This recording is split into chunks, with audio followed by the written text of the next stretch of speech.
Hello and welcome to Six Part. Today I'm gonna start a new series, What If Deku Joined the Boys. If you enjoyed this video, please give it a big thumbs up, and to watch more videos like this, subscribe to my channel and turn that bell notification on so you never miss an upload. Now wasting no more time, let's begin. Do you really want to meet with this person?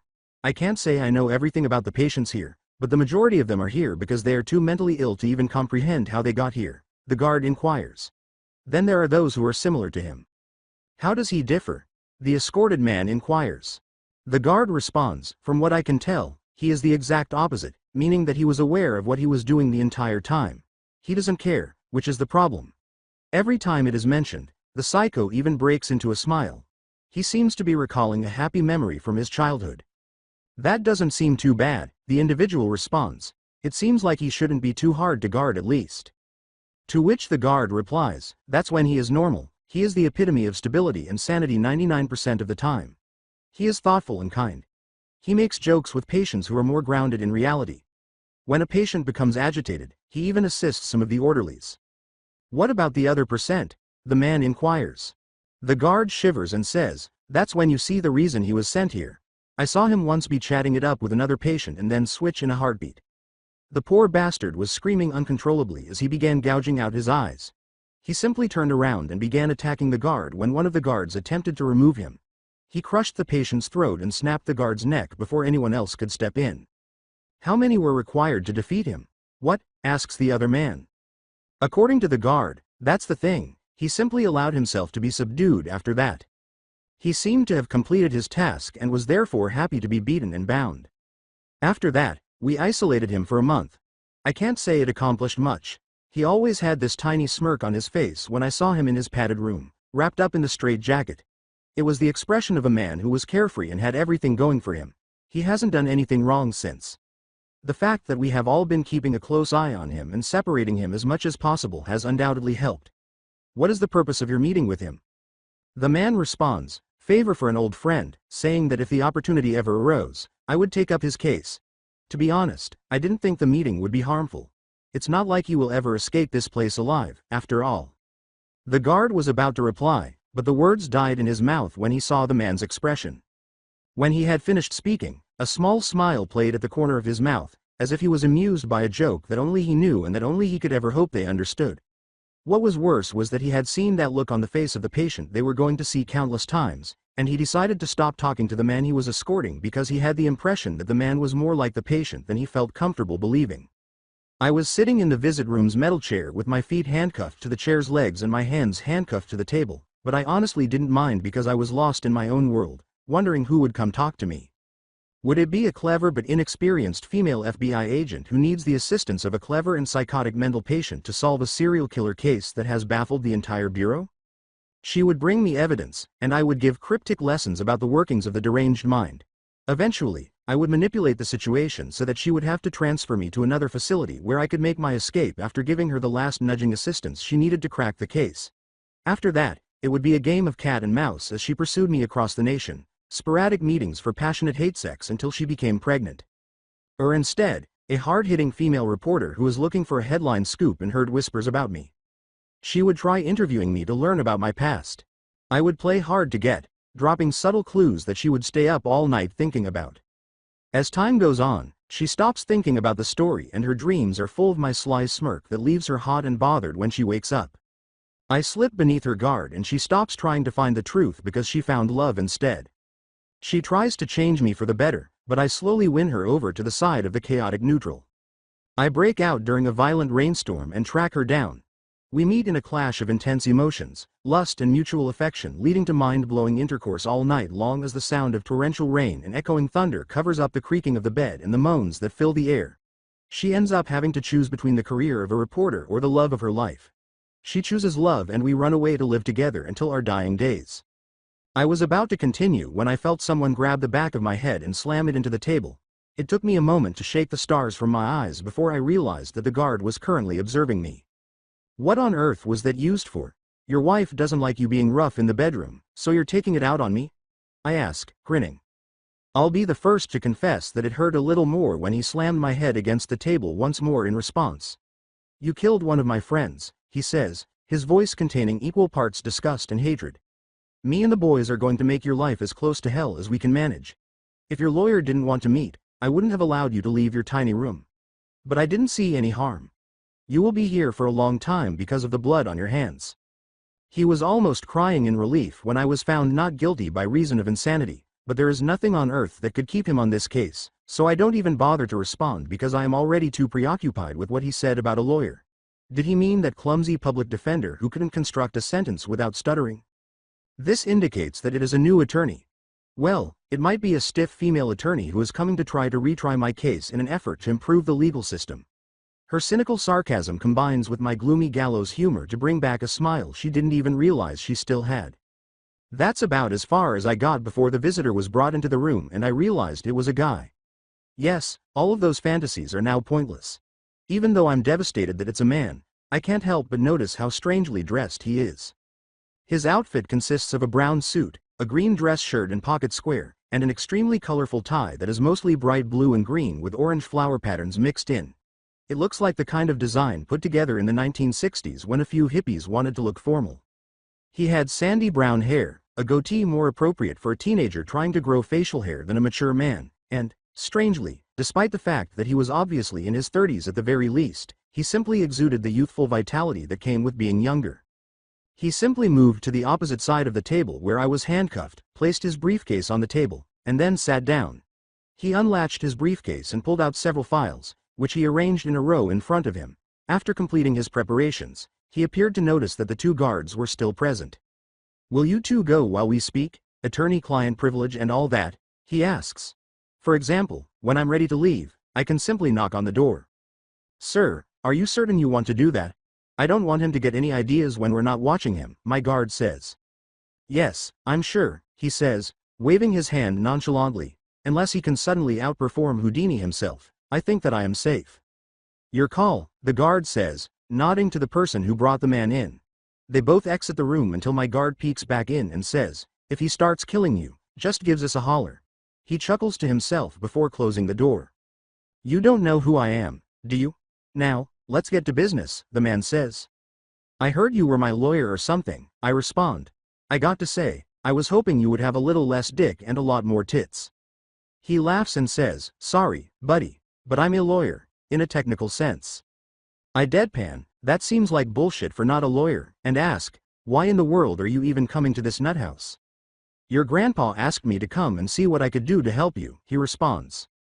"I think Gramps was a little too slow with his legal moves from beyond the grave," I say. "How in the world could he have called your silly-looking ass to help me? He was dead before I was ever arrested." "In any case, that's enough about me. You could call it his last request," he says. "We're here to discuss you." "Sean Peter Jones," he says, picking up the first file in his line, opening it, and starting to skim it.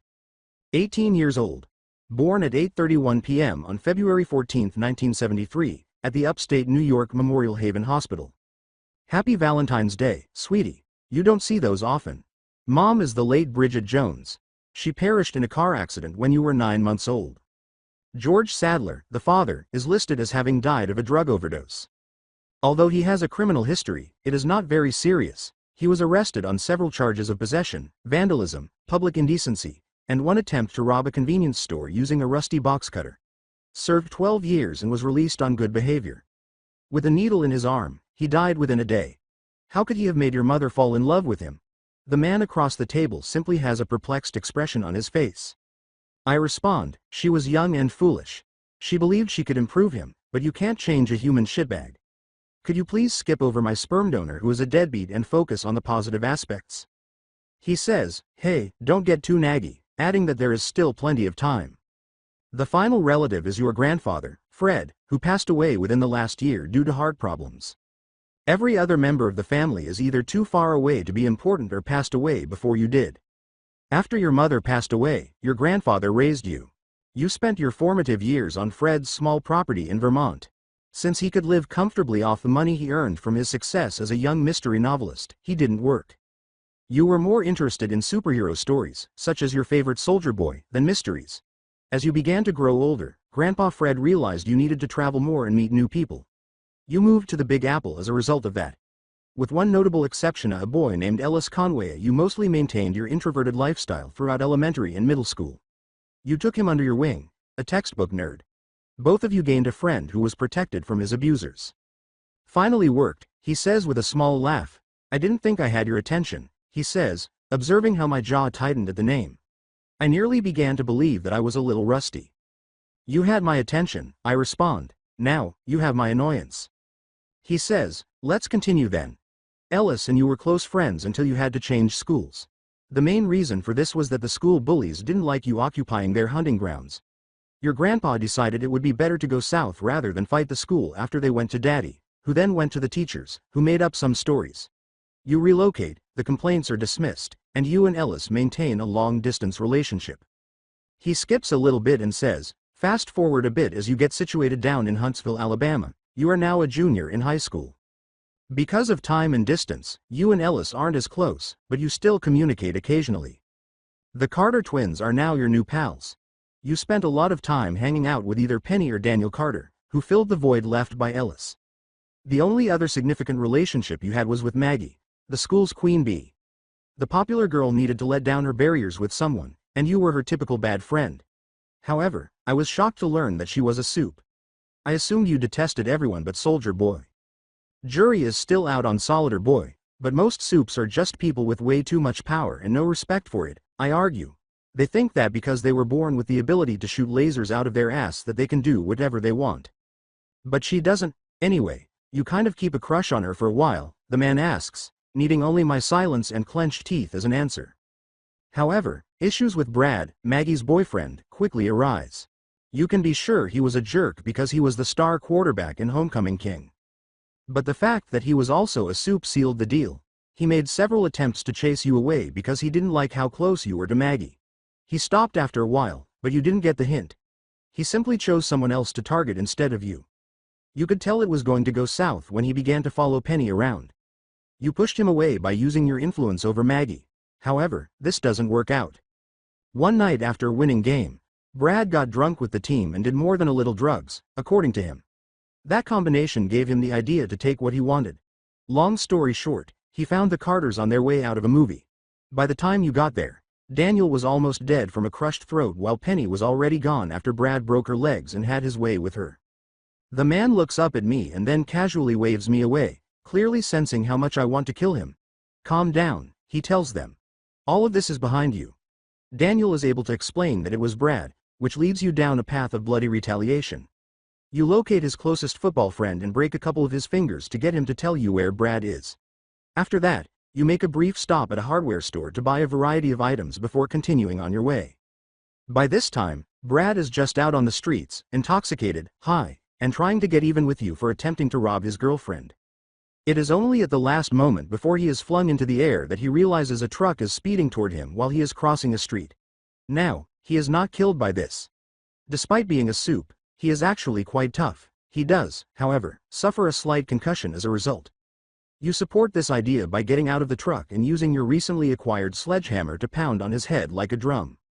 I was planning on joining a country club, I sarcastically say, because I needed to work on my long game for golf and Brad was so eager to provide his assistance. A vicious smile begins to spread across my face as I imagine doing the same to the man. After all, supe heads are renowned for their durability. If you want to extract as much torque as possible from your swing, you must give it your all. The hips hold the key.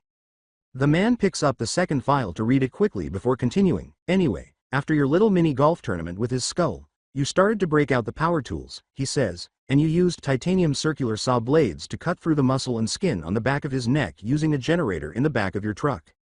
After that, you used your high-power nail gun and powered up your air compressor to give his spinal cord a little tickle. He was paralyzed from the neck down by you. It's not an easy task. How did you manage to get past his spine's bones? Those should have shielded his spinal cord, in my opinion. In an attempt to finish this brief story time, I respond, it is a simple matter of getting just the right angle between the vertebrae. It took more than a few tries, but it was worth it. He might eventually get back on his feet if he breaks a leg. He might be able to replace it in some way if you take a leg. He will never be able to regain his ability to walk. I felt it was appropriate to steal his most valuable possession. You are aware of the proverb, an eye for an eye. The man says, you say his most precious thing, but there are also records that he was missing something else when they found him, before pausing to look at me. He should have been more careful when he chose to try thinking with that head. Well, I didn't want to take the chance that he could reproduce somehow, I confess.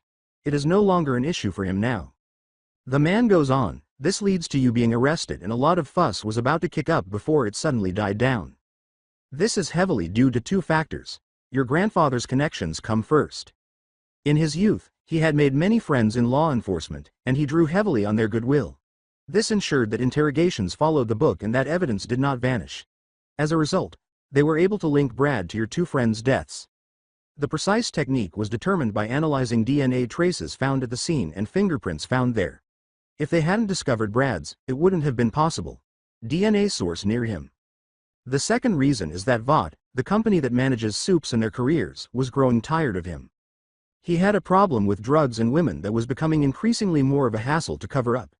Adding in the fact that he wasn't a standout in any capacity when it came to his powers, flight being his only power beyond the standard physical boost, this led them to agreeing to bury the whole incident as long as you were not there to keep it in people's memories. And thus, you were sent right on back to New York. I grimace as I say, not like there was anything left for me anymore. Especially since Maggie stopped talking to you after you committed war crimes on her now ex-boyfriend, says the man. Kind of stung being looked at like you were something inhuman, wasn't it? I growl and ask, are you a lawyer or a therapist? Neither. He smiles in response. Also, either if I need to be. Back to the story, you find yourself back in New York. You try to reconnect with Ellis, but it turns out you were a little late. He had walked in front of a bus about a week before you showed up. You showed up just in time for the funeral. Closed casket, if you forgot. I respond, I didn't, as my jaw begins to ache from the force of my teeth grinding against one another. After the taste of revenge you got from your time in Alabama, you were already decided on hunting down whichever bully broke Ellis down so far, according to the individual. You were enrolled in the same school that Ellis had previously attended, so it was pretty easy. However, it was a bit of a hassle because whenever Ellis was mentioned, everyone's mouths seemed to clam up tighter than a nun's legs, so you had to go slowly. The only hint that you had about what had happened was that Ellis had mentioned a girl in passing during your most recent phone conversation. The man goes on to say, as time passes and you gradually reduce your suspect pool, you realize that it was a girl from the popular faction, as they are the group that most relishes psychological manipulation. As a result, you observed and bided your time until one of them launched another game. It simply meant that you needed to exercise patience. In the process, a new person came into your life. A girl named Vivian Tyler. Ellis was attracted to you, and so was she. She struggled to make friends and was shy until she saw you. Someone who didn't need friends at all but didn't have any. Someone who was content with their identity and never put on a front. Someone who might fill in the gaps and help them discover who they are. She must not have known who you really were. You simply aren't sure when to give up, are you? I ask. The thing that irritates me the most is that he has the audacity to discuss them as if they were an enjoyable read to kill time. I nearly shuddered, wanting to use my fists to shut his fucking mouth. No, anyway, he responds, Vivian tried to approach you, but she was only being annoying. In the hopes that she will take the hint and leave you alone, you persistently push her away, occasionally using threats. That is to say, you had better things to do than to be sidetracked by a puppy vying for your attention. She continues to try to get past your defenses in spite of everything. She joins you in the cafeteria for lunch. When you were doing your homework, she studied with you in the library. Whenever she has the opportunity, she offers to take classes with you as a partner. She even began referring to Fred as Grandpa, because she spent so much time at your apartment. You reluctantly start to accept her as an inevitable part of your life. Something like a blemish on your favorite shirt that you decide to ignore. I growl, you had better shut the fuck up, as if my muscles straining against the restraints weren't enough indication of how angry I am. The man introduces the last part of the story by saying, time goes on and the school year is beginning to get pulled to a close. Grandpa Fred passed away. You simply ignored that and continued working. Vivian persisted in attempting to approach you, but you were able to keep her at bay to the point where she felt at ease leaving you. The news of the breakup of the school's power couple had spread throughout the entire school as prom season got underway. The girlfriend had been the final member of the popular clique that you hadn't yet ruled out, but you didn't really care. Her relationship with her boyfriend was one of those intermittent ones, with periodic breakups followed by reconciliations. You wanted to be on the lookout for her to make a mistake because you thought she might have had an opportunity to get at Ellis during one of the breakups. Vivian wanted to go to the prom with you, but you either ignored her hints about needing someone to take her or just suggested one of the other guys in her relative social standing, said the man. Your hunt was finally coming to an end, so you couldn't afford to waste time on someone who didn't matter. You had to do what you always did, which was to put Vivian on the back burner. Even if you had the desire to take her, you needed to be keeping an eye on your target while she was not in school because that would give you an opportunity to catch her with her guard down. As it happens, she was asked out a few days prior to the dance, so the man says, it turns out you didn't even need to bother with Vivian in the first place. Do what you want, was exactly what you said when she asked if you were okay with it. You spend the night watching the ex-girlfriend while Vivian is at prom because I don't really care who you're going with. The girl ended up doing nothing more exciting than painting her nails, so the night ends up being a complete failure. So you pack up and go home to get a good night's sleep so you'll be alert and ready for some surveillance on Sunday. You spend the entire day either following her or watching through her penthouse apartment's windows from a nearby building's roof, says the man. It seems that after prom her and her boy toy finally decided to get back together. They spent most of the day and ensuing night fucking each other to the point where you got tired of hearing their flesh clapping and dirty talk. The only reason that you didn't call it a night is because you got suspicious after they literally spent hours continuously joining. That's when you came to realize that they were almost definitely supes. There was an additional clue when the girl mentioned whoever the boyfriend had taken to prom. Something along the lines of saying that even a normal slut like his date couldn't take everything that her boyfriend was giving her. Then it was a lot of dirty talk about how much better she was and that he better not think about leaving her for a girl who couldn't take a pounding. It got tedious after a while, but you suffered through it in case they dropped any other nuggets of information. They were clearly good at keeping secrets since you didn't even know that they were supes despite being in tune with the school's rumor mill. They had managed to keep it completely under the radar without slip-ups for years. They were only uncovered by the diligent investigation of a paranoid psycho like you. As he prepares for his big reveal, the man says, you go to school the following day and are so preoccupied with your inner thoughts that you don't even notice something until halfway through first period. You hadn't seen or heard from Vivian since Friday. The entire school year, hardly a day had passed without her getting in touch with you in some way. For the month following your grandfather's passing, she was literally by your side all the time. At last, you make the decision to observe your surroundings. At last, you hear the murmurs. Have you heard about the events of prom night? It took a minute to figure out who they were referring to, but you did. There was no way that a girl could be as innocent as she was pretending. I always knew that she was a slut. I heard that she let the entire football team take turns with her, even the towel boy. Such a whore. Blood was pounding in my ears as I reached across the table to break the man's teeth, and I did my best to lunge over the table at him despite the copious amount of steel being used to prevent the motion. I didn't even feel how it dug into my flesh as I tried to break through the chains with the strength my fury gave me. The man says, don't get so wound up, as if I were a child getting upset about having to share the playground. The girl in question was Vivian, he says, interrupting me as I was about to do so. You recall yesterday's conversation between the two supes. About the prom date he had with the slut. About how much fun he had with her. After that, you made the decision to give a shit and rushed to the apartment where Vivian lived. She was alone because her parents had gone on a business trip. When you tried to call, she didn't answer. In order to get to her address as soon as possible, you took a cab and gave him everything in your wallet. You arrived in half the time, even though he must have broken 10 different traffic laws. His words made me think about that period of time months ago, and I felt as though I was reliving it. Vivian. I bang on the door and yell, open up, Sean is here. I stop knocking to listen to the other side, and when I hear silence once more, I finally decide that it's enough. I take a step back from the door, plant my left foot on the ground, raise my right foot, and send it into the door next to the handle. The frame of the door is ripped apart by the force of the kick, and the door explodes open with a spray of wood chips. I dash inside and begin searching the apartment for Vivian, but as I approach her bedroom, I smell something in the air that I haven't smelled so strongly since my time with Brad. I tried to tell myself that there was no way that there could be that much blood, but the smell of copper lingered in the air and got denser with each step forward. I knew that there was only one reason why I would smell it so strongly, but in spite of this, I can hardly walk because my feet feel like lead. My chest tightens and I start to hyperventilate, and my blood races at a fever pitch as my heart pounding echoes in my head. When I get to her bathroom door, my hand stops as soon as it touches the doorknob.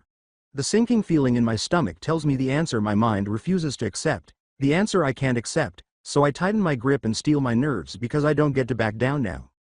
I twist the handle and push the door open, and it slides over the bathroom tile with barely a whisper, and my eyes fall to the floor as I try to make sense of it bit by bit because my mind isn't able to process what I'm seeing. Then I noticed that Vivian's fingernails were painted in that light blue she loved to wear, her favorite color ever since I told her it matched her Isa, but it was tarnished by the thin crimson trails that wound down her hand and gathered on the tips of her fingers before pattering onto the floor. A razor had fallen across the floor, dripping red and turning the white floor the same hue. Then I saw the cut, ragged across her wrist, the flesh torn, the wound still shedding soft red tears. I couldn't bear to look at the gash any longer, so I raised my gaze again. That's when I saw her face, and for the first time, I didn't see Vivian pouting over something I said or smiling with joy. Instead, her gentle features were carved into a death mask of emptiness and despair that lingered long after life had left her body. That's probably what broke me. Death and grief followed me like a shadow, and I was terrified of what would happen because I knew I wasn't strong enough to emerge from the shadows. In that one instant, I realized how much I actually Karada I always had, even if I didn't realize or accept it. I wrapped myself in death and darkness and tried to ignore the light that was trying to wiggle its way into my life. Penny, Daniel, Ellis, and Gramps would have been happy if I could move on, but I couldn't bring myself to because the carnage had its own comfort to it. I didn't need to confront myself. I just needed to find a target and do everything in my power to eliminate it. I can't help but realize how important she was to me as I gazed down at the last glimmer of joy in my life, which is now cold and dark.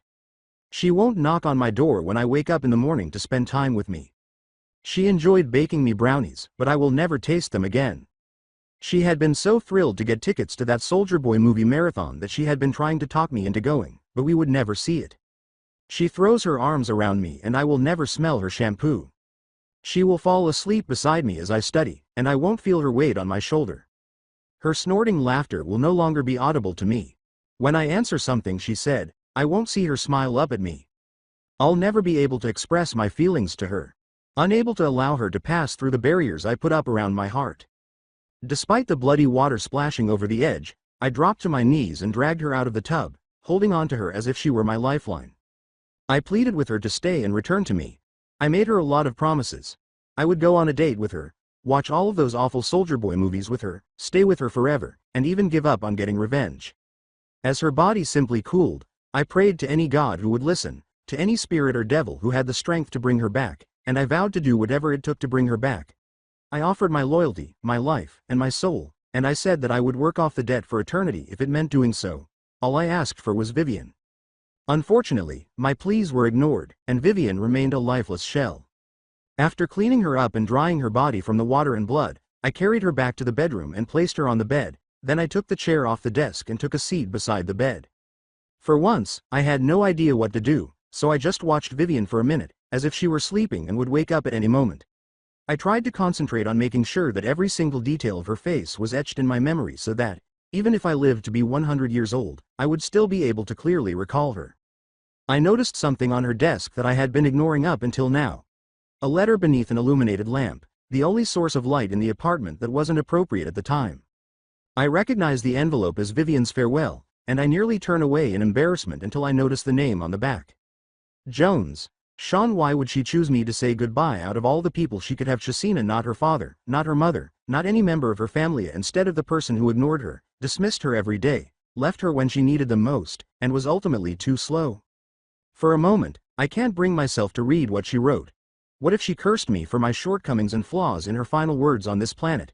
What if she wished she had never met me? I didn't want to find out that she hated me until the day she died. Whatever she wrote, I had to read it, even though I didn't want to, and when I did, everything that wasn't already ripped to pieces died instantly. I owed it to her to hear what her last message was. She was apologizing to me, the person she should despise the most, as the final thought she had before passing away. She apologized for not being able to support me after Gramps passed away, for not being the friend she knew I needed, for failing to break down my barriers, and for being so worthless. She blamed herself for being annoying and for always getting in my way, and she even expressed her happiness at being able to stop bothering me. Her only regret was that she wasn't good enough to be my friend. She didn't blame me for anything. I pushed through the tears and saw what she wrote at the end, but by this time I was unable to even read the letter anymore. No one has ever put up with me before, not even my family, so I'm glad I had the opportunity to fall in love with you. Being with you this year was the best time of my life, even if you don't feel the same way. You are the best friend I've ever had. Love, Vivian. The only thing left in my life was to share that pain with someone who deserved it, and it was fortunate that I had two people who were ideal for the job. At this point, everything that was human in me was dead.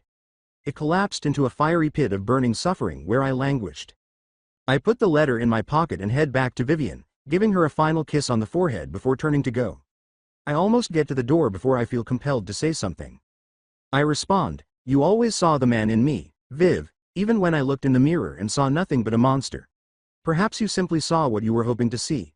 Perhaps what was always there was visible to you. The only thing left is a monster, regardless of the truth. Please turn away from what is going to happen, wherever you may be. And please pardon me for what I'm going to do." At this point, the pieces had all lined up for you to understand what happened, the man explains, revealing the story. The two Soups were intoxicated by their own power and wanted to occasionally have a little fun. In order to find a toy for themselves, they would split up and alternate who got to go out. The girlfriend had previously chosen Ellis when it was her turn. She dated him briefly, gave him the impression that she was interested in him, and most likely even had sex with him. She later reconciled with her boyfriend, and she ruined Ellis by spreading rumors and gossip online and among the other students. He ended it all by walking straight into a bus because the jeering had gotten so bad. Everyone tried to forget about him and what had happened after that. It was most likely VOD because the evidence was removed from the internet and the tracks were thoroughly cleaned. After your little grudge in Huntsville left a Soup permanently paralyzed, VOD began to tighten their hold on younger Soups, causing chaos, which is why nothing happened for a while. They had to wait a full year to enjoy themselves once more. It was the boyfriend's turn this time. For the same reason that the girlfriend chose Ellis, he chose Vivian. No one would truly miss her when she was gone. She was a recluse, and she had a history of bullying. Since they were friends with the last person they would want to mess with, they made a mistake on the final section. In any case, on prom night, the boyfriend acted in the same manner toward Vivian. By the time he and his girlfriend were back together, he had sparked the gossip mill, treated her like trash, and made her feel as though she would be better off dead.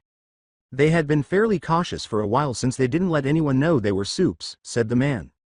They had chosen individuals who had been bullied repeatedly so that the mockery wouldn't seem too inappropriate.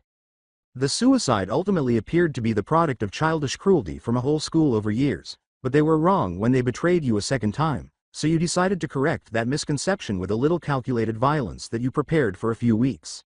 You called the police to report Vivian's death, and her parents returned, and there was a funeral and everything. Throughout the entire process, you were determining how exactly you were going to inflict as much pain as you can on the two Soups, surpassing what you did in Huntsville but without providing them with the sweet release of death. The man explains, as time went on, you created the ideal opportunity. At first, you considered kidnapping them and torturing them in the traditional manner. But the logistics of locating chemical support or super-level restraints were simply too difficult. In the end, you went with a more straightforward approach. You planted explosives inside their car and set them to go off when the car started while they were attending a graduation celebration in the suburbs. Setting everything up wasn't too difficult. All you needed was some ammonia fertilizer and some information from one of your grandfather's old writing reference books. However, the explosives were only the beginning. They crawled out of the burning car and extinguished the flames that were covering them after they were blown out. They were fine for a brief period of time before you entered carrying gasoline cans. They couldn't fight much because they were too stunned by the blast. After dousing them both in gas, you lit a match and said, quote, "You should have known when you played with fire that you were going to get burned." After that witty one-liner, you dropped the match and burnt them both. They barely had any unburned skin to use for skin grafts despite having third-degree burns. It turns out that being incredibly durable doesn't always translate into being fireproof. This little incident played out in front of over 24 witnesses who promptly called the cops on you, says the individual. You were arrested, tried, and found to be criminally insane. So, you ended up here in the loony bin. Anything I missed? As my patience wears thin, I respond, don't forget the pieces of shit I killed in here. The psycho fuck with a thing for killing kids in the guard who liked to take advantage of some of the female patients here. So are you finally going to explain who you were and why you are here, or do you want to keep beating around the bush? My bad, says the man. My name is Norville Rogers, but you can call me Shaggy. Like I said earlier, I am an old friend of your grandpa. Shaggy was some stoner that Gramps hung out with back when he was my age, I respond. He even made a character in his books about him. There is no way that you could be the same guy. Not only should you be old as shit, but the guy died when he was like 20. You aren't wrong, Shaggy acknowledges. Fred's friend Shaggy died back in the 60s. That doesn't mean that I can't be Shaggy too. After all, there are many worlds out there where there are countless variants of Shaggy living their lives, solving mysteries and eating to their heart's content. So, you're trying to tell me that you are some other Shaggy from some other world? I respond. Even if I believe that, why on earth are you in this world then? Like I said, I was a friend of Fred's, Shaggy responds. My mystery ink died out a long time ago, so there was a time where I sought out companionship amongst the worlds of the multiverse. Even though he is not the same man as my Fred, he was still a good friend to me for decades. That doesn't explain what the point of you being here is, I respond. You come here and read me my life story, a version that no one should be able to know, and expect me to not wonder why an interdimensional hippie has decided to talk to me. Shaggy says, my reason for being here, Sean, is to offer you a job, with a faint smile teasing his lips. You will realistically be in this mental hospital until you die of old age or some other affliction. Your grandpa wanted me to keep an eye out for you and help you if I could. So, I am offering you an out if you come and work for me at the company. I thought it was strange that when he said the word company, it sounded like it needed a capital letter. I just try to get to the bottom of the offer, though, and ignore it. I ask cautiously, what would my job be? Shaggy responds, same as for all contractors, you would take on missions offered by clients, you would travel to different worlds to complete them or just explore, and you would make money based on your actions. There are sizable benefits that must be considered as well. There's more besides the whole adventuring across dimensions. I'm genuinely shocked that most people wouldn't find the multiversal antics to be sufficient. For one, the credits you earn can be exchanged into normal money, says Shaggy. However, that is the boring option of what is available. You can also spend them on abilities like those possessed by the supes of this world. Then, there is the aspect that gets the most attention, the waifus. What the hell is a waifu? I inquire.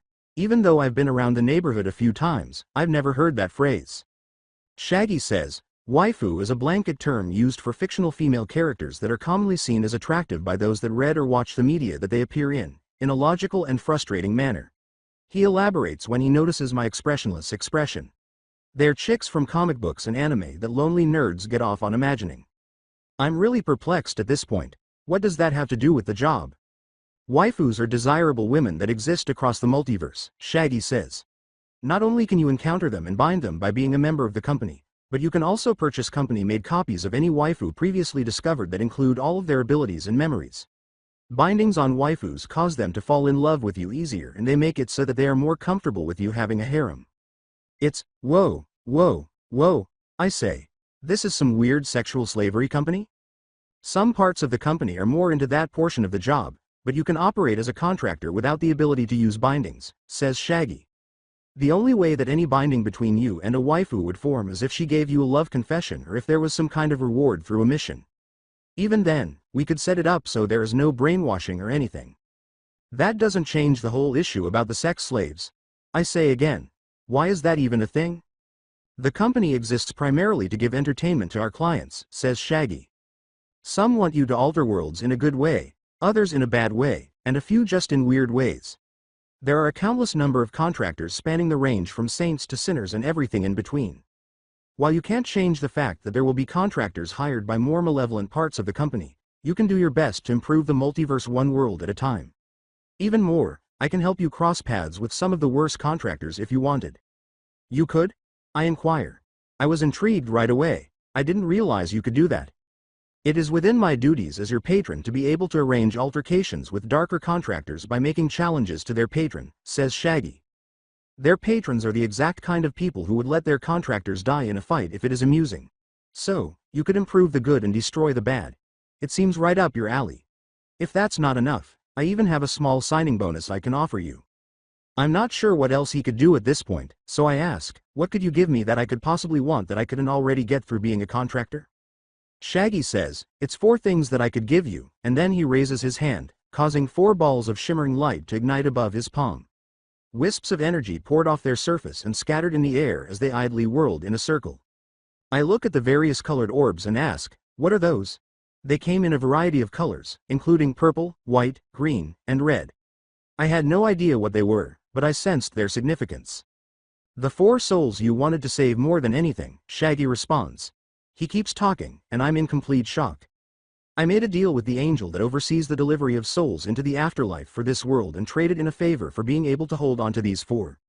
If you join, you will be able to live out a long crazy life with your best buds once again. I ask, what's the catch? As they say, if it's too good to be true, that's because it is. Obtaining something this valuable always comes at a price. Shaggy says, the first thing is that they will be reincarnated into new bodies without their memories, and then he flicks his hand to make the souls vanish.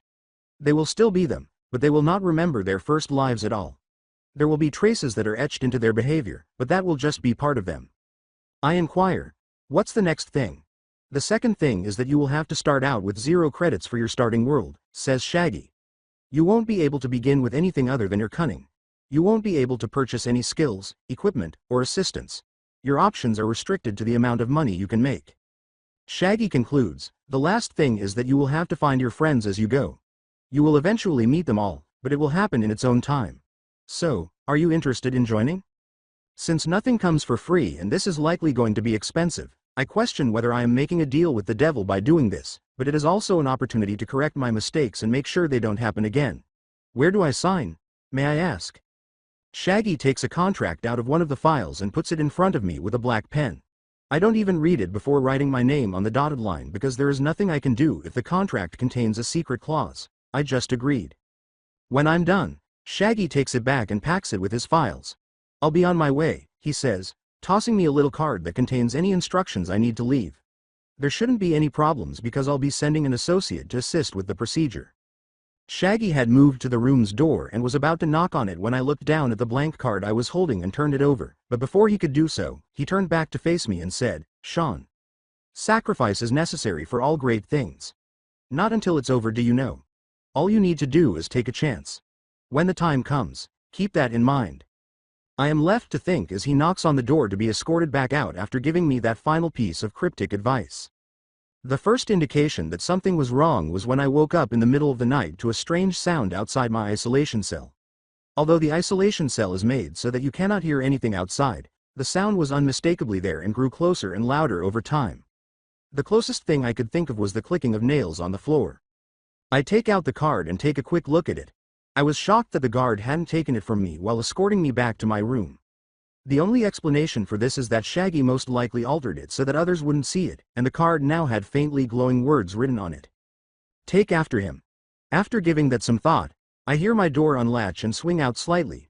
Ret's RO, a rough voice says from behind the door, and then I hear the clicking sound resume and continue down the hallway outside.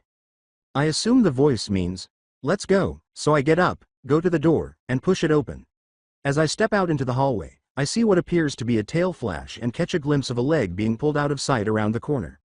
I just hurry after the clicking sound, checking the card and realizing that it is blank once more. Even when I ran after it, it maintained that level of separation, and the creepiest part is that the speed at which the nails clicked against the ground never changed, even when it had to cross a long hallway in a split second. I never get a good look at what is in front of me because it always stays just out of my view. The best I can do is catch a glimpse of its form after it has already completed the next turn, or a brief glimpse of its four-legged shadow as it trailed behind the main body. Pushing down a hint of annoyance, I simply followed my guide up a stairwell for a few flights before reaching the top level to see who was leading me the entire time. When I finally confirmed my suspicions, I was both relieved to be correct and shocked to be correct. I kept an eye on the card the entire time in case there was any extra guidance I was supposed to be receiving, but it was frustratingly blank. A big Great Dane, mostly brown with black spots, sat in front of me on the landing, staring at me with perceptive black eyes. He had a turquoise collar around his neck and a turquoise and gold tag with the letters SD engraved on it. The dog was just like Grandpa had described in all of his old mystery novels. He was Shaggy's friend and a member of Mystery Inc., Scooby-Doo. You're Scooby-Doo, then? My Gramps told me about you, I ask. You were essentially the best dog on the planet, based on his statements. In response, the dog breaks into a canine grin before actually saying, Red Ross Rice Reich Rot. Then, as all giant-taking dogs usually do, he flees from me and heads for the stairwell's far wall, where the shadows appear to thicken and solidify just before he hits. Then they return to normal after he is through, leaving me alone in the stairwell. That will take a moment to comprehend. I encounter a taking dog that I initially believed to be a fictional character, and he says something along the lines of, I believe Fred was nice like that, before rushing through a shadow portal. I'm not sure what I was expecting, but that was not it. I take another look at the card and read the newly added text. Remember what I said, and go through the door. The card suddenly catches fire after I read that, and when I drop it in a panic, it turns to ash before it even touches the ground. What was the point of that? I steel myself again, open the stairwell door, and step outside, remembering that the stairwell was for roof access because I am now on top of the hospital, tilting my head up to see the moon and stars for the first time in months, taking a deep breath and finally enjoying air free of the stifling smell of antiseptics. As I move forward and scan my surroundings, I realize that I am the only person up here. I make my way to the exposed edge and discover that I am 15 stories above the ground. I had forgotten how high this hospital was, but I did climb a lot of stairs. I think about Shaggy's comment about what to do when the time comes, but I can't imagine that he is being serious. You know, a leap of faith? I ask myself this before I hear footsteps reverberating up the stairwell behind me. I turn just in time to see a large number of security guards hurrying out of the doorway and dispersing around me. They are not rushing me all at once, likely out of fear of being pushed away if they come within range of me.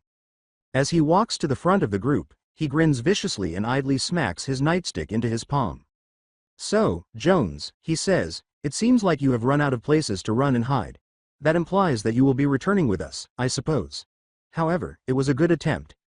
This is the first time someone has given us a problem like this, and most people never escape our control. Before we throw you into a hole so deep you won't see light again, how about you come back with us so we can reimburse you for the trouble?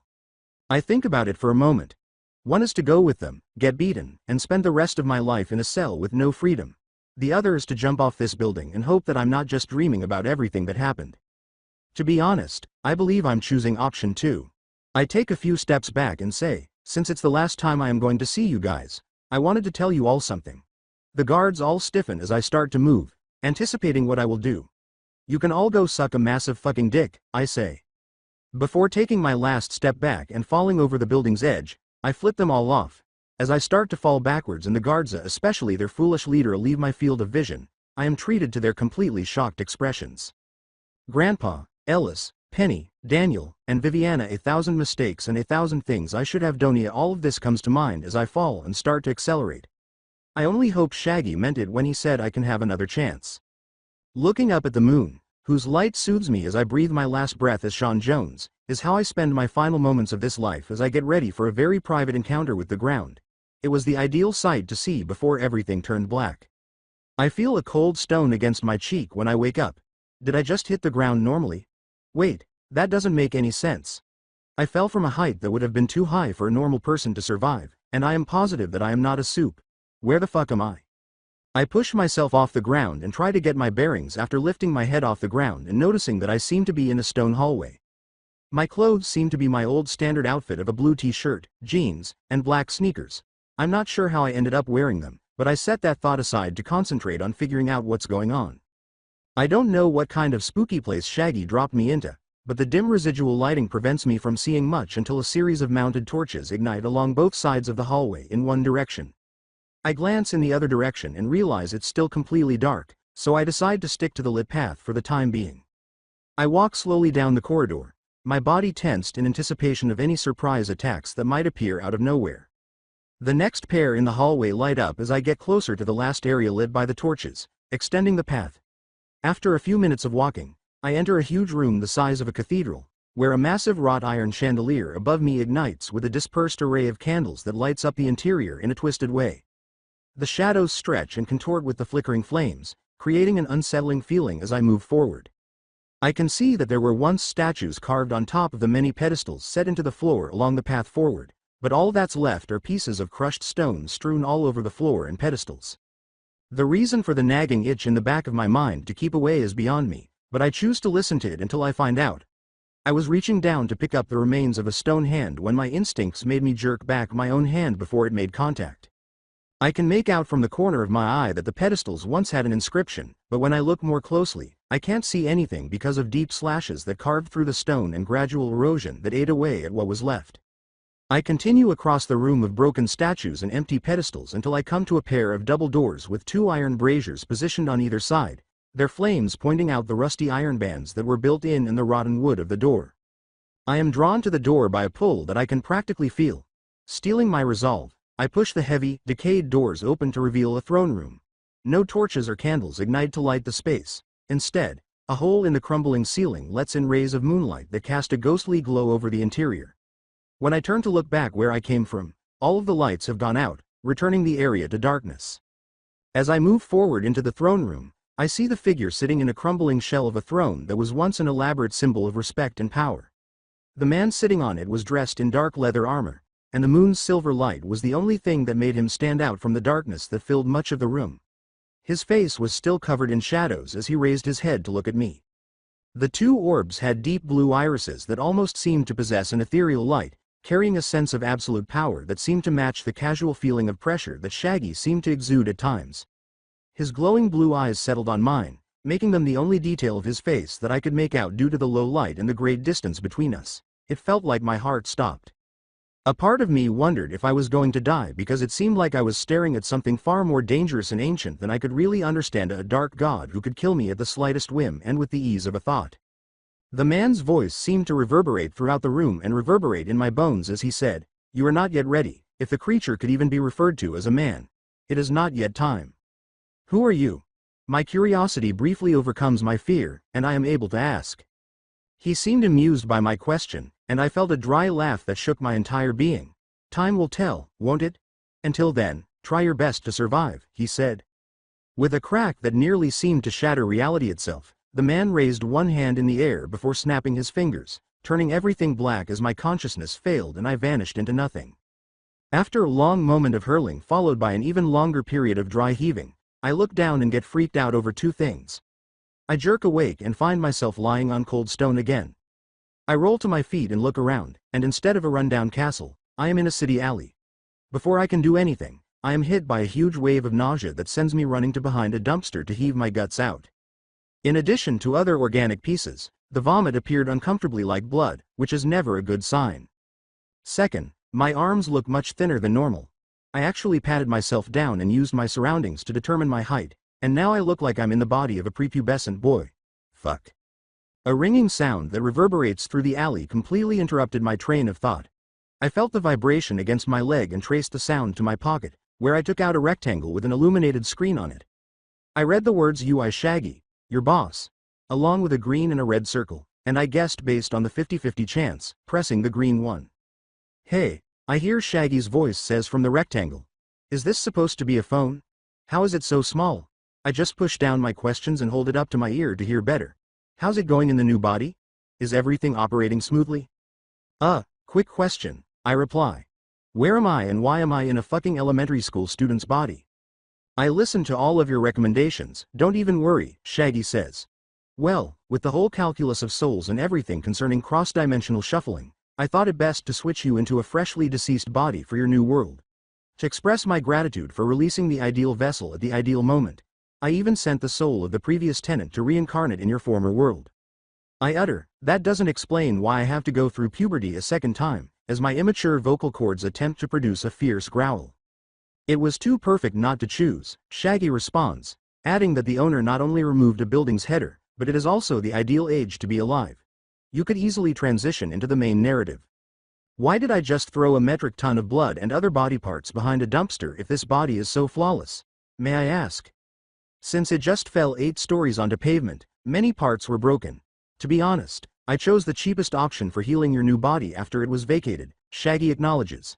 Therefore, after your soul was inserted, they were essentially regrown, and the extra waste from the originals was expelled.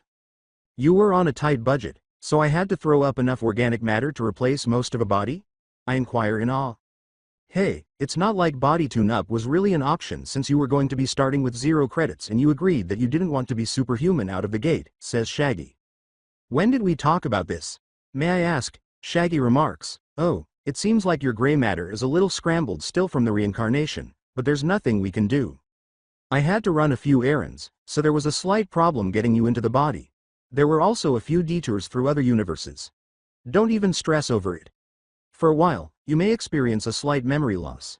Some memories will be more difficult to remember, and you may experience a memory you have never experienced before. Eventually, it ought to become clear."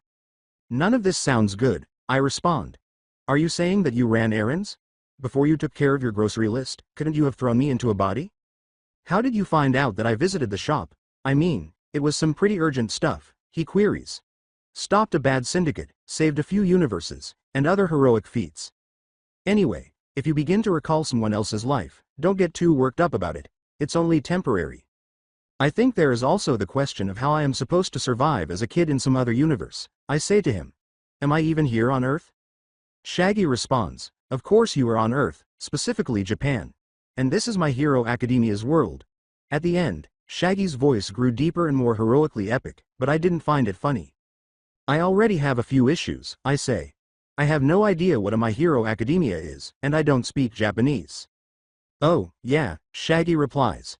I neglected to align your fundamental knowledge with your new physique. The remaining memories in the parts of the brain that didn't need to be replaced should be sufficient to extract Japanese.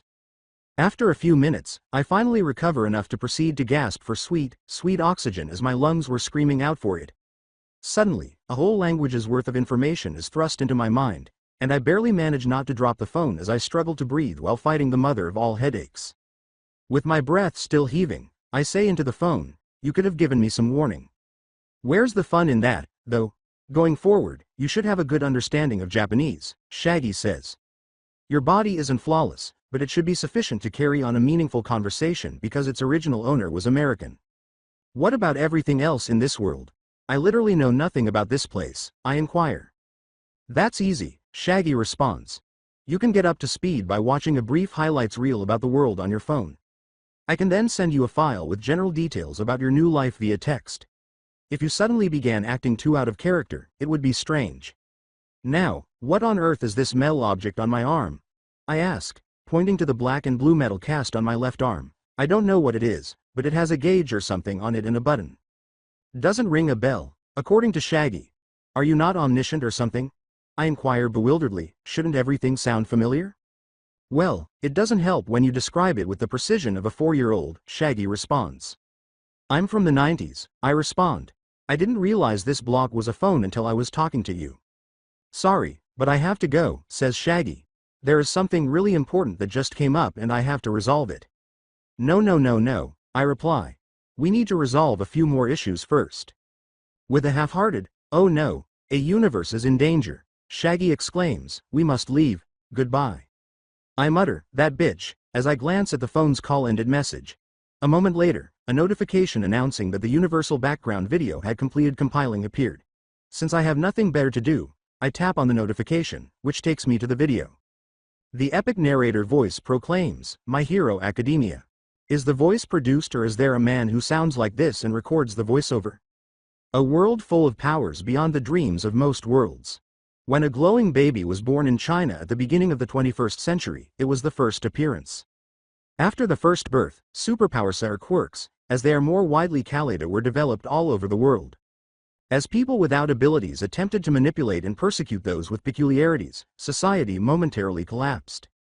Until heroes started to emerge to help maintain the peace, this conflict resulted in a warlike state throughout the world. By using their peculiarities, these vigilantes hoped to deter criminals and those who exploited them to commit crimes, as well as to advance security. This eventually led to the development of the pro-hero system. Heroes were transformed by this system from vigilantes to modern-day celebrities and icons. The voice said, this uneasy peace continued until the emergence of the symbol of peace, All Might, as the screen showed a man standing in the middle of a light, his body shadowed except for the illuminated silhouette that revealed his enormous arms, a flash of a smile, and 2 spikes of golden hair that stood straight up. He was able to change the world toward peace and prosperity by himself with his immense power and kindness, but there are still many dark sides to the world. Many people hate the mutant-type quirks that make them look animalistic or different from normal humanity, and others hate the few quirkless people who are left, who are becoming fewer and fewer in number every day. Currently, 80% of society is made up of people with quirks, and most of them are older generations. As a result of quirks spreading, the newest generation is nearly entirely made up of people with quirks. These abilities are classified as emitter, transformation, or mutant, and while quirks come in all shapes and sizes, distinctly powerful quirks are relatively uncommon, and most people must rely on training and creativity to elevate their quirks above their frequently mediocre status. While some of it can be attributed to the societal chaos that followed the emergence of quirks, a greater portion of the cause is the distraction that quirks themselves provide. Furthermore, The technology currently available is largely at a level possessed by an Earth in the late 21st century instead of the 23rd century it is chronologically set in, the narrator explains. Many people wanted to make the most of their special talents because quirks became such an integral part of society. As a result, the majority of technological development was concentrated on support products that enhanced quirks or lessened their inherent disadvantages. Consequently, the world's reliance on fossil fuels has persisted, and interplanetary travel beyond the moon has not progressed. After that, the video ends, leaving me with a few questions. Firstly, why in the world did Shaggy send me here? This is literally the shittier version of my own world. Not only are the soups in this universe unbound by the strings of Vought, but they also make up 80% of the population. I know that most of them lack the ability to properly get drunk on it, but the quirkless discrimination doesn't exactly give the best impression. Secondly, I wonder how long it will be before I have to kill someone. Hopefully long enough for me to finish puberty and gain some bulk. I doubt I can do much with the noodle arms I am currently sporting. You were a cold-blooded killer who once gouged out a psycho's eyes before killing him and an abusive guard. You have permanently hospitalized 3 soups in brutal ways. Don't throw up. Don't do it. Just breathe through your mouth. You have a heart of a stone and a stomach of iron. I realize belatedly that my clothes are currently covered in blood and various bits from the previous owner's hop off a building. I wipe my mouth after I've finished throwing behind the dumpster once more, and then I make the decision to breathe as little as possible until I find new clothes. Where am I supposed to find new clothes? I ask myself. I take the device out of my pocket and see that there is currently a blue circle on the screen, correlating between clothing stores based on proximity, economic niche, security, and average foot traffic based on current time of day. I have determined that the ideal choice would be Takahashi Thrift approximately 200 yards away, a voice from my phone says. Who are you? Phones shouldn't normally talk, but since I'm in the 23rd century, they might, I ask. The circle seemed to pulse a little as the voice said, my designation is BT 2774. I am an artificial computer program designed to provide support. Because of the clear cultural differences between your home reality and your current living environment, I have been tasked with helping you. So you're an artificial intelligence? I start to put the phone away from me as I ask. I know not to trust self-aware programs because I've seen Terminator. Next thing I know, he might try to wipe out humanity because he looked down on our petty squabbling. Not particularly, BT responds. I have adaptive programming for battlefield learning and analysis because I was originally coded to assist pilots. But since that title is mainly reserved for programs created to improve themselves at a faster rate for the specific purpose of growth, I'm not sure if this makes me eligible to be considered self-aware. So, no? I inquire, somewhat perplexed by his answer. Affirmative, BT affirms. Taking all of this into consideration, I decided to take his statement at face value and reevaluate once I'm in clean clothes. Can you give me some directions? A part of me wanted to keep doubting the intelligent consciousness in my phone, but the larger part of me wanted to strip off like the victim of a slasher movie. I ask the software. Of course, he answers. I hope this doesn't come back to haunt me. Fortunately, the streets beyond the alley were essentially deserted, and I managed to stay far enough away from the few people wandering around so they could get a better look at me. I can already tell that this is different from my normal world because of the variety of appearances, the majority of which were animal features and strange growths that most likely had to do with their peculiarities. As BT mentioned, the thrift store was fairly nearby and fortunately appeared to be deserted for this time of day. It was filled with reasonably priced clothing on various shelves and racks, but it didn't seem to be the shady type of thrift store that tried to con fools. I made sure to quickly get out of the owner's line of sight before navigating the store and picking up a set of clothes from various locations. With my loot, I slipped into the restroom at the rear of the store.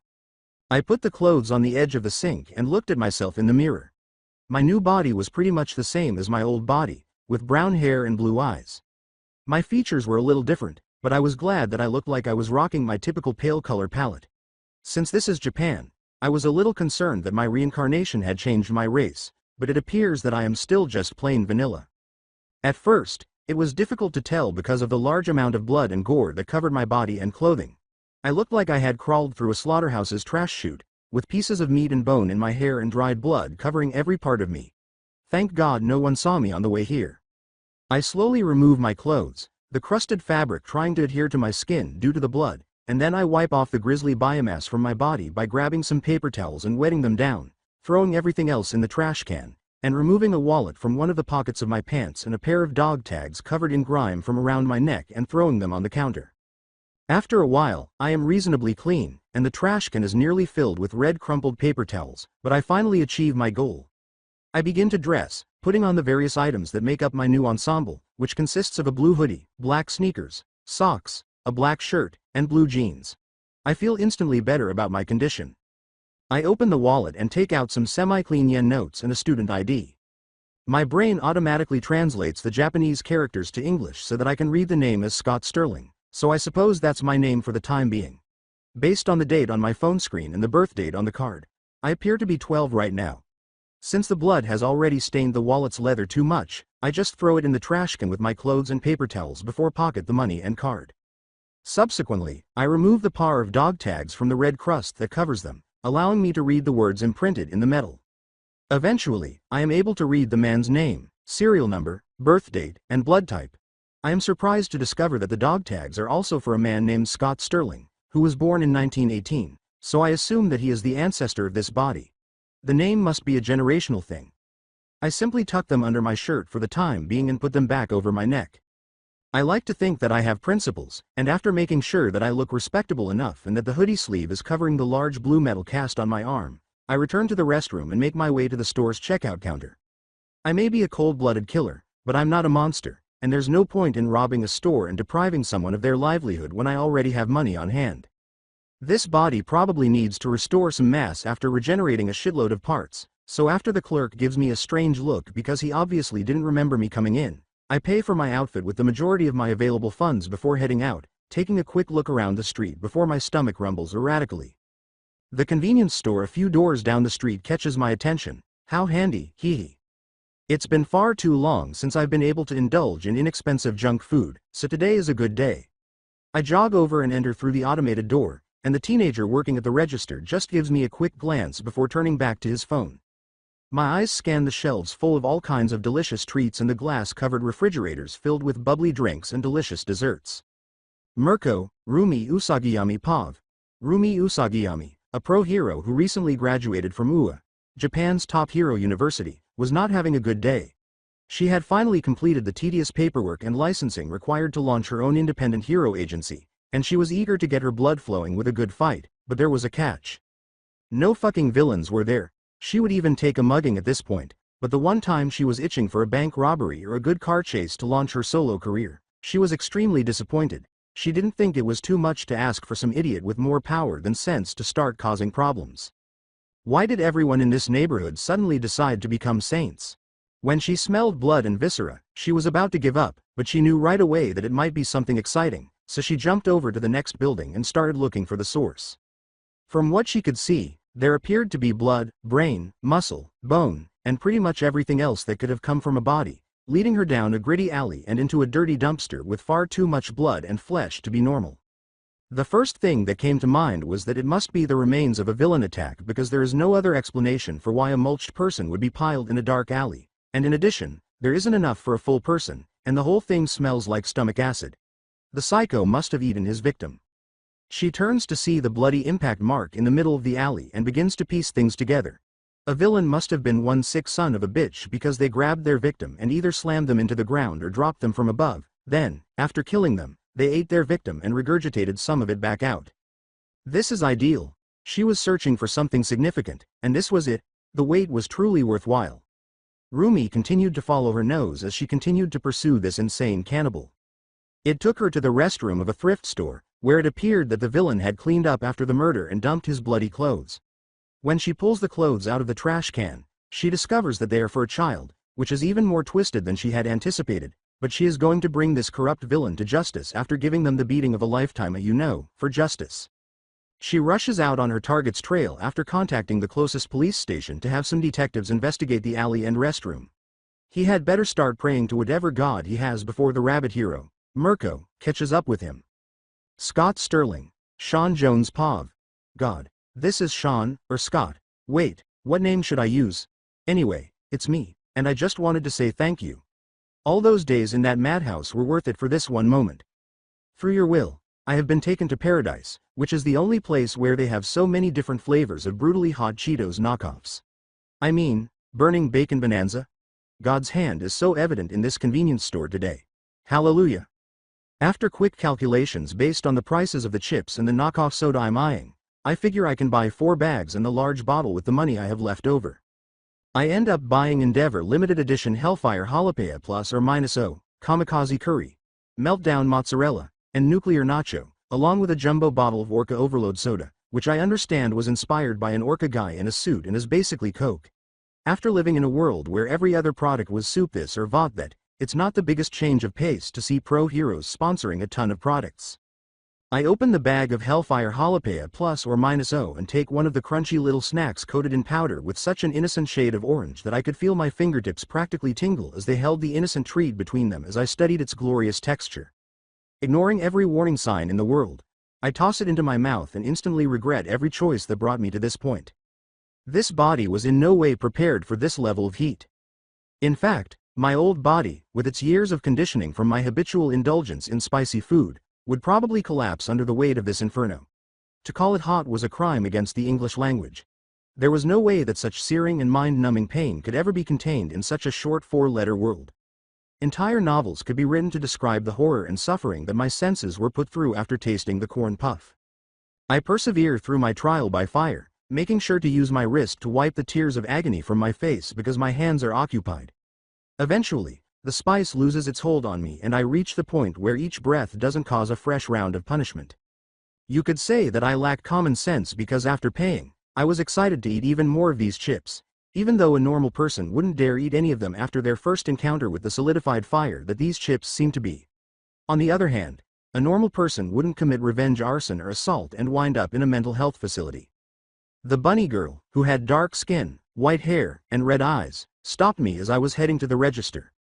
"I finally found you, villain," she says, cracking her knuckles with a vicious grin on her face. She was wearing an armored white and blue leotard with a yellow moon on the front, white gloves, and some boots that appeared to be reinforced by metal.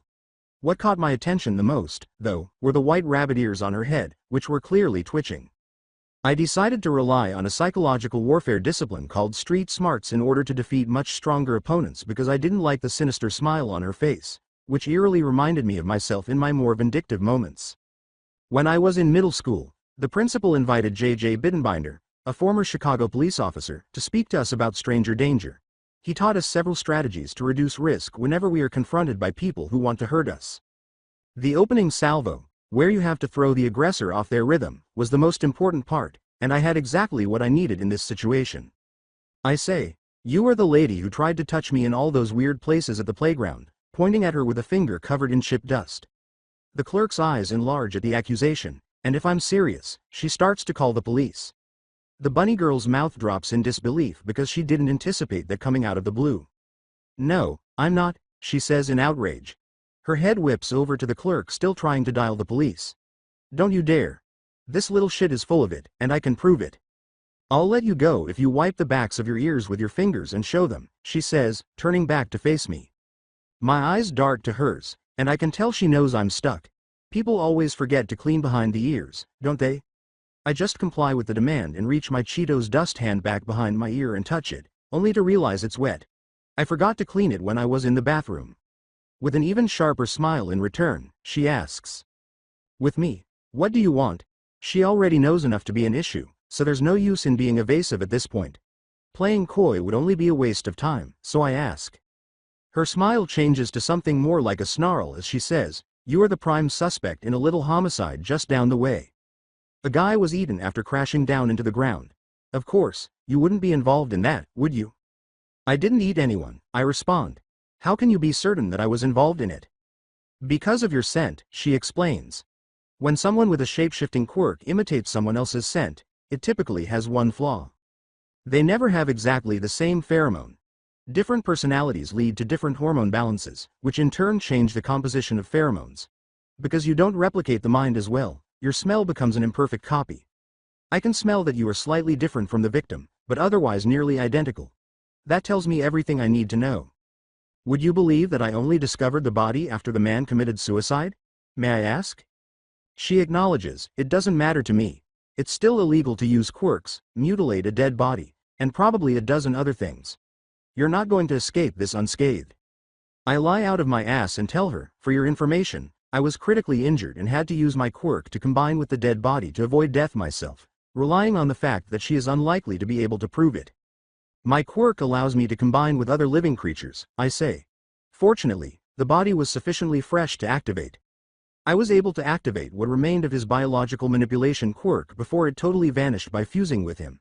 After I cleaned out the extra damaged material, this allowed me to piece together one functional body. The simplest thing to do at the time was to funnel it to my stomach so I could throw it up.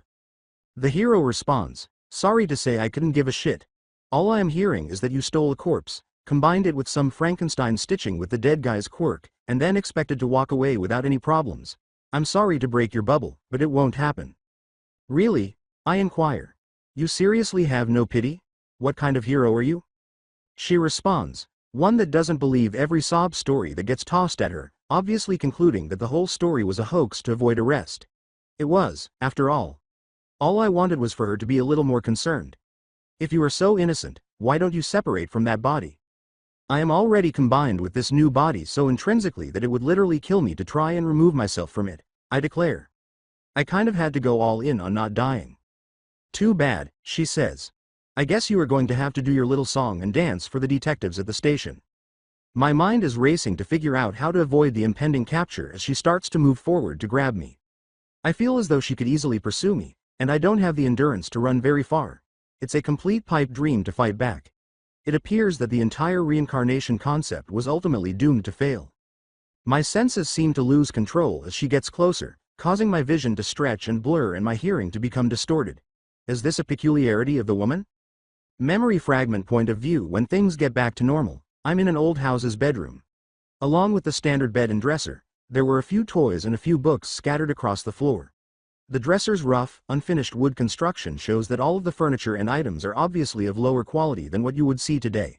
This is either in the past or in a less developed region of the world. A lone candle on a tiny shelf beside a young boy's bed lit the wooden room. The father was telling his son a bedtime story while tucking him in. He asks the young boy, "Oh, so you want to hear about my mission today, do you?"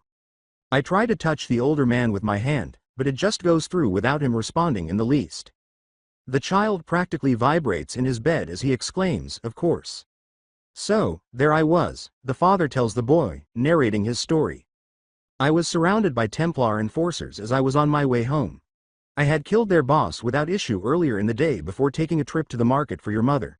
So, there was 10 of them in a circle around me. Now, 10 Templars is easy fare for an assassin like myself, but that is usually when I am sneaking around or they are grouped up in one direction. To defeat them when they were surrounding me was a different matter entirely. He asks the boy, "What did you do?" "I remembered the spices I picked up for your mother," the killer said to his son. "One of them was powder produced from ground chili peppers. Do you remember the time you scratched your face after eating some of Mom's spicy food? It burned my eyes a lot, according to the child." "Exactly," said the father. "I threw it around me, focusing on the eyes behind their masks. They didn't realize the trick in time, so they all ended up with eyes full of tears. It was easy to defeat them all after they could no longer even see."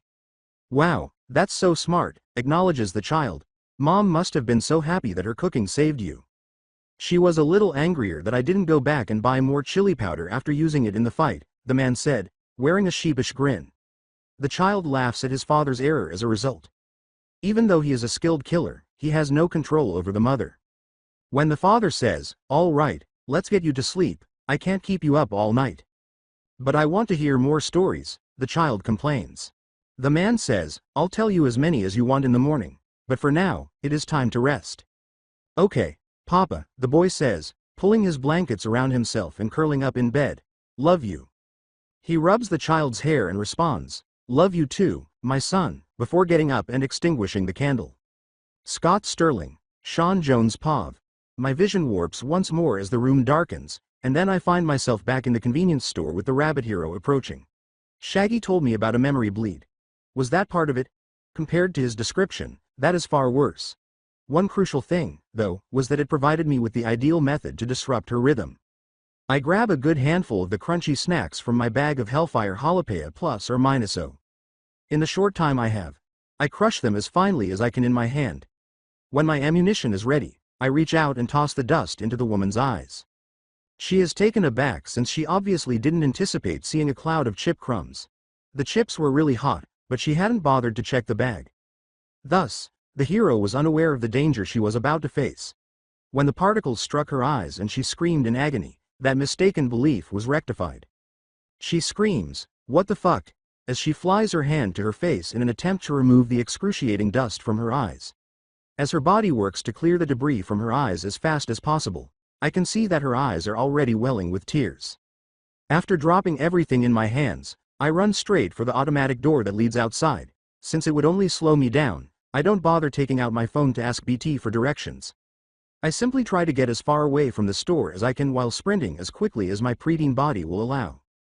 Before taking my phone out of my pocket, I wipe my chipped hand on my pant leg. I ask the AI, "BT, how do I get out of here? I have some bunny hero chasing me." "Apologies, but an update is underway for my OS," says BT. As such, I need to restart immediately. I yell, "Wait, you can't bail on me," as I watch the phone shut down and the screen darken. Fuck. I simply stuff it back into my pockets and keep running. Around the same time that my new legs started to turn to jelly, my lungs started to fail. Jesus Christ, before you bit it, did this kid never do any cardio? The fact that I will be arrested because the original owner of this body didn't bother to enter a gym is unbelievable. A white blur slams down directly in front of me, cratering the ground and kicking up a cloud of dust, bringing me to a complete stop. The rabbit girl from the store is staring at me with bloodshot, angry red eyes as the dust cloud clears. Water is still trickling down her face, indicating that the skin around her eyes was also obviously agitated. She appears to have doused herself in water to help wash away the spice, judging by the amount of water on her face and hair. I hoof it as quickly as I can and duck into the nearby alley because I don't want any of that. Suddenly, I don't feel as exhausted. I'm so grateful for adrenaline. Additionally, it looks like this alley leads nowhere. I turn to see the hero stalking forward from the only way out of the alley as I find myself pressed up against a solid wall. She cracks her knuckles and says, "I was going to go easy on you since you look like a kid, but that's long gone. The cops shouldn't give me too hard of a time as long as I don't leave you with too many broken bones. A couple should do the trick." As she gradually gets closer, I stand there with nowhere to go and realize that there is no way out of this. No gimmick. No way out. Not a fight. I'm just going to be thrown in jail and have my ass beaten. This life will end exactly like the last. The cast on my arm beeps and then starts to glow just as I was about to give up. When I pull back the hoodie sleeve, I can see the object glowing along the metal veins before it appears to change shape. It appears to become less bulky and more akin to a metal-reinforced vambrace rather than a solid metal cast, resembling a knight's armor in shape. The object that I assumed to be a gauge lights up blue and starts to spin. DNA calibration complete, the device's automated voice says as the gauge shows an hourglass-like symbol. Initialization successful. Functionality nominal. Sufficient threat level for temporary emergency unlock. With a click, the tiny cylinder emerges from the device with that message. On its sides, I could see blue circuit lines etched into the metal. As either part moved to form a diamond, the hourglass shape appeared to slide past itself. Hold on, this round section now has an hourglass. I almost think the piece is a watch face. This thing, is it a watch? As soon as the hero realizes that something unexpected is happening, she rushes forward to reach me before I can react. I simply inhale deeply before inserting the cylinder back into the watch because I am currently at a loss for options. Another foreign memory wells up, and everything bursts into a huge burst of blue light. Memory fragment point of view. Now that the light has gone out, I'm in a forest. Two children were picking up sticks to add to the bundles already in their arms as they strolled between the trees.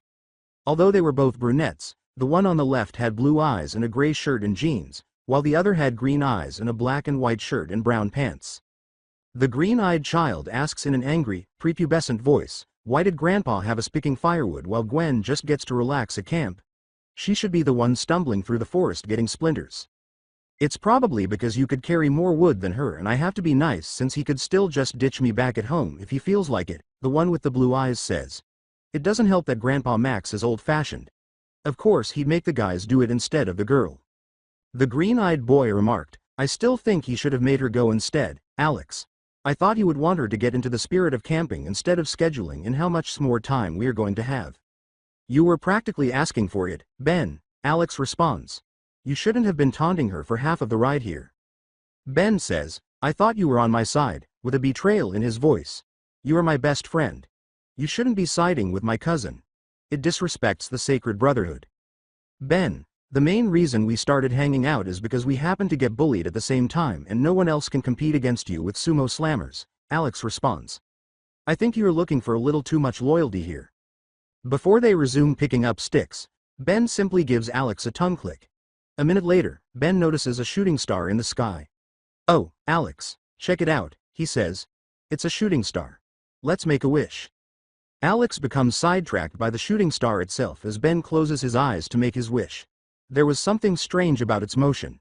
As time passed, it almost appeared to be growing larger. Pushing his friend, Alex asks, Ben? I think it is getting closer. Ben says, no, it's not, and then he opens his eyes and becomes noticeably paler. Okay, it might be. Should we run? Alex responds, no, I doubt it would do much good. An asteroid impact would probably level the entire forest at least. I don't think a couple of 10-year-olds are fast enough. Ben says, so, pray? Alex concurs, saying, yeah, that's about all we have at this point. As their impending doom draws nearer, they each drop their load of sticks and put their hands together. Fortunately, it travels farther into the forest and soars over their heads before crashing with a loud explosion.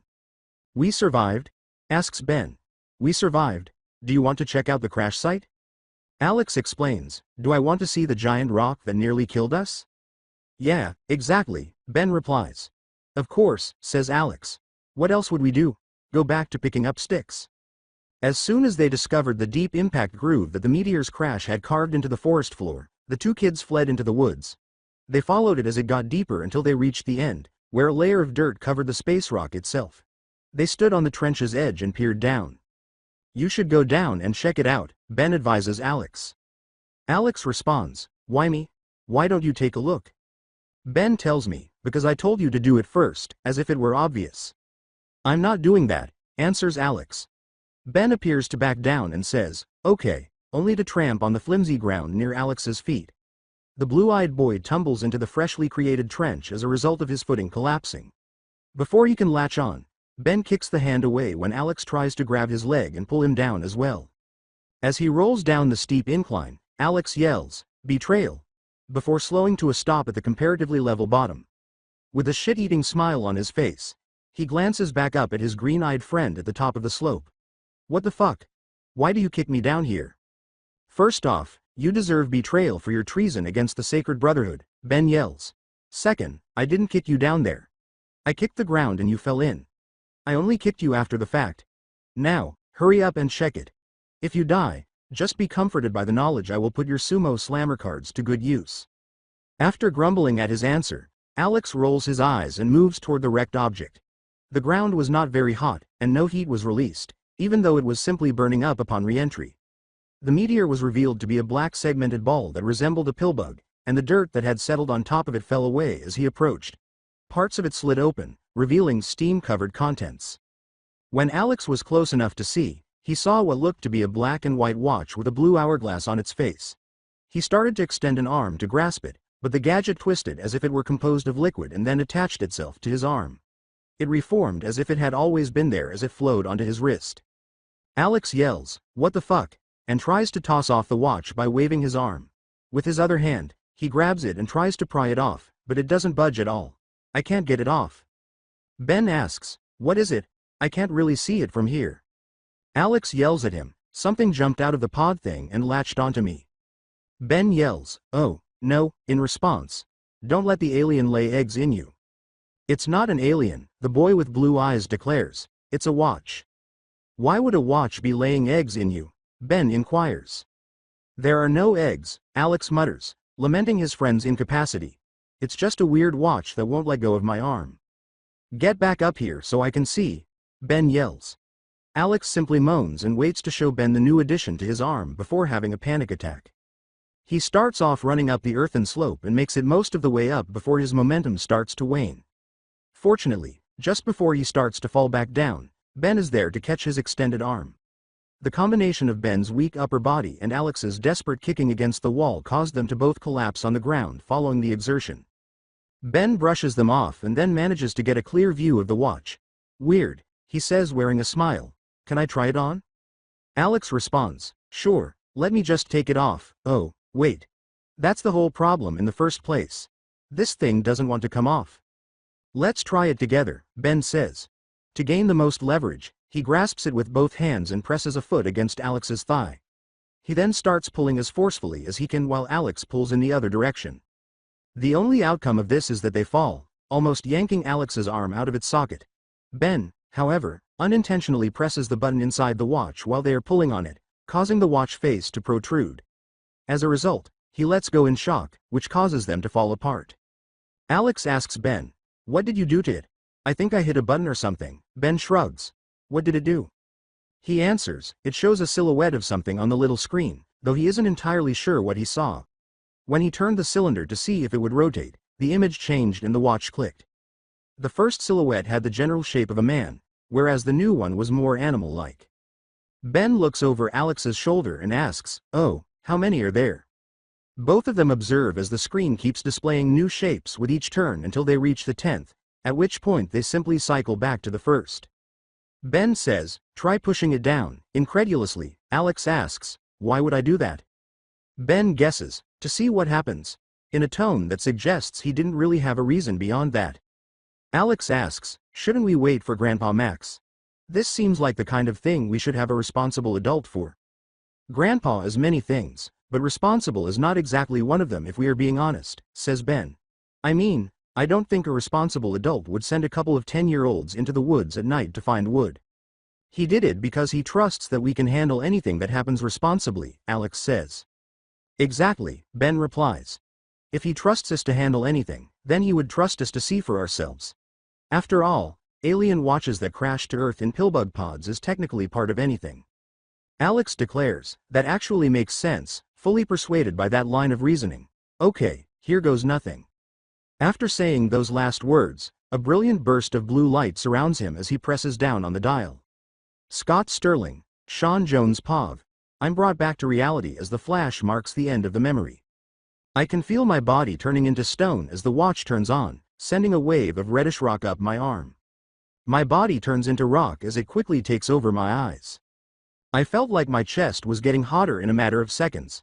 Though it was never burning with pain, it increased from warmth to a blazing heat that seemed to overpower everything. The rock that makes up my body is superheated by this surging combustion, which concentrates in my hands, feet, and head and creates molten fissures along my skin. This resulted in my head igniting with a roaring flame and my extremities glowing a deep white from the high temperatures flowing through them. I yell, "Heat blast," for no apparent reason, a likely more memory bleed over. Just as I'm wrapping up my metamorphosis, I feel a foot slam straight into my face, sending me flying into the concrete wall behind me. Although I didn't anticipate that, it seems that this form is more durable because it just stings rather than popping my head like a grape. I look up and meet the eyes of the rabbit that just chose to kick my burning head. Even though I'm made of burning rock, I can still see thanks to an overlay of thermal vision that lets me see the visible spectrum and analyze heat at the same time. I spit a wad of molten saliva to the side, where it sizzles on the ground before cooling into a small puddle of hardening rock. "You picked the wrong field mouse to bop today, little bunny foo-foo," I say. "You are lucky that you are still conscious," she responds. "I made sure to put a little something extra into that kick since you decided to harden up. I will make sure not to hold back as much." "I think you'll find that I am a little tougher than that," I respond. I focus the heat my body produces into my right hand, using the instincts that are etched into this form to do so, until the surrounding air starts to burn and compresses into a contained fireball. Before launching the charged ball of fire in the direction of the woman, I channel my years of experience pitching in Little League Baseball. She sidesteps, but before she can attempt a counterattack, I am already launching another fireball at her. I make the decision to try something different after the third attempt. I purposefully destabilize the projectile by snapping my fingers as the fireball passes by the evasive hero. As the superheated gas naturally expands, it erupts into a fiery explosion. The attack causes the bunny to crash into the alley wall, her face and hair covered in soot and her clothes slightly burned. Her brief diversion lets me try a few more things. I channel my fire into a continuous stream like an improvised flamethrower, holding up both hands together with my fingers forming a ring around the neighboring palms. The hero must leap back to avoid being roasted as this sprays throughout the small area, covering the walls and floor with fire. I pause to relish the feeling of strength and power this form bestows upon me as I use the flames to keep her at bay. Do soups always feel like this? It makes sense why they end badly. However, I have no sympathy or pity for them. This simply helps me understand them better, which makes it easier for me to despise them. After the alley is completely engulfed in flames, I stop using the flamethrower, but the rabbit leaps through the conflagration and kicks my head once more. Now that she's behind me, I'm able to duck under it and turn around to face her again. As she obviously winds up for another charge, I concentrate on the connection I can still feel with the fire around the alley to draw its heat back toward me. The alley is scorched but only covered in cold ash as a result of my absorption of the heat. As soon as I see her kicking me directly, I feel a surge of heat that I channel into my fist. In retaliation, I launch my fist forward, unleashing all of my stored fire into a single, powerful blast that strengthens my punch enough to block the kick and send her hurtling back to crash into the wall. This gave me an opening, so I made the decision to leave dodge as quickly as possible. I try to use the flamethrower technique by recalling how I created the concentrated blast that struck her. I blast them down and create enough lift to fly up out of the alley, concentrating on making it a smaller stream from each hand. Unfortunately, my ability was severely lacking because I quickly bounced and scraped up the walls before exploding out of the top of the alley. I cut off the streams and launch myself onto a nearby rooftop with a single, fast blast to my right.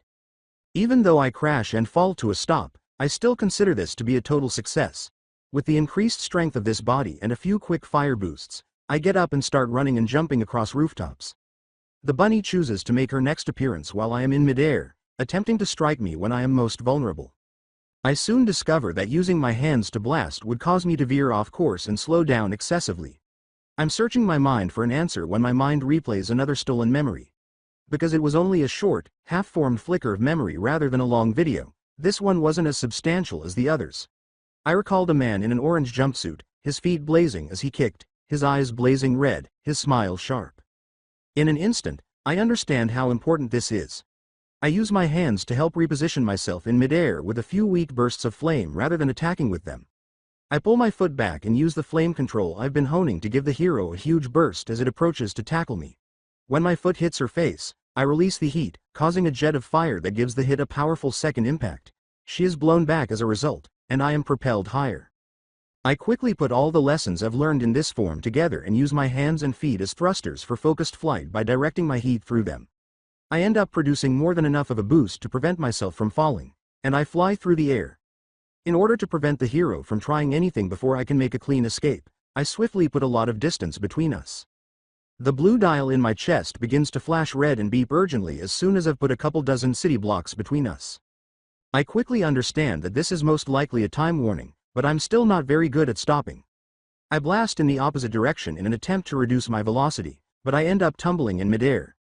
I am still in the air when I forcefully turn back in another flash of light, and the dial keeps beeping. I fall onto a roof as a result, roll around, and eventually hit something with my head. My brain shuts down on impact, and everything goes dark. Memory fragment point of view with our hands on our swords and our eyes fixed on each other, I stand opposite the Mongol lieutenant. So this is what scared the invasion force and slew their leader, a cousin of Genghis Khan himself, the Mongol, speaking fluent Japanese, stated. The ghost who haunted the island of Tsushima and hindered our conquest of Japan single-handedly. I hoped to take your head myself, but I didn't imagine it would be while you interfere in our conquest of China instead. It doesn't matter where you Mongol dogs travel, I respond. I'll just have to hunt every last one until your pack dies out. With our swords flashing out of their scabbards to collide in a shower of sparks, we charge forward. His heavier sword's blows were deflected by my thinner katana before we retreated to circle again. The Mongol asks, "Do you really believe that I don't know what drives you, Ghost? That I wouldn't spend the time to understand you, to learn your weaknesses? You don't fight for honor or some twisted sense of duty. You fight for love, don't you?"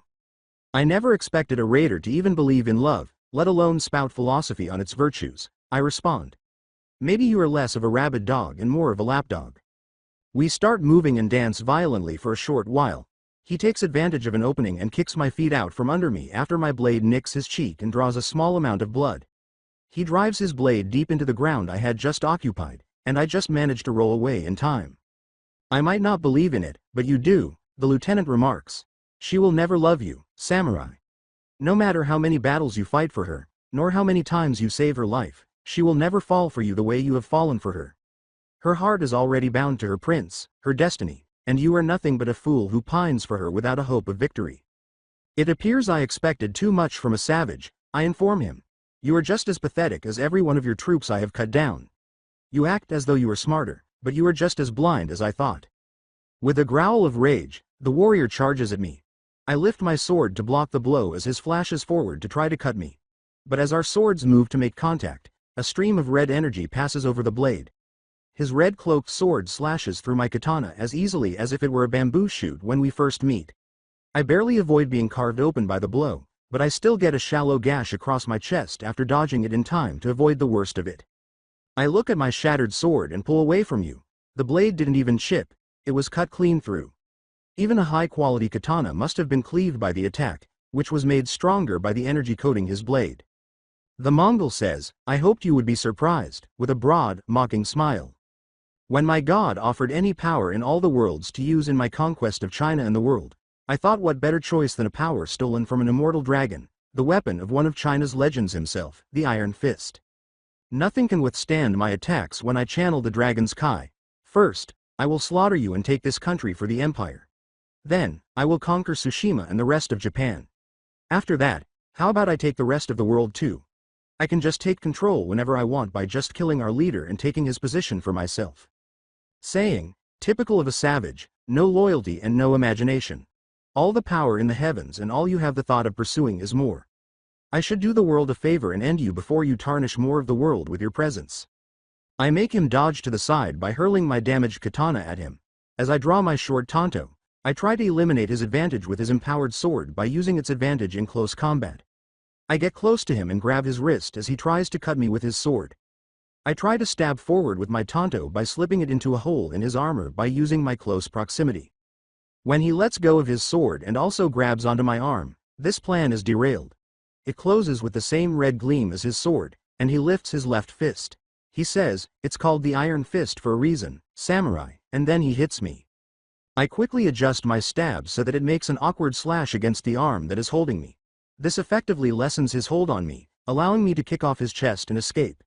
He screams in agony and rage before sprinting after me. He charges at me and punches the ground where I was standing, releasing a tremendous burst of energy that sends me reeling even from the greater distance. I jump out of the way. "This is the power of our empire," exclaims the Mongol. "There is only submission or death. If you give up now, I might give you and your love a quick death.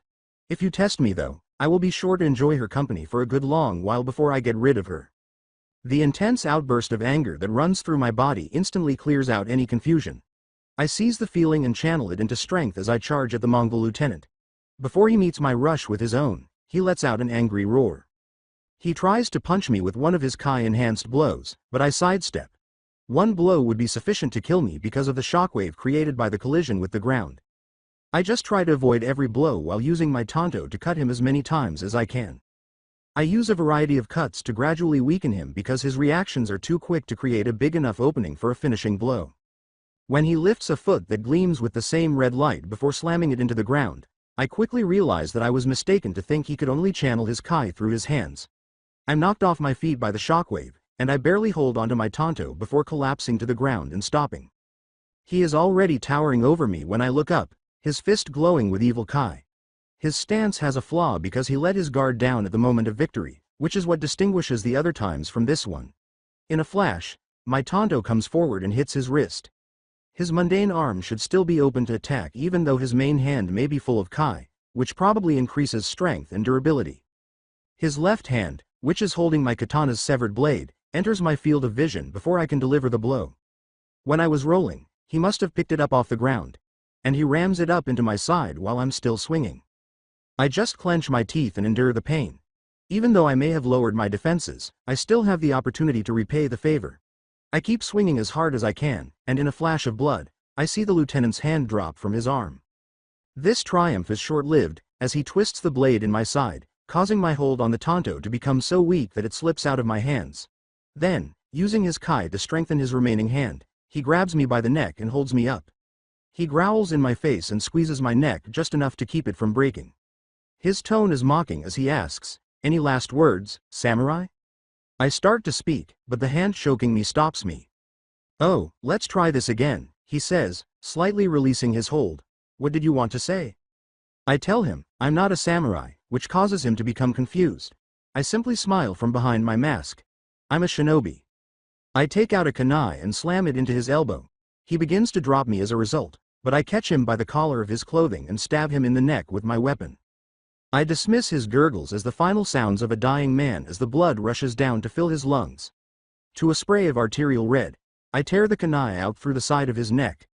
I had already stabbed the kunai up under his chin and into his brain before the first drop could touch the ground. His life is cut short as his eyes go dead and he collapses to the ground like a heavy sack. I fall beside him to the ground and then crawl a short distance away. I don't want to pass away next to that trash. I lean against a little mound of dirt, remove my mask's loops from my ears, and put it down. I can feel the pain from the blade in a sudden, sharp rush as the rush of battle finally wears off. Every movement was torture, and every breath was pain. I did everything I could to keep from fainting from the agony. As my pulse slowed with each heartbeat and my breaths became shallower with each one, I could practically hear the sounds of battle becoming quieter. Before hearing the sound of triumphant cheers in Mandarin, I was almost certain that my hearing was the first to go. China appears to have prevailed in the conflict. I focus on my opponent's motionless form. If he had been left to intervene, his strength alone could have changed the course of the conflict. Fortunately, even though he did the same to me, I managed to remove him from the situation. Given that he might have been able to follow through on his claims to have conquered China and then Japan, I felt it was a fair trade. When the blood loss finally starts to catch up with me, my vision starts to swim with black dots. As my body starts to shut down, the battlefield gradually gives way to a black emptiness. One thought crosses my mind as everything else fades away, as my eyelids close for the last time and I draw my last breath. A woman smiles confidently at me, her black hair blowing in the wind. Her smile seemed to shine brighter than the sun, and her eyes were mischievous. Would she be pleased with me, I wonder? Scott Sterling, Sean Jones Pov.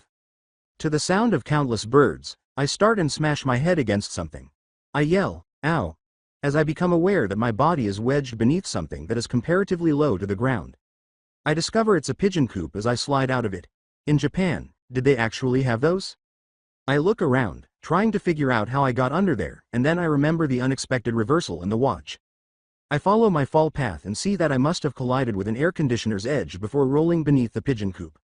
I realize that smacking my concussion on the floor of the pigeon coop may have prevented me from being discovered after I was knocked out, even though the throbbing headache was deactivated. I doubt they could see me beneath it.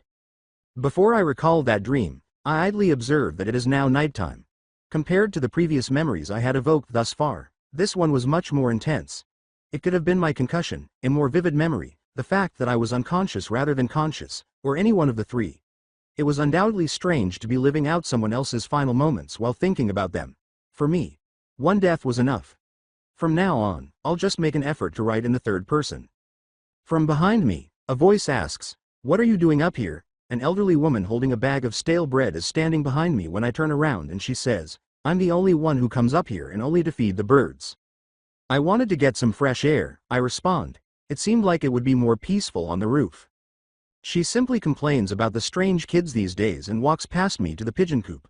I can't really deny that statement, to be honest. I take out my phone and make my way to the stairwell that descends from the roof. I ask him, my annoyance evident in my voice, "BT, are you finally done with your reboot?" "Affirmative," is his reply. "You have a text from Shaggy containing your vessel's personal history. Would you like me to pull it up for you now?"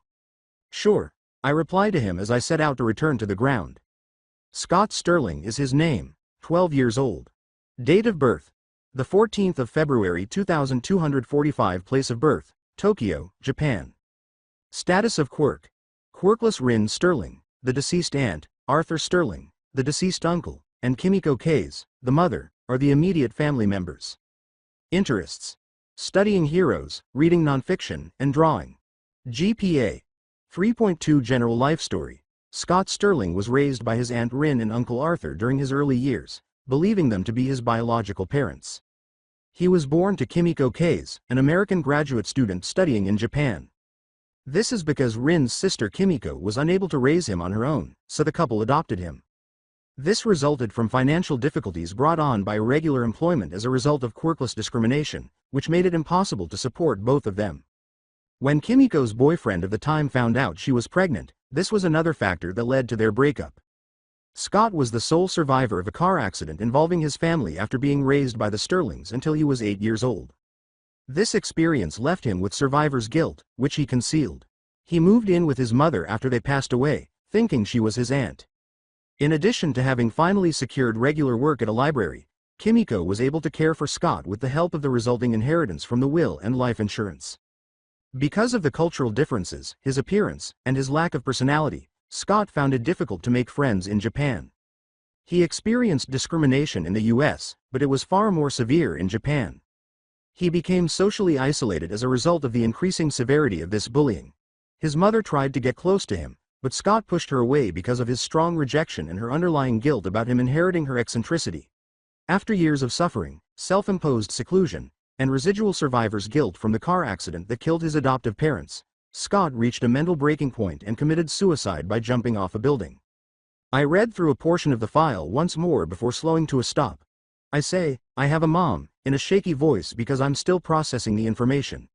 A faint memory of a blurry figure speaking softly flits through my mind. I have a mom again. I'm in too much shock to think of anything else, so I ask, "BT, can you plot a course to my new house?" "Of course," BT answered. I raised my hand an inch from the wooden surface as I stood in front of the apartment door. I attempted to knock, but it felt like my anxiety had taken hold of my nerves and shut them down. I may be 18 years old in my mind, but right now I am just as much of a child as my body suggests. The thought of meeting my mother fills me with a sense of dread. Even though she isn't my mother from my first life, that doesn't matter right now. She is simply my mother. I inhale deeply, then brace myself and give the door a few rapid taps. Before it finally opens with a click, I hear shuffling coming from the opposite side of the wood. With a startled expression on her face, Kimiko stood across the doorway before rushing to embrace me. I seemed to sink into a familiar warmth, and the only thing I could do was to put my arms around her as well. Kimiko Kaze was a young woman in her early 30s with a lovely face that seemed to effortlessly wear a smile, soft blue eyes that seemed to match mine, and dark brown hair that fell over her shoulders. She was wearing slippers, a gray apron, and a blue dress. After a while, she breaks off the embrace to examine me.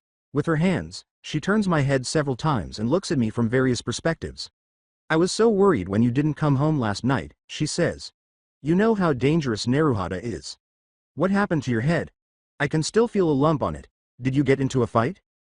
I lie and say, "No, I didn't get into a fight," but then I decide to add a little truth. "I just tripped when running around too fast and I hit my head in something. The closest thing is some bunny girl taking a bag of chips from me.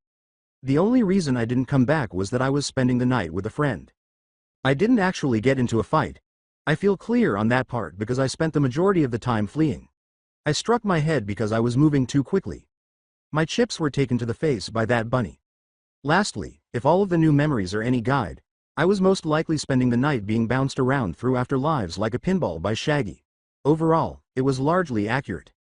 "I am glad you were okay and making friends," she says, grinning. "Just promise to let me know what's going on so I don't have worry, okay?" Her smile almost makes my heart tighten for a second. I simply make myself say, "Got it." Saying, "I have dinner all ready to eat," she enters the apartment. "Don't want it to get cold." I simply inhale deeply once more before entering. I try to organize my thoughts as I lay in bed and stare at the ceiling. Thankfully, she didn't ask any questions requiring in-depth knowledge during the pleasant dinner. If she did, I still don't know enough about my new life to respond. I can't help but wonder if having a mother is like this. Grandpa Fred was only one man, even though I loved him unconditionally. It caused me to reflect on my life if my mother hadn't passed away during my first attempt. I doubt I would have made as many mistakes. For now, I just try to ignore it. To be prepared for tomorrow, I need to get some sleep. Memory fragment point of view. "Captain, we need to get out of here," tells me the cadet. "Our reinforcement budget is depleted.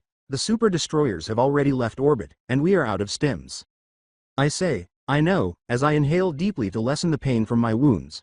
Before we collapsed their nest, a stalker gave me a couple of nasty blows to both legs, and a charger grazed my chest, making it difficult for me to breathe. The chest piece is the only thing keeping my torso from bleeding, but it can only hold me together to a certain extent. "You need to get a move on, kid." "What do you mean, Captain?" he inquires. "I need to figure out how I am going to get us to the extraction point." "No time," I cough wetly. "That pelican is coming and it is not going to wait around. I know I won't make it all the way, even if you dragged me. All I would do is slow you down." The cadet says, "I am not going to leave you behind, Captain," in a voice that trembles with fear and inexperience. I pat the terminal I'm seated against and say, I can still handle the last part of our mission. The silo bolts are all up, so I can raise the ICBM, fuel it up, set the target, and fire. All you need to do is make it to that extraction in time. The cadet's words, Cap, I can't let you die, are laced with frustration. How would I be able to look at myself in the mirror knowing I abandoned my comrade? Because you will be looking at the man who saved the mission, I say, removing my sample container from my belt and placing it in his hand. I wouldn't have made it this far without you. Let me finish this last part by myself. You take these samples and you get off of this planet. I don't want to be the man who survived when all of his teammates died to get him there, the young man replies. I don't want to be the survivor when the cost was all of their lives. I take off my helmet and place it next to me. I turn to the child and spit out a wad of the blood I coughed up. Telling him, we were all ready to die for the mission, that's what it means to be a helldiver. You choose to face certain death every mission knowing that it could be your last. You fight and struggle with every breath in your body until we win this war. We aren't fighting for ourselves or even the men standing beside us. We are fighting for Super Earth and every last innocent man, woman, and child who can live lives free from terminids and automatons thanks to us sacrificing our lives in this fucking hellhole. That's why we carry the loss of all of our comrades with us. That's what we fight for, soldier. Got it, sir, he says, at last becoming more composed. I'll head for the extraction. I say, get going, kid, live long enough to see the end of all this. That's how you'll pay all of us back. He hands over his grenade launcher, the final 2 grenades on his belt, and a couple of Liberator assault rifle clips, saying, if you want to last until the ICBM is launched, you will need everything you can fire. Take these. You can use these to hold the bugs off until you are done. I can just make sure to go stealth the rest of the way. It's the least I can do for you, Captain. Thanks, Cadet, I say, my pained expression momentarily turning into a smile. I'll make sure to put these to good use. He replies, it was an honor serving with you, sir, and then he salutes. It was a pleasure as well, kid, I reply. Now, get the fuck out of here before you miss your ride. He nods and takes off running, using his jump pack to increase his distance over the incline. All I can hope for is that he gets there in time. I raise myself to the terminal screen and begin the initialization process by tapping it.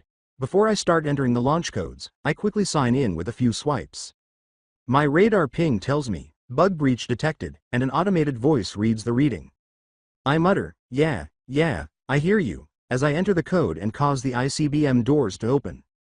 As the doors begin their gradual ascent, the first bugs appear. It was only a small trickle of scavengers at first, and I ended it with a serious round of semi-auto shots from my pistol. Wasting assault rifle rounds on the little fry fodder is pointless. After the doors have finished opening, the fueling process starts. The next round of attacks begins as I wait for the rocket to top off. Hunters and warriors make up this group. The hunters try to attack by leaping forward with a boost of their tiny wings, but I shoot them out of the sky with swift bursts of my Liberator, causing them to fall to the ground, their white carapaces stained with green blood. With their brown shells creating a tiny wall of approaching insects, the warriors at last start to get closer. I direct my fire toward their heads, causing them to explode. Since they keep going after losing their heads before collapsing, I do this to save rounds. I have to watch how many rounds I use because a few more would put them out sooner. The enlarged green bile sacs of the bile spewers, which contrast sharply with their black carapace, start to file in slowly as they crawl over the rocks.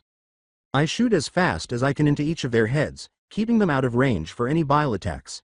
Since their head armor has hardened, it may be a more difficult shot than when they were nursing spewers, but it uses less ammunition than popping their bile sacs.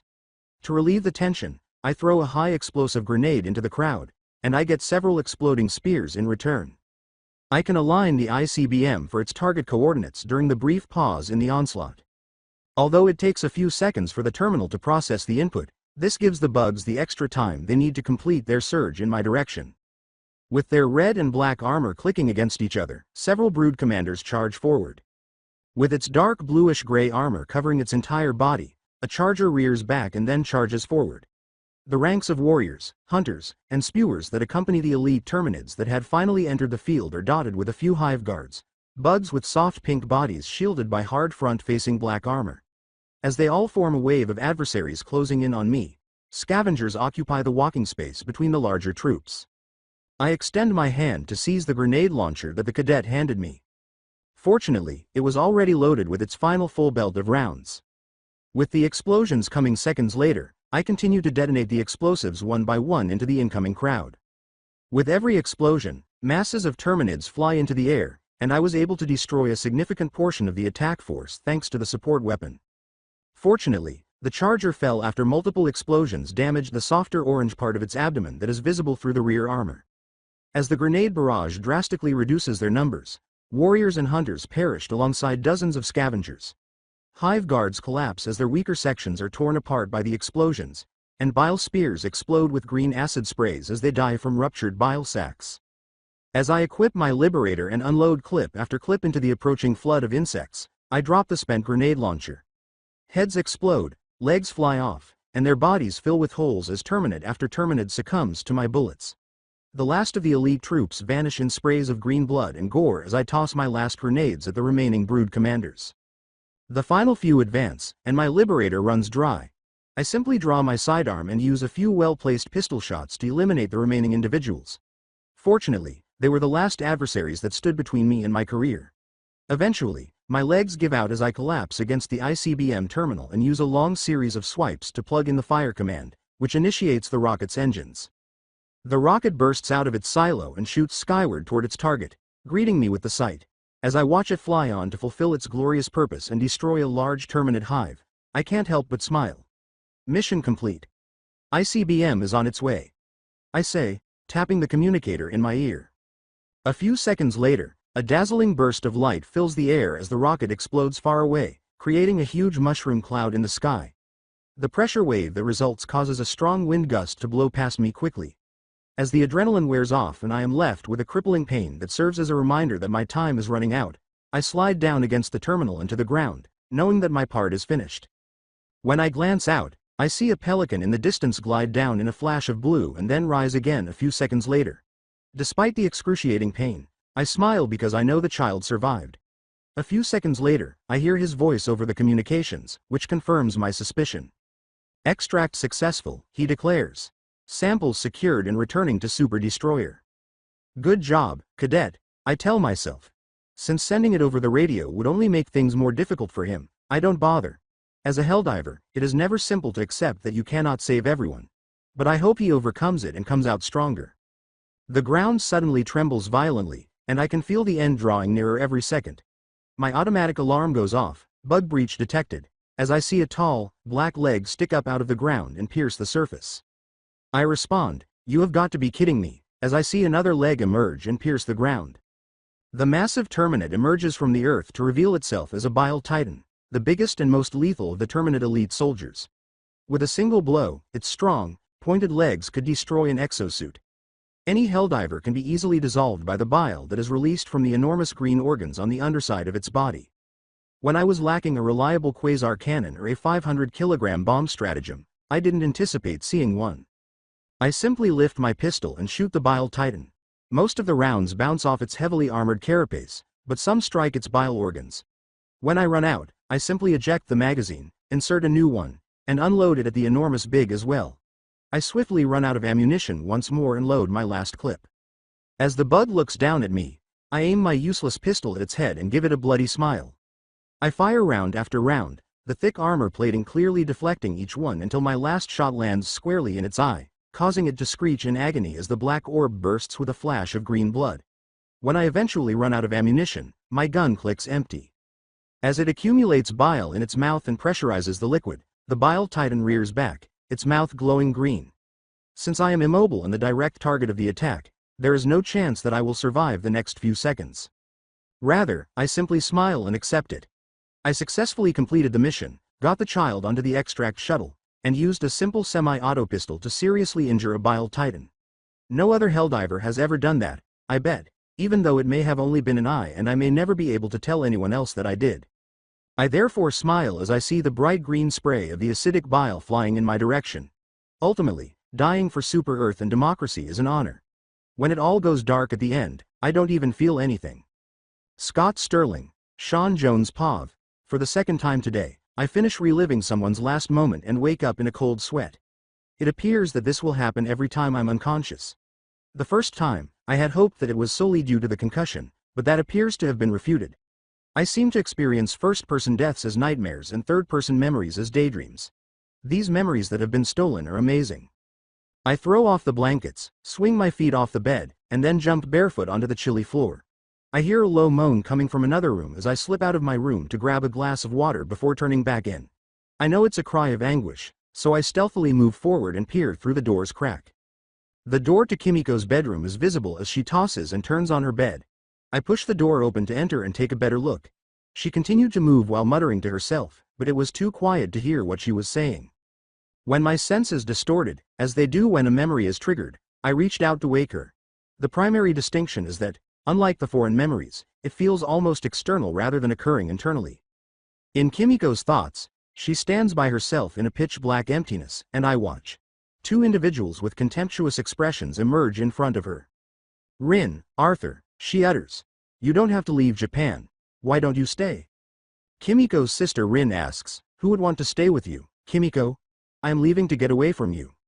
"I can't believe your sister is one of those primitive freaks, honey," Arthur responds. "I am just glad we don't have to see her again." I deduce that this must be Kimiko's dream. The couple's actions don't seem to be accurate representations of their behavior. But this is what Kimiko is thinking. In the world of dreams, your beliefs are more important than reality. And Kimiko seems to think her sister saw her like this. Rin says, "Let's go, baby, we don't want her failure to run off on us." Kimiko runs after them, but the two disappear as they walk into the darkness. Another man appears shortly after. He had green eyes, brown hair, and a tall build. I can tell that this was the father of my body because of the faint resemblance to my features. His voice reflected the sneer on his face as he asked, "Why would I ever want to raise a child with a quirkless reject? You were a little bit of fun, but I would never trade my future for cleaning diapers in some shitty apartment with you. I could never imagine being trapped with you for the rest of my life." Like the others before him, he stalked off into the darkness, but Kimiko made no attempt to follow him. That impression seemed closer than I would have liked, for some reason. Knowing that I didn't know my father in either my first or current life brings me joy. Both of them appeared to be jerks. An elderly couple who frown at Kimiko are the next to arrive. Considering how much the woman's face resembles Kimiko's, I assume they're her parents. "If only we never had you," her mother remarks. "You were always such a disappointment compared to your sister. You didn't even have the decency to be born with a quirk. Just one letdown after the other." The father goes on to say, "You couldn't even keep your legs closed. You had an American's bastardized child and just gave it away to your sister. You don't even have the strength to raise your own child, and you decided to drag your sister down too by having her taken your spawn. It is just as worthless as you. You couldn't help but infect him with your quirklessness." My rage at her parents overpowers my rage at the boyfriend. I want to run them over with a truck because they are treating her like trash because she didn't have some bullshit superpower when most of them are useless in the first place. As her parents disappeared, Kimiko fell to her knees with her head lowered, only to be replaced by a reflection of Maya, or at least my body. "I am glad you didn't keep me," it stated. "I don't want to imagine a life where I had to suffer through being your son. It is bad enough that you cursed me to be quirkless. I couldn't stomach being your son too." Kimiko's shoulders trembled a little, and I could hear her choked sobs as my doppelganger unknown currency-inger vanished into thin air. Her tears seemed to reverberate throughout the room, dripping as clearly as day. It dawns on me at that point. She's by herself. She was not wanted by her parents. She was left with a child after her boyfriend broke up with her. She was abandoned by her brother-in-law and sister. She believed that no one could ever love her, not even her own son. She is similar to me. At night, when I was alone with my thoughts in the psychiatric ward, I experienced similar feelings. I pondered whether my actions and the monster I was would make Grandpa Fred, Ellis, Penny, Michael, and Vivian hate me. I would hear their taunts and insults and see their contorted faces. I could feel a tiny seed of hatred growing in my heart for the first soul to inhabit this body when I realized that the original Scott killed himself and left her. Even though he was only 12, I still detested him. He left Kimiko alone once more because he was so preoccupied with his own nonsense. She most likely would have broken and the pieces would never have fit together again if I hadn't come here and replaced the original Scott. I approach her and drop to my knees beside her. She looks up at me when I put a hand on her shoulder. Although her eyes were red from the tears that were streaming down her cheeks, she had a confused expression on her face because, unlike all of her other phantoms, I wasn't making fun of her. I simply wiped the stray tears from her cheeks with my hand rather than spitting more poison at her. "Scott?" she said, her voice wavering as if she didn't understand what was going on. "What are you doing here?" "I can't just leave my mom all alone, now can I?" I say. She simply leaps forward and embraces me tightly, her arms encircling me while she sheds tears of relief rather than despair. She encircles me in an attempt to find warmth and comfort, which I make sure to give. As I lay in her arms, I could feel myself drifting off to sleep. But hold on, was this not a dream? In actuality, when I wake up, I'm lying in the bed beside Kimiko, who has her arms wrapped around me.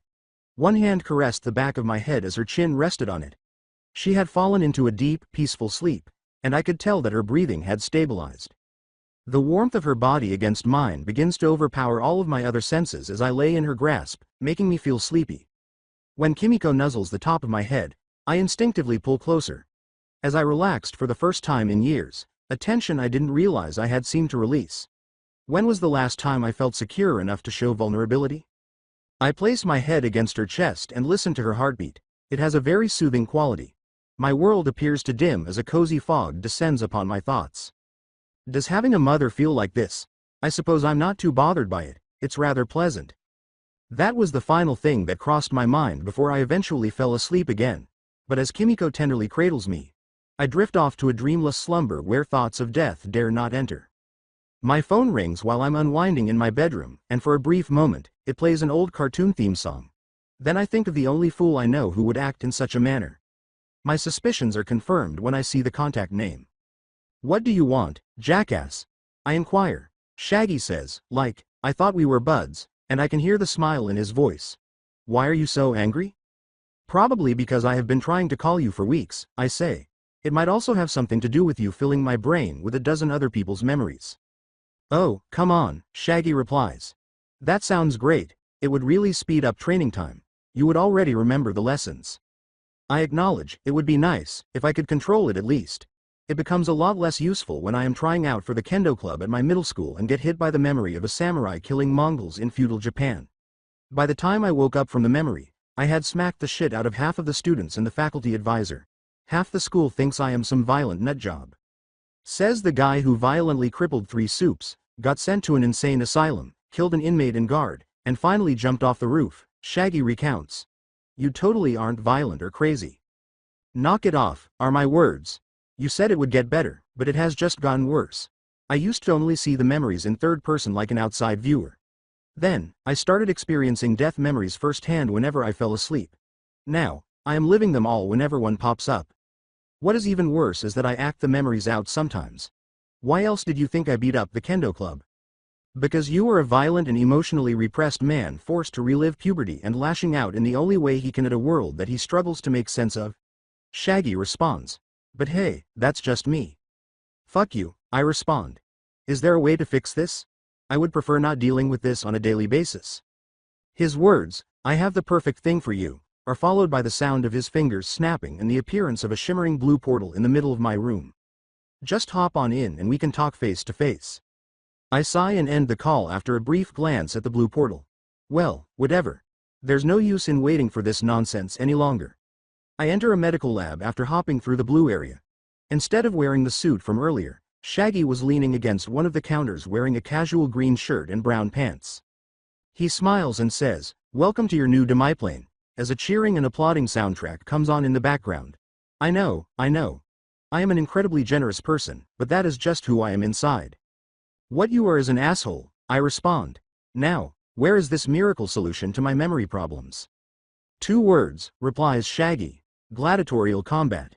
I am leaving," I declare as soon as the portal disappears, turning to try to find a way out. "Oh, come on," Shaggy says, rolling his eyes. "I did a lot of work to fix your problems.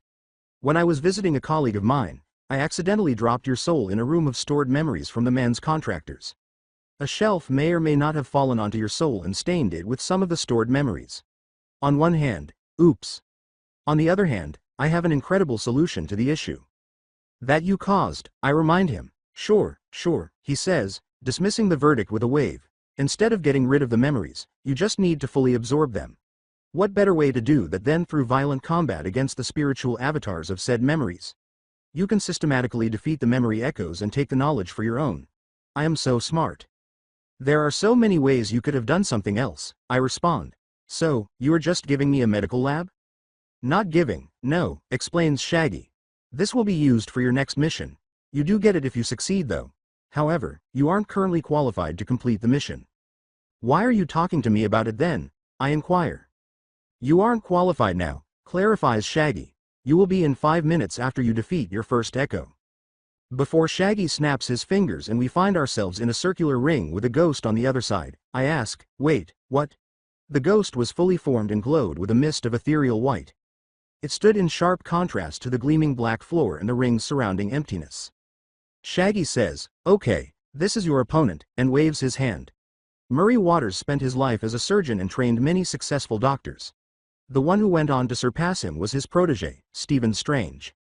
You act like I should know who that is, I respond, noticing Shaggy's eager expression. Shaggy says, oh, yeah, recalling something. You were from The Boys, not Marvel. You wouldn't get that reference. I say, I don't get this reference, and he dismisses me. Moving on, he exclaims in a positive tone. All you need to do is defeat him in a fight and you will be able to inherit his knowledge and memories. This will give you the capacity to act as a world-class surgeon in your own right. At least, world-class for normal people. A lot of people with quirks have weird biology. You can just supplement skill with technology for that though. That is a grown man, I say, gesturing to my ghostly adversary. I am currently in the body of a 12-year-old child. I don't know what you expect to happen here. Shaggy exclaims, "O ye of little faith," with a sigh. How about you actually try? Don't worry about being gruesomely killed in these fights. You will be fine and dandy afterwards no matter what happens. You could die against the same guy 50 times with only nightmares to show for it.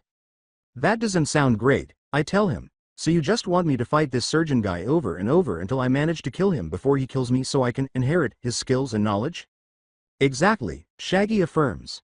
You can still slowly gain skills through your memory bleed, but you have to fight the avatars if you want to complete the knowledge. All because you dropped a shelf on me, I remark breathlessly. Hey, it isn't my fault, adds Shaggy in self-defense. It was Blue's fault for scaring me as I was turning a corner. Blue? I inquire before recalling the man from my dream who was in Scott Sterling's body when I woke up. His blue eyes were the most prominent feature I could see in the shadows. Is he really strong, live in a dark castle, and have glowing blue eyes? Shaggy remarks, oh, you must have met him, as a realization dawns. Yeah, that was the Blue King. He is one of my work buddies in the consortium. He must have taken an interest in you after you were exposed to the memories of his old contractors. That sounds bad, I say to Shaggy. I don't think I want him interested in me. Cryptically, time will tell, Shaggy says.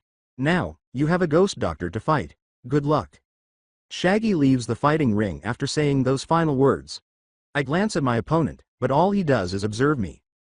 Oh, forget it. There is no reason to place too much value on getting killed because I won't actually die if I lose. Since I've experienced it once, I can honestly say that I've had worse hangovers in the past. Goddamn, the Lowry brothers back in Huntsville knew how to make some powerful moonshine, even though they were usually sharing their last brain cell. I maintain a standard boxer stance with my hands raised as I advance slowly. Although it wasn't flawless, it was my best defense. As I watched the man take a scalpel out of his pocket, my mind was racing with ideas. He was going to attack where? Was it going to be a slash using the razor-sharp edge of the surgical instrument? Or would he try to rip it out with a stab and do significant damage? Hell, it would be dangerous even if he threw it. How much force he can put behind a projectile is unknown to me. I don't know is the one issue that keeps coming up. I'm not sure what kind of attack he could launch. In a straight fight with someone much stronger than me, I have no idea how to defend myself. I'm a brawler stuck in a 12-year-old's shrimpy body. The limitations of my buildy's current age cannot be altered by a few weeks of exercise. The man is offering me the handle of the scalpel, but why is he turning it around?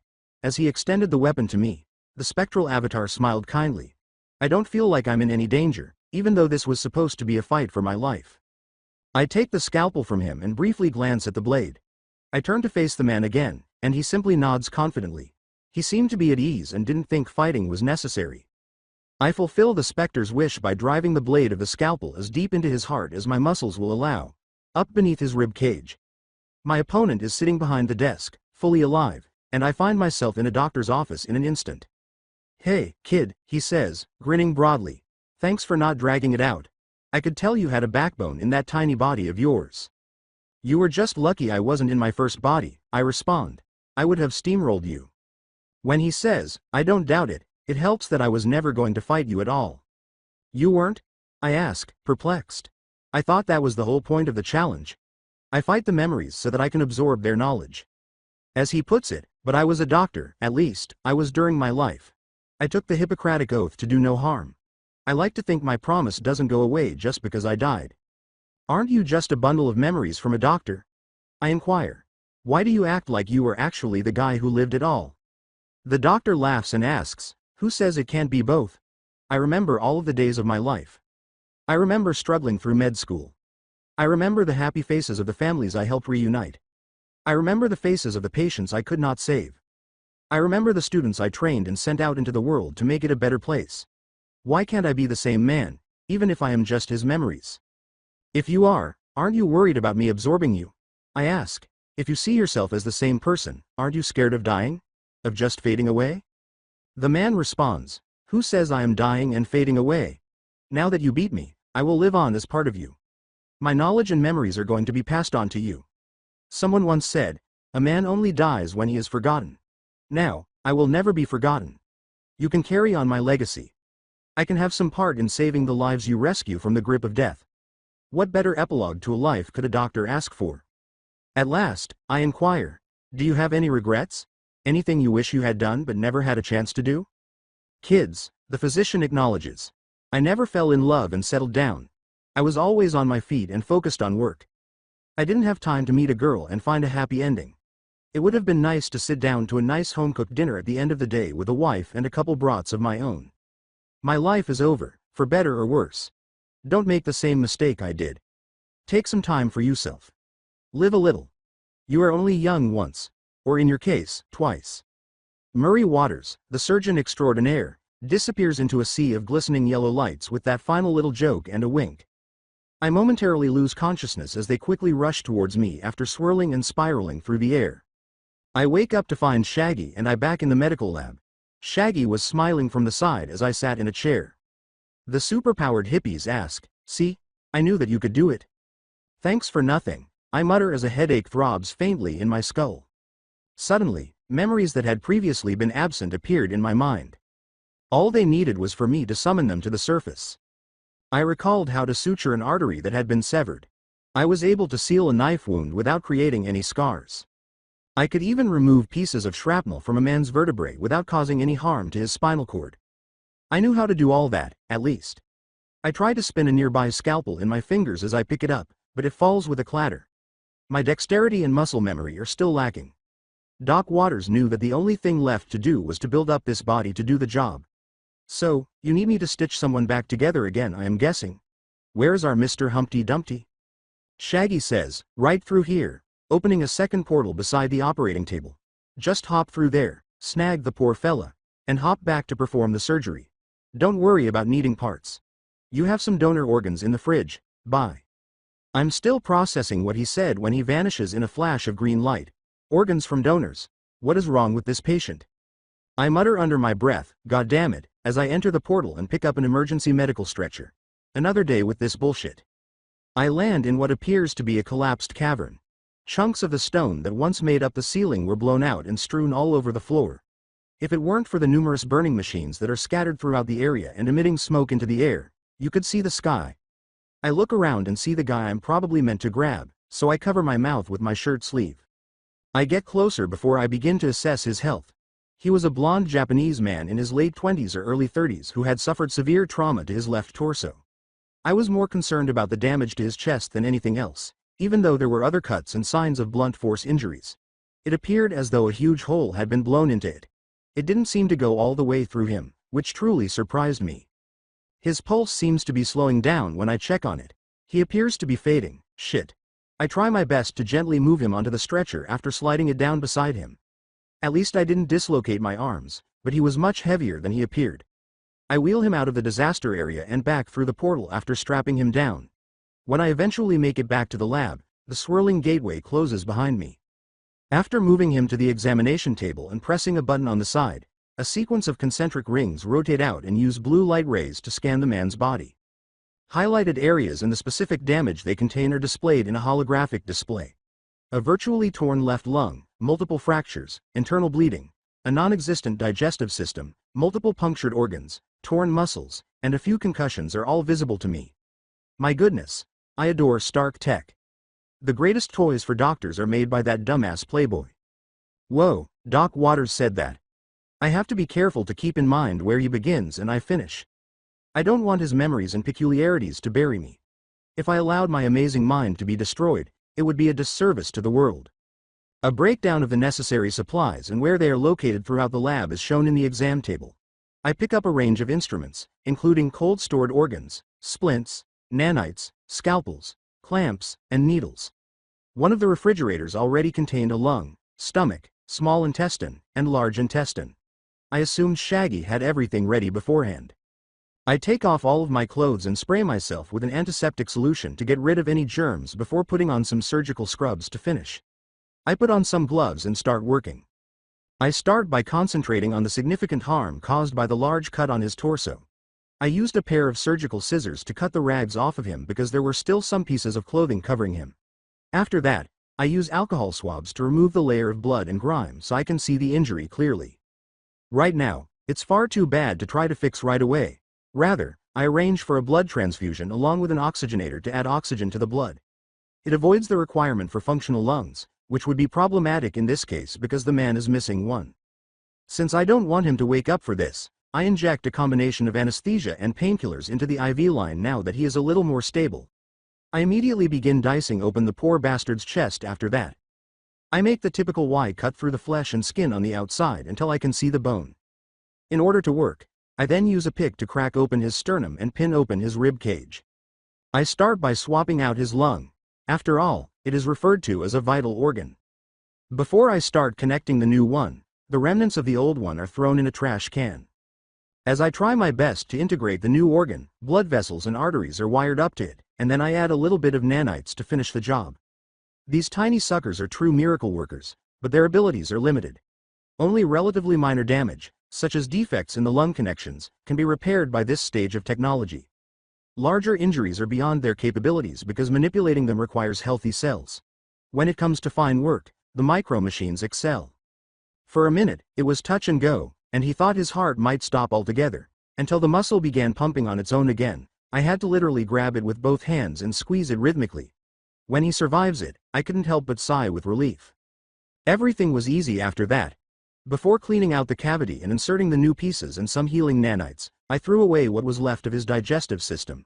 When it's finished, I replace a few of his destroyed ribs with suitable substitutes made by a remarkably efficient 3D bioprinter using calcium reserves and some of his leftover biomass.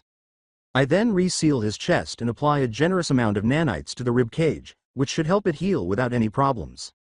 I started concentrating on his less serious wounds at that point. I use a temporary sealant to hold his fractured bones together. When necessary, I apply nanites while cleaning and sewing up his smaller wounds. I didn't hesitate to use the tiny devices. They were pushed out through the bladder in the following days, significantly shortened the post-operative recovery period, decreased the risk of infection, and minimized the final scarring. When it came to the aftermath of surgery, it was revolutionary. He tries to awaken toward the end and starts to move. I give him another dose of sedatives to stop that shit in its tracks while he blearily tries to open his eyes. Nice try, I reply. But I doubt you will work through this round of night-night juice before you are long gone. I was finally done with the surgery after what seemed like hours of back-breaking labor, or more akin to surgeries with all the damage I repaired. Another blue portal with a glowing green sign floating next to it materialized as soon as he was stable and completely closed up. Push him through. Good job. I rolled my eyes when the message was followed by a thumbs-up symbol. Before turning the patient back over, I still follow the directions by moving his existing blood bag to a stand that is fastened to his stretcher. Before the portal closes, I advance the stretcher through it. As soon as I lose all physical strength, I immediately collapse and fall to the ground. I felt as though I had participated in an Olympic weightlifting competition after running a few marathons. I felt as though I had pulled nearly every muscle in my body. I lay boneless on the floor and gasp, "What the fuck?" I yell when I realize my phone has fallen beside me. BT, what happened to me? You have overstressed your body, according to BT. Adrenaline and a neurological surge following the addition of Dr. Murray Waters' memories to your own allowed you to ignore your body's physiological limiters to perform the surgery, but it required more strength and stamina than you could ordinarily produce at this stage of physical development. As such, the muscles in your body are now in a state of rest in order to recover. Within a week, You should return to your full capabilities. Fuck, I swear. Okay, how long should it be until I can move? You should regain the ability to move under your own power in around 8 hours with your current physical condition and calculated recovery speed, according to BT. Would you like me to set an alarm while you use this time to rest? No, I wanted you to read me an audiobook, I murmur. Of course I want to rest. Please wake me up when I can move. BT responds, affirmative, before the AI goes silent once more. As I fade into unconsciousness, I let my eyes close. I was off to dreams in just a single instant because my body was already pleading for it so much. A fragment of memory, point of view of Murray Waters. Sitting in the chair beside my hospital bed, Stephen says, "Hey, you doing all right, old timer?" When the man sat down, his cloak was draped over his back. "You look a little worn out." I cry out in laughter. "Who are you calling old timer? Don't think I don't see that gray on you. You are practically a geezer too." "Right as always," responds Stephen. "Sorcery is for the young and I feel so damn old these days. I almost pulled out my back getting up from bed the other day. Where did all of the years go?"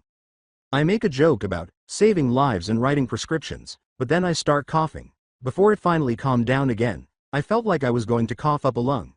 I don't have any regrets though. I spent my time giving other people more of it. Not many people can say they did that much. Stephen asks me, "Really, no regrets?" "All right." I wave my hand in agreement. "You know what I mean. At least you aren't following in my footsteps anymore. You finally got back together with Clea, right? I am glad you aren't going to waste any more of your time with chasing tail and one-night stands." "That was fun, but it doesn't compare to having her in my life," Stephen acknowledges. "She makes me feel complete, like I found a piece I didn't even know was missing." I say, "Congratulations," to him. "You have found something most people only dream about. Hold on to it as tight as you can. This time around, I mean. Didn't you get a divorce or something before? I remember you telling me it had something to do with memories." "That was a whole thing," says Stephen, trying to push that idea out of his mind. "Some things are better left in the past." Saying, "I can agree to that. Wasn't her mom some kind of demon queen?" "Extra-dimensional warlord," Stephen clarifies. "But same difference. Back to you. You don't wish you had done anything differently? Taken more days off? Gone to a couple of parties? Tied the knot with a pretty girl?" "No," I reply, dismissing the notion. "I don't regret how my life ended up. I am proud of the lives I have touched. In any case, it isn't like I never had kids." Stephen smiles and asks, "Oh, so there are a couple of Little Waters bastards roaming the streets? I didn't take you for the type." "I'm not," I mutter in frustration at Stephen's joke. "I wasn't the one caught with his pants down entertaining a pretty young nurse in an empty exam room my first week at the hospital." "Hey," exclaims Stephen, offended by the recollection of his more promiscuous youth. "Jessica was a nice girl. Juniper? Janie? You might have a point." "Hey," I chuckle. "You were so used to being a bad boy surgeon that you acted like a delinquent left and right. I can't remember how many times I had to talk the hospital administration out of transferring you." "You did?" A startled Stephen asks. "I never knew you did that. Why would you go out of your way for me back then? I was an annoying asshole who thought I was God's gift to the world." I say, "You make it sound like you changed," and then I smile at Stephen's expression of lack of amusement. "More than anything, I wanted to look out for you. I could tell that you never had anyone in your corner before. You gave off the feeling of someone who had gotten where he was by his own achievements. I wanted to let you know that you didn't have to go through life alone." Stephen remarked, "You didn't have to go through that for me." In response, I was happy to. After all, I don't have kids of my own. I just have the surgeons I train. It felt right to watch out for you. You were the son I never had. If I did have a kid of my own, I would have been proud as hell if he grew up to be half the man you are." For one of the few times I've ever known Stephen, he was speechless. Even though he usually bounces back from anything, I seem to have left him stunned. I can't help but notice that his eyes appear a little hazy. I smile teasingly and ask, "Is little Stephen gonna cry? Maybe you aren't the bad boy I thought and you are just a whittle baby." He moans at the taunt and appears to finally snap out of it. "Okay, old man," he replies, grinning. "You don't have to be such an asshole on your deathbed."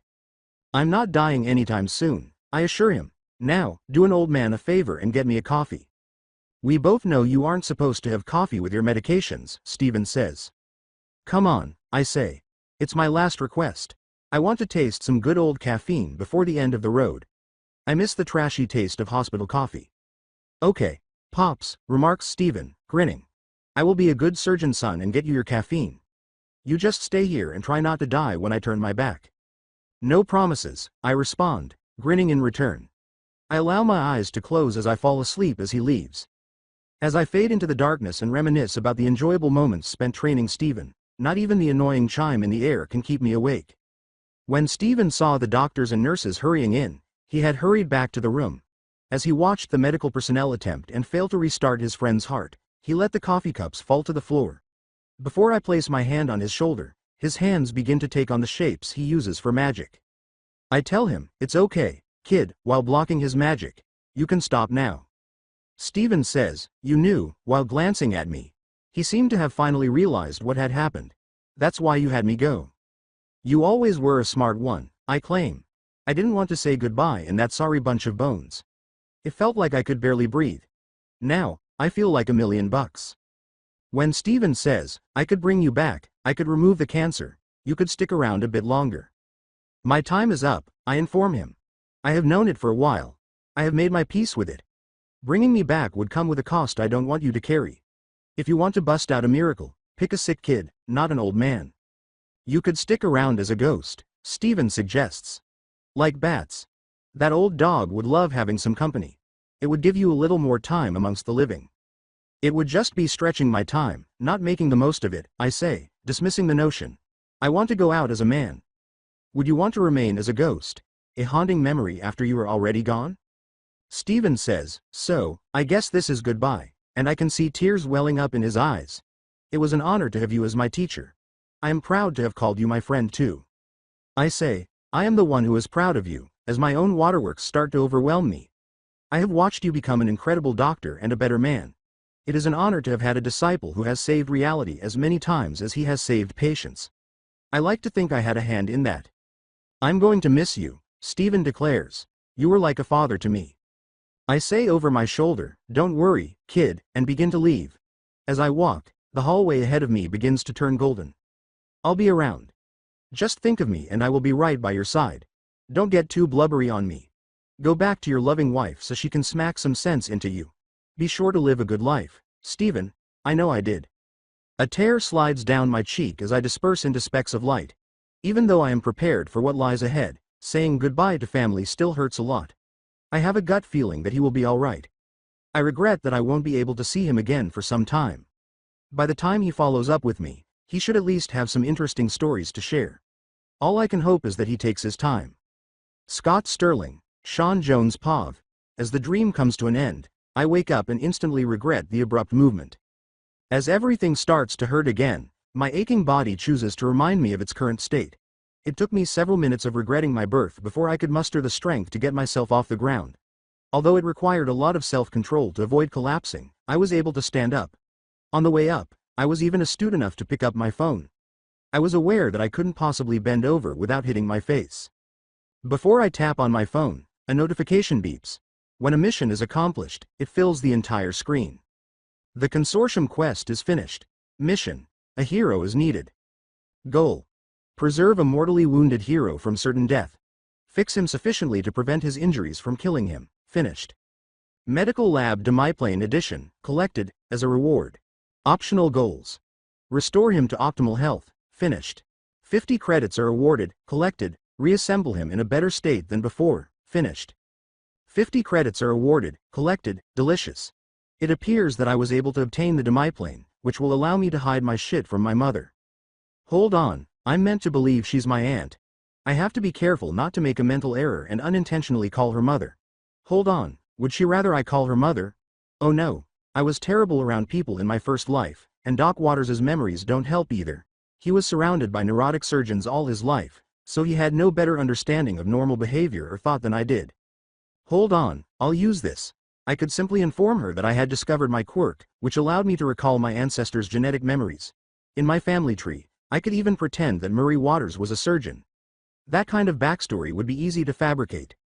After all, modern quirks would not be covered by medical knowledge, and it would make sense for a mental quirk to manifest itself only after my brain had matured. Saying this is how I know she's my mother will help me avoid telling any more lies. From her point of view, I simply toss out some nonsense about recalling a genetic memory. Yes, Everything is coming together. Hiding random information, such as the fact that I know she is Scott's mother, my mother, etc., might be wiser. But when it comes to lying, I'm awful. When it comes to recalling my previous lies, at least, I am. The best of them can bullshit me out of a tight spot, but 5 minutes later, I forget my whole web of lies. I don't even need to try anymore. I truly am a genius. Before I leave, I try my best to tidy up my surgical table. Used tools, such as scalpel blades, are either thrown away or temporarily placed in the sink. Normally, I would clean them, but I seriously doubt my body can tolerate such a slight. I bundle the stained cloth that covers the table and place it in a biohazard container, which magically eliminates its contents. The organ containers that contained the transplants I used were the final items I disposed of. In my earlier hurry, I had not noticed the labels on the sides, so I paused for a moment. The donor's name was printed in bold letters on the lung container. Kamado Tanjiro. I looked away, ignoring the name that seemed to itch at my brain. I try to bury fledgling memories, but they try to push through. Hey, can you show me the dance again? This is where you end, Muzan. Putting the container in the biohazard bin, I shake off the voices. When I return for the others, I discover that they are all from the same donor. Luffy D. Monkey. I tried to stop it before it began, but the rush of memories trying to come out was too strong for me to control. Doom, doom, doom, doom, da da. I'm going to be king of the pirates. At last, I am able to suppress the memories before they fully materialize. I already have to deal with a space soldier, a samurai, an assassin, and now a doctor who seems to have been a sorcerer's apprentice. Whatever those memories were, I don't need them just yet.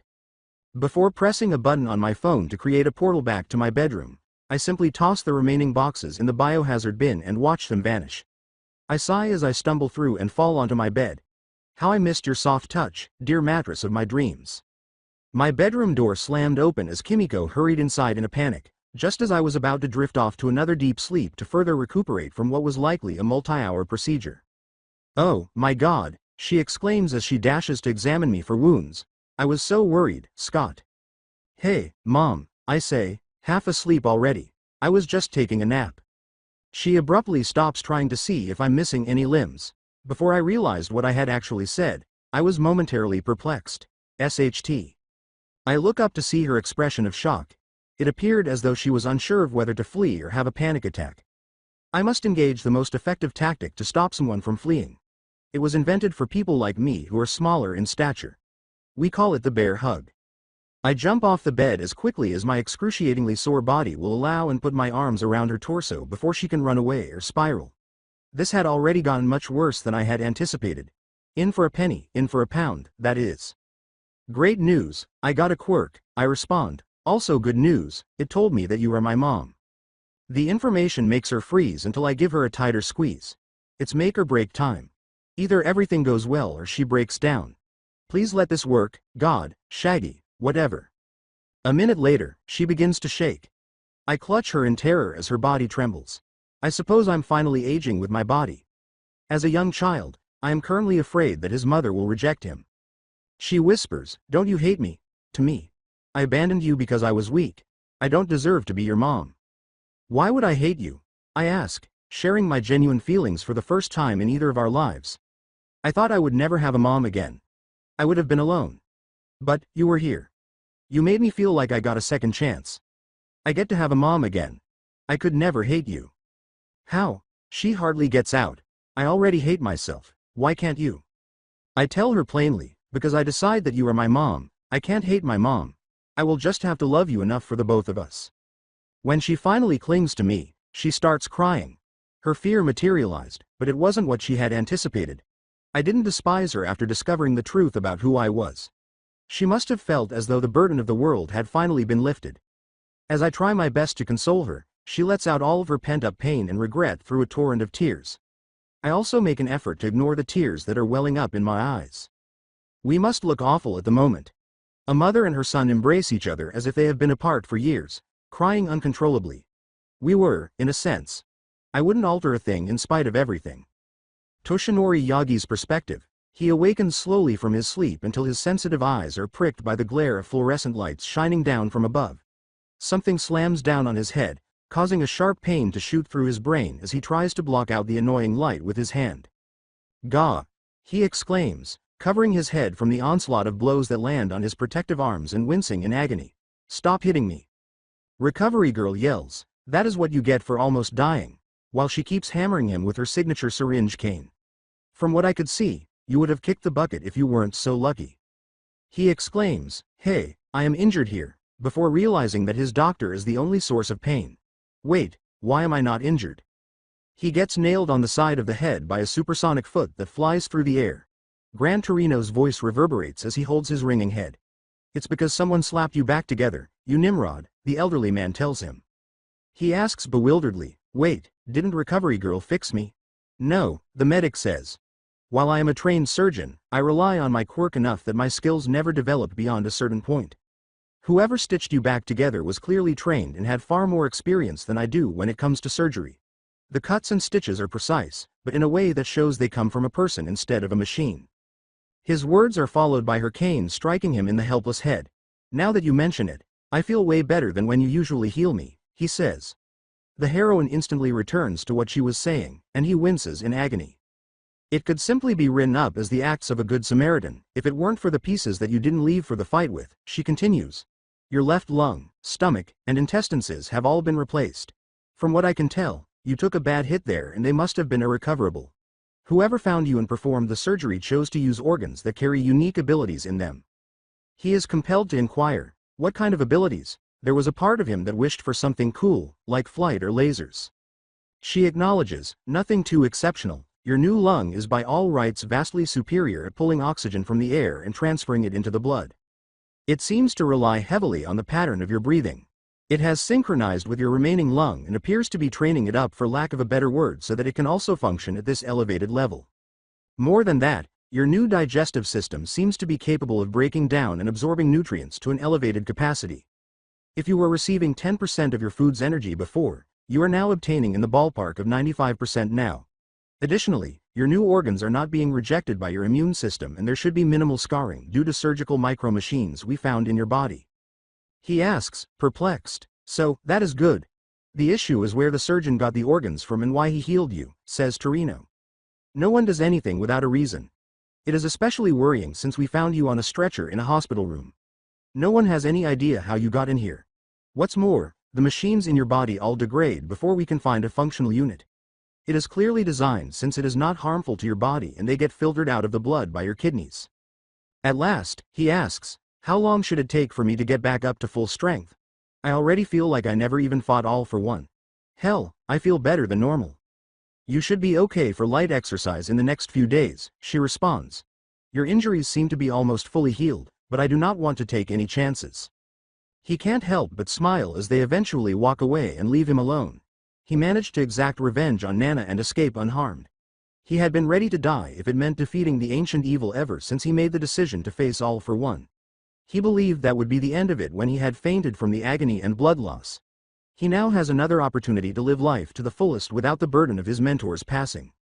He whispers, "I did it, Nana," with a joyful yet melancholy smile. He does not bother wiping away the tears that fall down his cheeks. "I beat him. You see, rest easy now. I'll be okay." Something grew warm inside him from deep within his quirk. It was the sensation of being hugged and tightly squeezed by Nana. He had nearly forgotten how it felt because it had been so long. Even though his mentor wasn't present to witness it, All Might weeps with joy and sadness as he completes his quest. He had never looked so human for a man who had long been regarded as the ultimate in untouchable strength. Scott Sterling, Sean Jones Pav. As I get ready to jog, I shake out my legs. Although Naruhata may not be Tokyo's greatest neighborhood, I don't care all that much. I have a razor-sharp scalpel up my sleeve and am well versed in medical immobilization techniques, so I could render anyone who tries to tamper with me helpless. The fact that I can simply exit the portal I've set up in my closet and retreat into my demiplane is also helpful. I was able to create the portals without using my phone because I had practiced enough.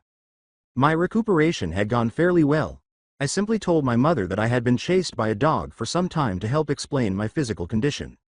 I also explained how I was able to unlock my quirk using it. Based on a memory from the assassin flashbacks, I had decided to call my fictitious ability Animus. I was apparently recalling someone else's experience of their ancestor's memory. He was a contemporary ninja assassin who obtained information about ancient alien artifacts by using a device known as the Animus to relive genetic memories that had been stored.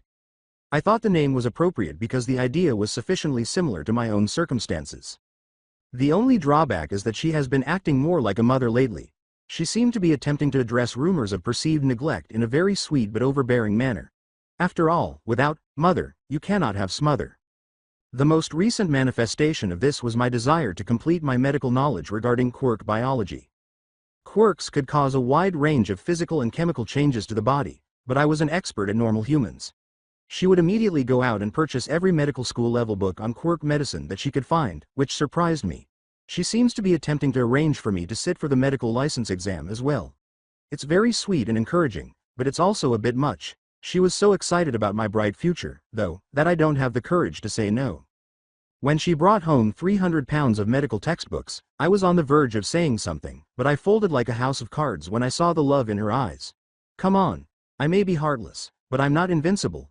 I never would have guessed that an adult woman could pull off puppy dog eyes, but my goodness, it works. That was an additional factor in my decision to begin jogging. Her efforts to force me to learn medical information were successfully diverted by my interest in becoming physically fit. She was now practically preparing for my Olympic admission. It is reassuring to know that I will always have someone by my side, even though I never anticipated my mother to become my biggest supporter. I keep an eye out for any dangers that might emerge from the woodwork as I head out. These days, there are many villains who suddenly go on the rampage. Getting sidetracked and getting attacked would be a bad idea. I turn to see that it was Tensai, my regular jogging partner, when I hear footsteps behind me. I didn't recognize the blonde man who was trailing him, but I have faith in Tensai's capacity to make friends with reliable individuals. Hold on, he became my friend, and I am a very unreliable person. I may have exaggerated him. Tensai pulls up next to me and says, "Hey, Scott. I hope you don't mind. I brought a friend on my jog today." I respond, "No problem, I just worry about him being blown over by a stiff breeze. You know how old folks get when they get up there in years." The blonde man yells indignantly, "Hey, I am still in my 30s. "I doubt that," I reply. It is so sad when their memory goes. They really think they are still in their youth when the Reaper is days away. Tensai tries to maintain a straight face, but he laughs. He smiles and says, "Hey, don't rag on Toshinori so much, he is sensitive about his age." As we jog, Toshinori yells, "Not you too," with dismay. Toshinori and I both continue to look at each other intensely when we eventually pause for a rest.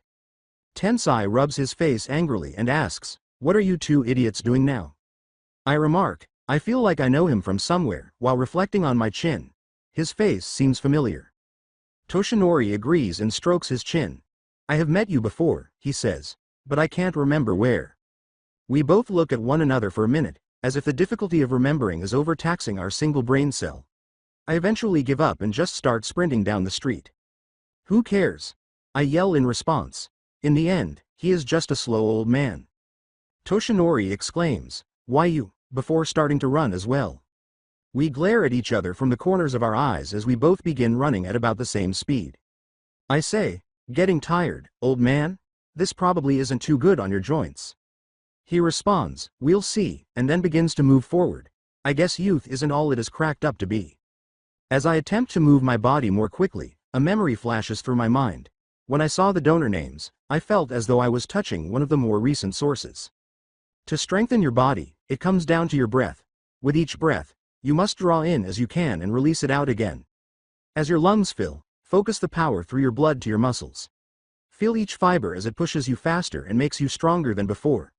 Let it fill your body like the air fills your chest. It is truly as simple as breathing. As I attempt to experience the sensation that accompanied the voice, I listen to the instruction in a whispered voice from a borrowed memory. I let my lungs expand as much as I can with each breath, drawing in more air. I seem to gain strength as I continue to breathe, keeping the oxygen flowing. Before I start to pass, Toshinori's eyebrows shoot up in surprise, and I slowly begin to pull back up to him. We are soon neck and neck as he exerts more effort. With the aid of his engines, Tensai finally catches up and gives us a frustrated look. When we both decide to ignore him and keep racing, he asks, "Are you guys still doing this?" After a minute, we are left lying on the ground with our lungs burning from running so hard. Tensai sees us for the fools we are and looks down on us with disapproval. "I totally won," I wheeze. There is no way that the old fart ever got ahead of me. Toshinori counters, I was first, wheezing himself. I totally passed him. Tensai made the decision to give up and leave at this point. When we call him back to ask him to announce the winner, he simply ignores us and continues to walk away. That's something I can respect. I can respect it even though it annoys me. As things stand, Blondie and I eventually get well enough to say our goodbyes and part ways. A medical textbook is calling my name. After a few weeks, obtaining a medical license was far simpler than I had anticipated. I mean, I knew the majority of the material from Doc Waters' recollections, but I assumed quirk biology would be more difficult. As it stands, it seems that learning enough to close the gap and pass the test only took a few weeks. If the medical field hasn't changed much despite 2 centuries and widespread superpowers, I don't think highly of it. Even the standard Stark Tech manufactured tools in my demiplane are superior to their technology. As of right now, I was among the youngest doctors in Japan's and the world's history to be fully licensed and in practice. The majority of people with enhanced intelligence and learning may have received training comparable to mine in their youth, but they never bothered to pursue a real degree or become licensed doctors. They probably thought it was a waste of time because they could have made more money with less work if they had just become engineers or researchers. Alas, to each his own. Within days of receiving my medical license, my mother made arrangements for me to be employed by a local hospital.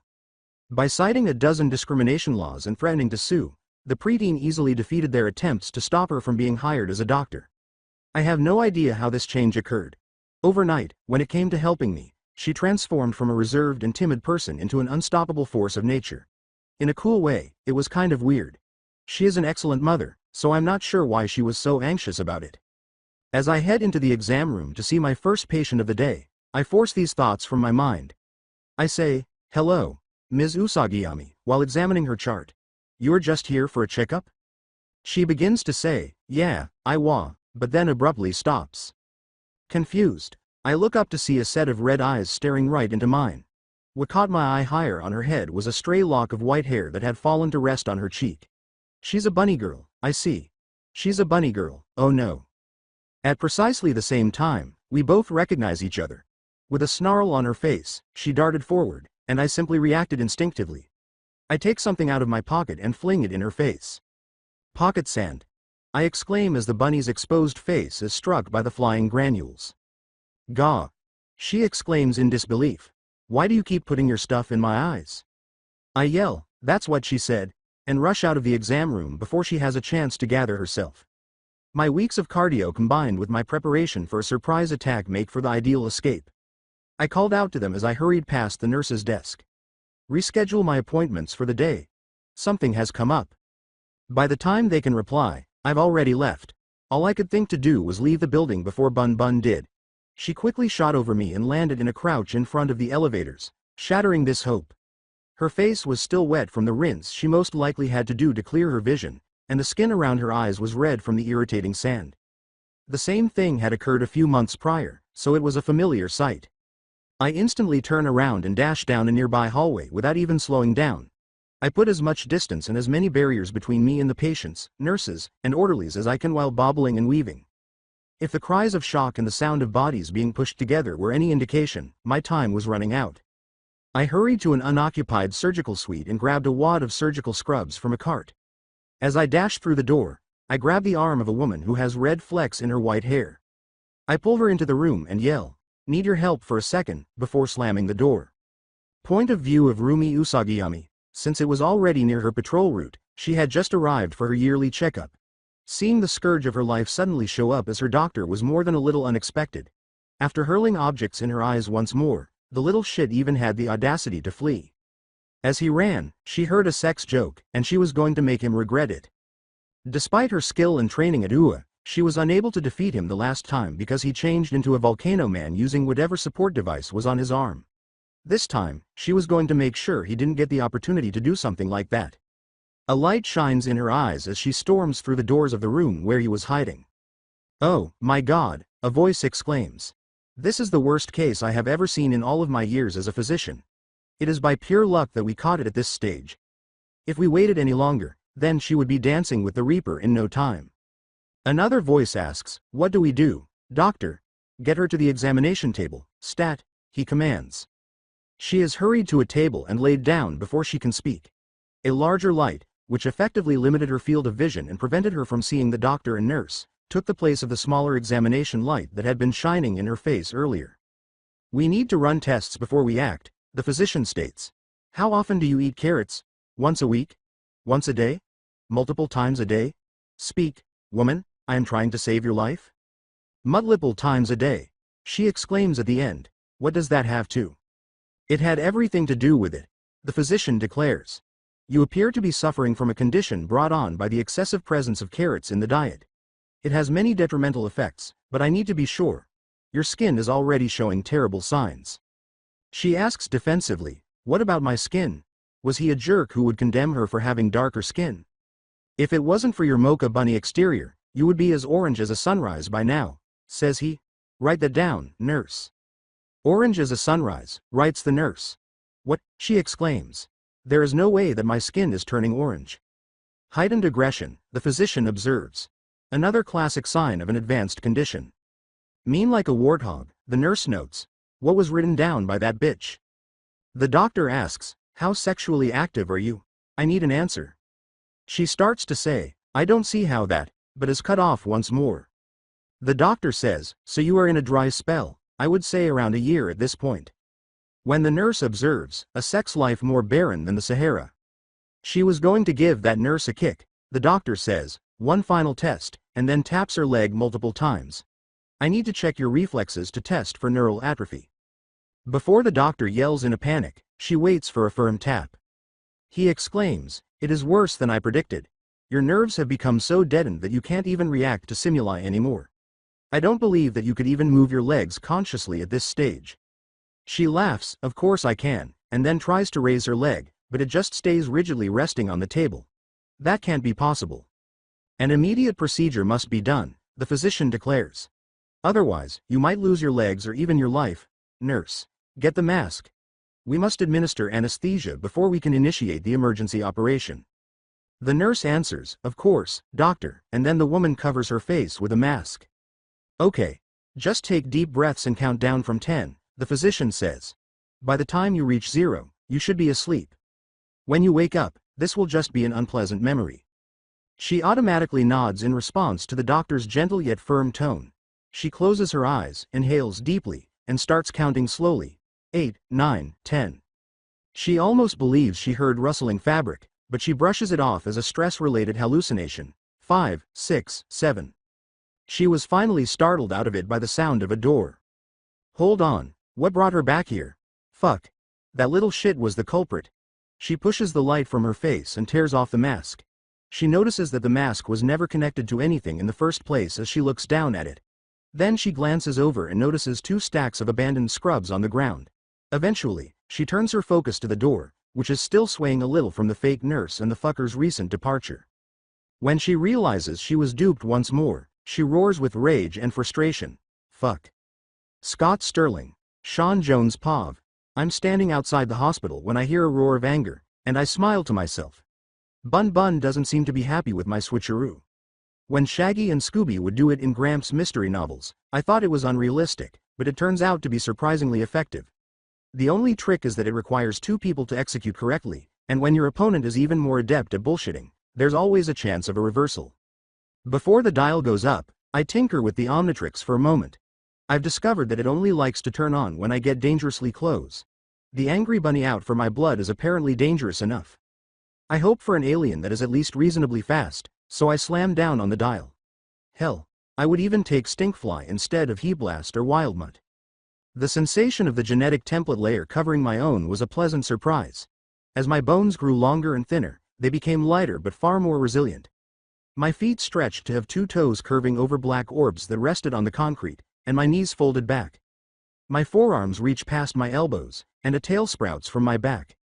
As an outer layer forms around my head and a visor emerges to show my face, my skin turns blue and scaly with darker black lines. XLR8? I inquire. Sweet, nobody does fast like this guy. I ride on the accelerating balls under my feet and flash away in a burst of speed. I leave the hospital in the dust, along with the bunny it holds. I can always make up the lost time, but Mom is going to be furious. Pav of Fuyumi Todoroki. Hey, Mom, she says, taking a seat beside the bed. Her mother, Rei Todoroki, was on the bed. She had been here ever since she poured boiling water on Shoto's face during a mental breakdown a few years prior. Her mother ended up in the psychiatric ward of a remote hospital, and her younger brother was left scarred. In order to prevent anyone from identifying her and linking her to the ideal hero endeavor, her father concealed his wife in Naruhata. She runs her fingers over her mother's hand.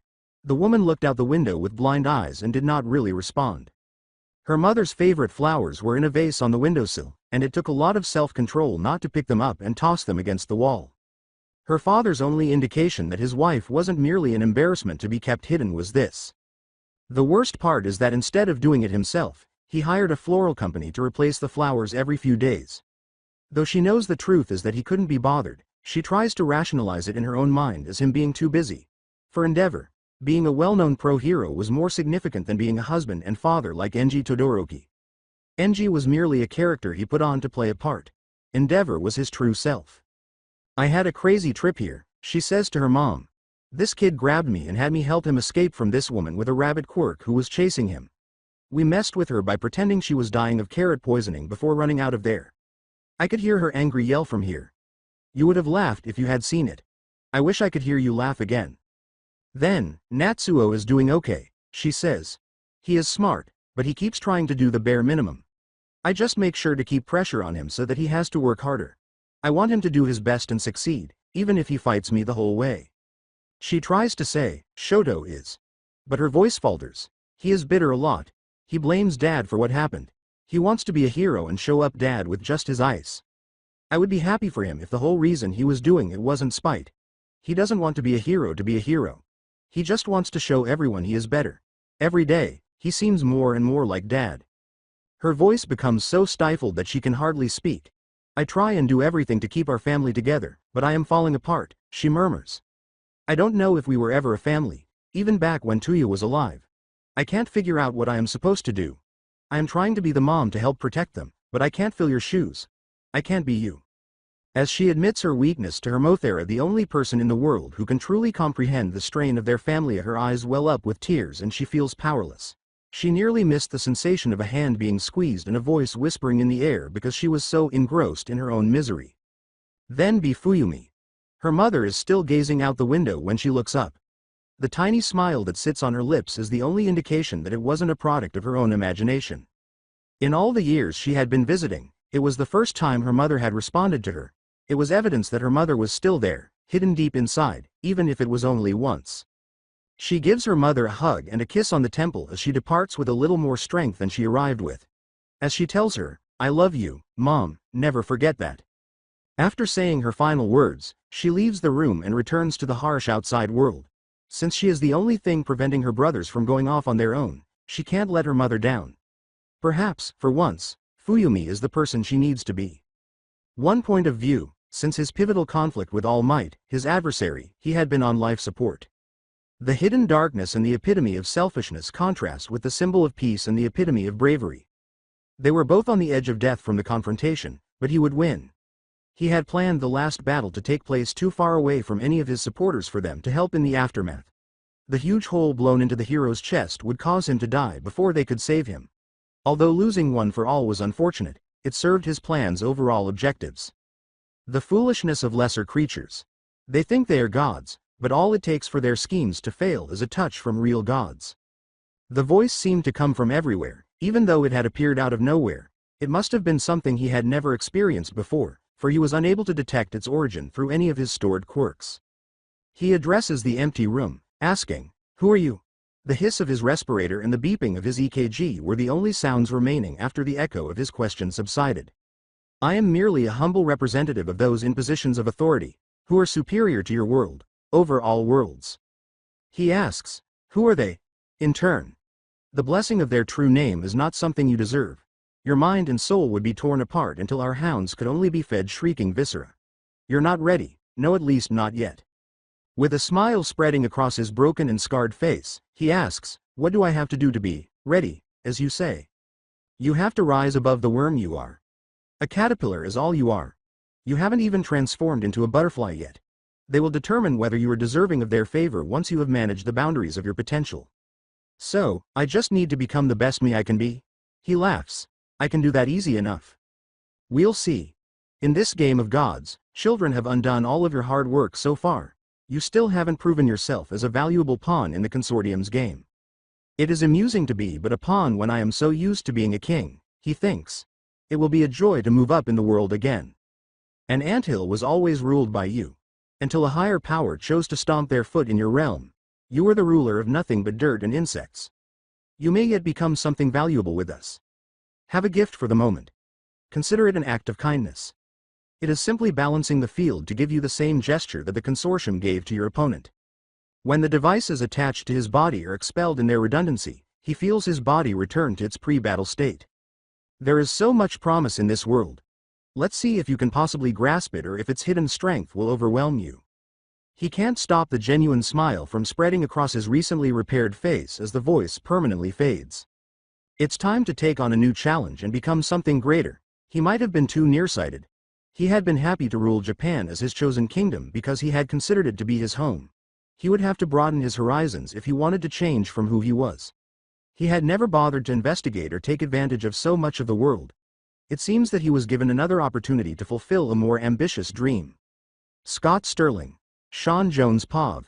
I rub the sleep from my eyes and make my way to the bathroom sink.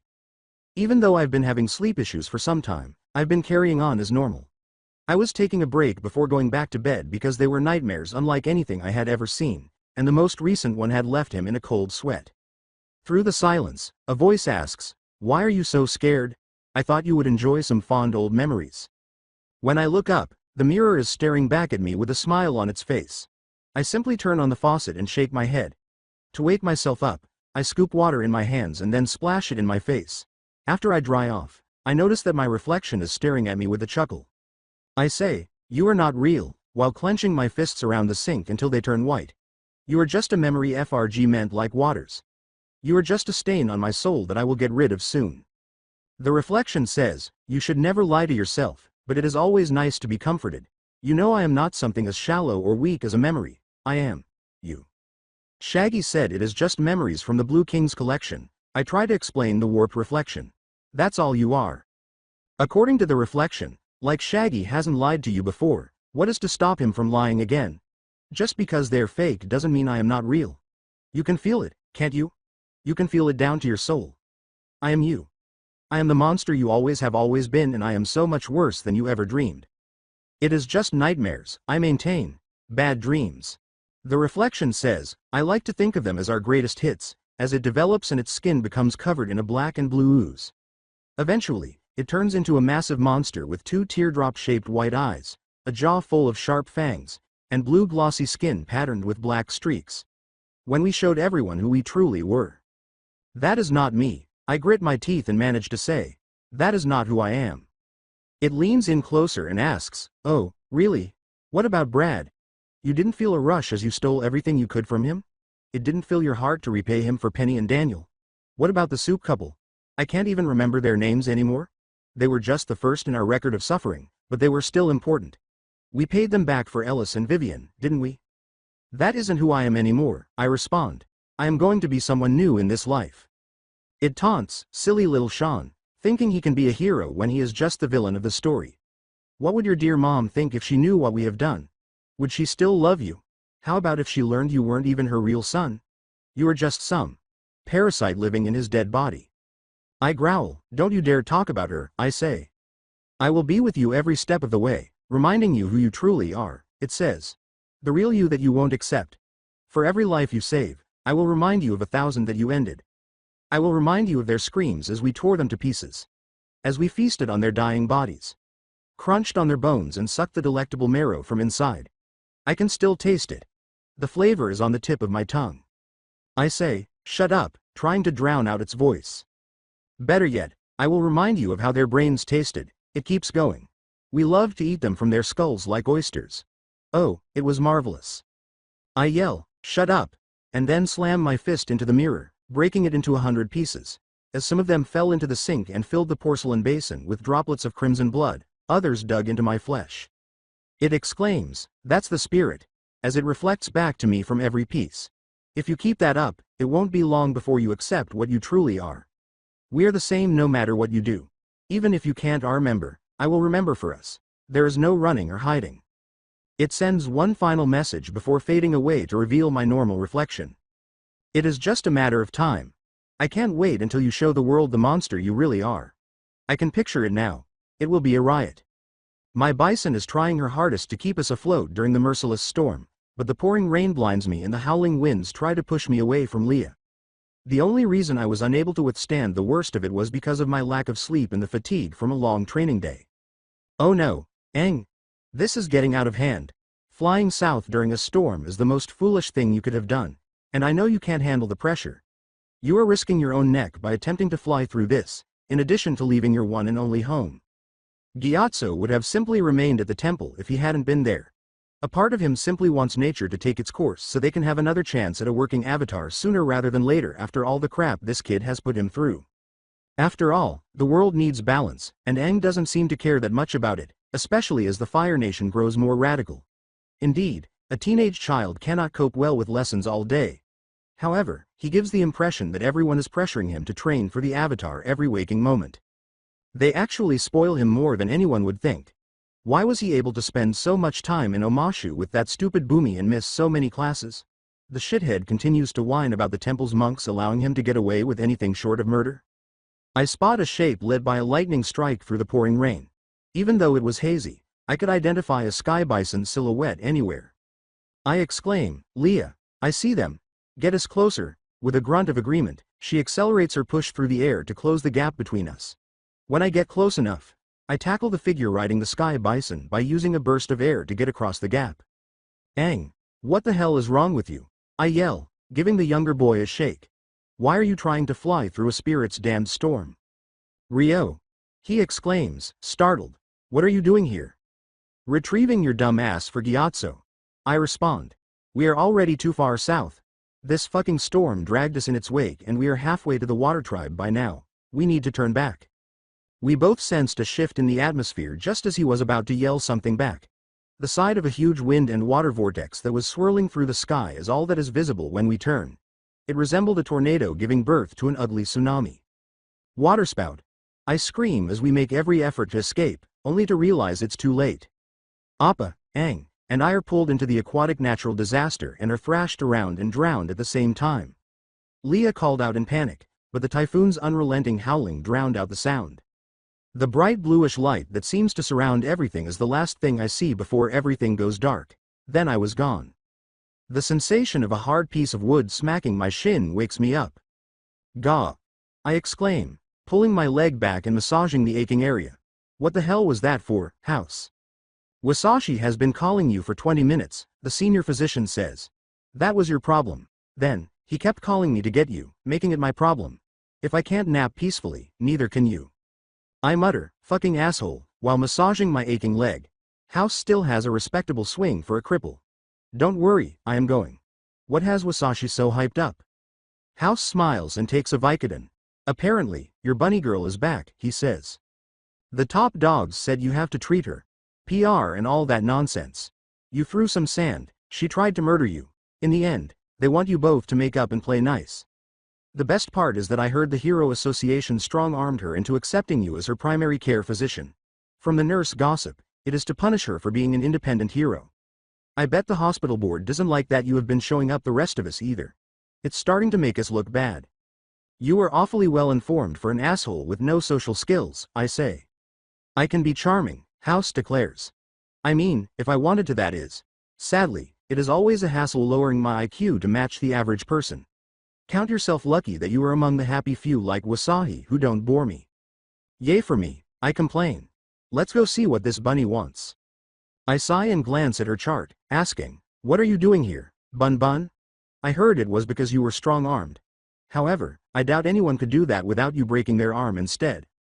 She begins to say, I came to, but the words seem to get stuck in her throat, to say, SWRMY.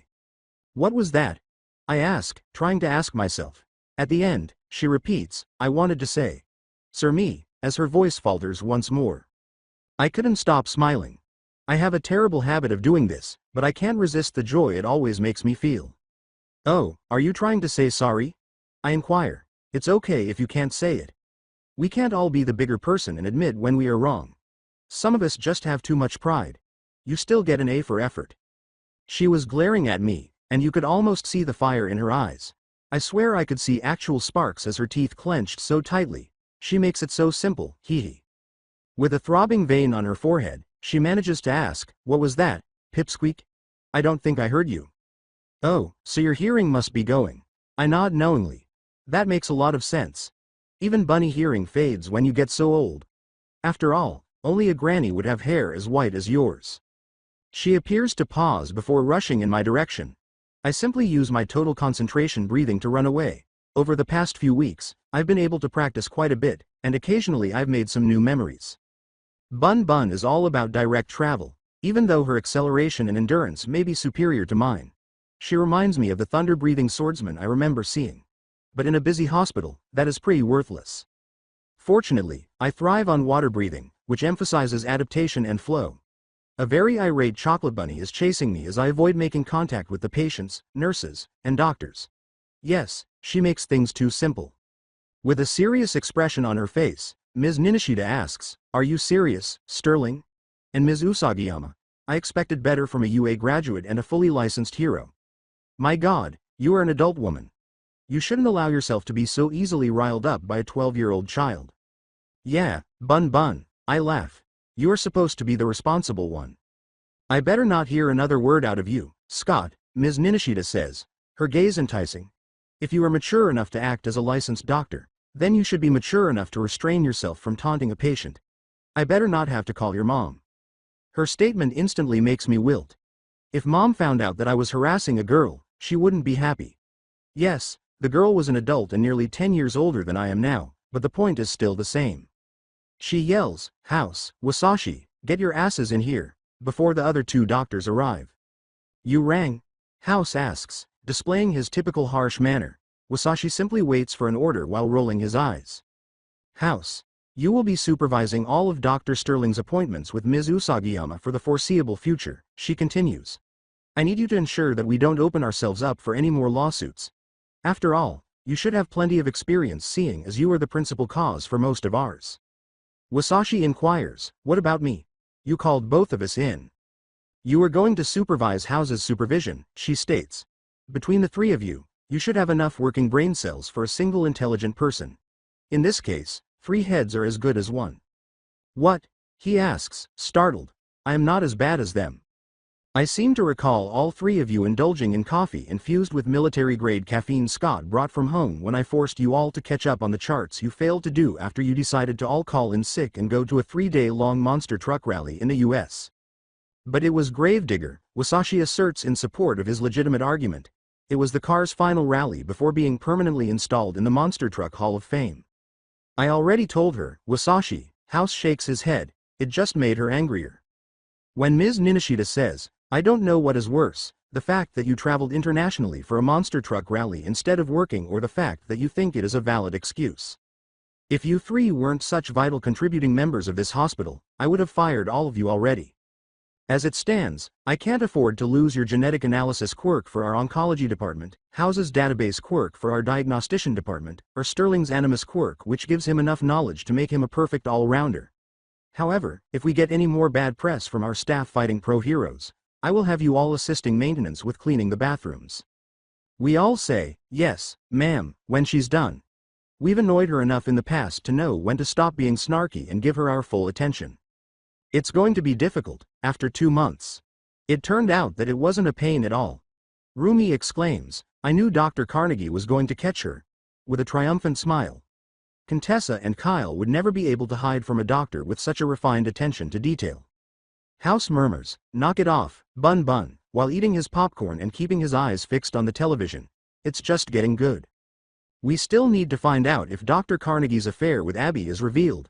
Wasashi shushes us and says, adding, "Yeah, tone it down. This could be where everyone learns about the stimulant drug ring that the doctors are running and how they are major players in the city's street racing circuit."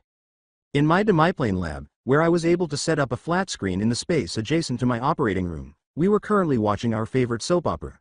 With 25 of the credits I received from the surgery quest, I was able to purchase the additional space. That bastard Shaggy was probably taking advantage of me. Nevertheless, I spent $25 on a small armory expansion and the remaining $50 on some 3D bioprinters, tanks of the necessary printing supplies, and a few other things like extra nanites. You may wonder, why would I reveal my pocket dimension to my coworkers and former enemy? Because if we had simply remained in the standard examination room, Ms. Ninishida would have already caught us. Furthermore, I didn't think it would matter if it provided us with a secure location to watch our soap operas during Rumi's weekly examinations. And I was correct. They didn't give a damn. I even revealed to them that I was a 12-year-old soul that had reincarnated as an 18-year-old. The only noteworthy response was House's comment, "Neat." I suppose I'm just fortunate that Rumi watched the newest episodes of the show as soon as they came out rather than waiting until after her daily patrol. Instead of doing the routine checkups to make sure she didn't injure herself in a villain fight, it made these weekly appointments much more enjoyable. I feel compelled to at least act as though I performed a checkup as we watch a rather slow segment. "You still doing good after last week?" I say. Unexpectedly, she had gotten into a fight with a bank robber and hurt her shoulder. She was still taking it easy for the time being, but it should be mostly healed by now. Yeah, she murmurs. "I don't need you being a mother hen too. I already get that enough from my PR consultant from the Hero Association. I only took this break because they threatened to suspend my hero license if I didn't." Better safe than sorry, Wasashi advises. You should never take chances when going into life or death fights. If you aren't in top shape, you could get yourself and others hurt. "I know," says Rumi, rolling her eyes. "I am just going to do some kind of publicity event at a museum or something tomorrow. My friend recommended me for it." We all three started giggling right away, which made Rumi squint her eyes. "What are you chucklefucks laughing about?" she inquires. "The idea you have friends," Wasashi comes up with. House continues, laughing, "You only hang out with a couple of middle-aged guys and a 12-year-old. I choke out, "You literally only watch TV and fight people. What kind of social life do you even think you have?" She responds, "Hey, I have friends." "Yeah?" inquires House. "Name one." Rumi mumbles, as she struggles to come up with one before a spark of light appears in her eyes. "Kana?" "Yep, I am friends with Kana." Wasashi asks, "Who is Kana?" "We went to UA together," Rumi remarks, obviously pleased with herself for coming up with a single human being. "Ever since we graduated, I have worked with her a bunch." "So, your only friend is a classmate who is now a work colleague?" I inquire. "Okay, let's try a fun game. Name Kana's favorite food." Rumi's brain appears to have trouble answering this straightforward question as she frantically attempts to recall facts she has never learned. She guesses, rice with food on top. She clearly wilts under our combined gaze, and the three of us give her the most boring look we can. Rumi yells, "Okay," as she gives up. "I guess I don't have any real friends. Happy?" "Absolutely," Wasashi replies. "Immensely," House concurs. "I could die without regrets," I affirm. Rumi simply murmurs that she wants to spend more time with Kana. Her ears drooped in shame, but she didn't pout at all. It was really adorable, I won't lie. Other than taking a quick picture, I was only able to enjoy it for a short while before an alarm went off on the wall. We all dash up and through the main lab door right away, then dash across the waiting portal. As House and Wasashi take their seats along the wall and Rumi leaps up onto the examination chair, I quickly close it. The examination room door opens and Ms. Ninishida is staring at us as I pick up Rumi's chart. She seems to deflate a little before nodding and walking away after discovering only what seems to be a routine examination. She really wants to show that we are a bunch of idiots, Jesus Christ. She truly wants something that she can keep over our heads, even though everyone already knows that. No, not today. We all breathe a sigh of relief when she leaves. We were definitely relieved because it would be awful to miss out on the weekly television time. Hopefully, this winning run continues until tomorrow. I'm hoping that my class's field trip won't be dull because we're going to a place that's important to Japanese history. I have no idea what that means. Rumi tries her hardest to avoid my critical eyes, but she fails miserably. Today was a shit show, just as I had anticipated. On the way here, I found out that we were heading to the Hero Museum near Musutafu for a tour led by a real-life professional hero. I briefly feared that I would be led by a glory hound who lacked any heroic tendencies. I think that would have been preferable. No, a well-known battle junkie Chocolate Bunny was leading the way. Hold on, I could use this. Nobody at my school is aware that I am friends with Bun Bun or that I am a licensed physician. When she is unable to retaliate against me, this is my chance to make fun of her. I say, "Ms. Mirko, For example, you must work with a bunch of cool heroes. Are you friends with a lot of them? Although she forced her face into what could be considered a smile, the expression in her eyes foretold a violent death. You know, if it had been drawn using a grainy photo as a guide by a blind alien.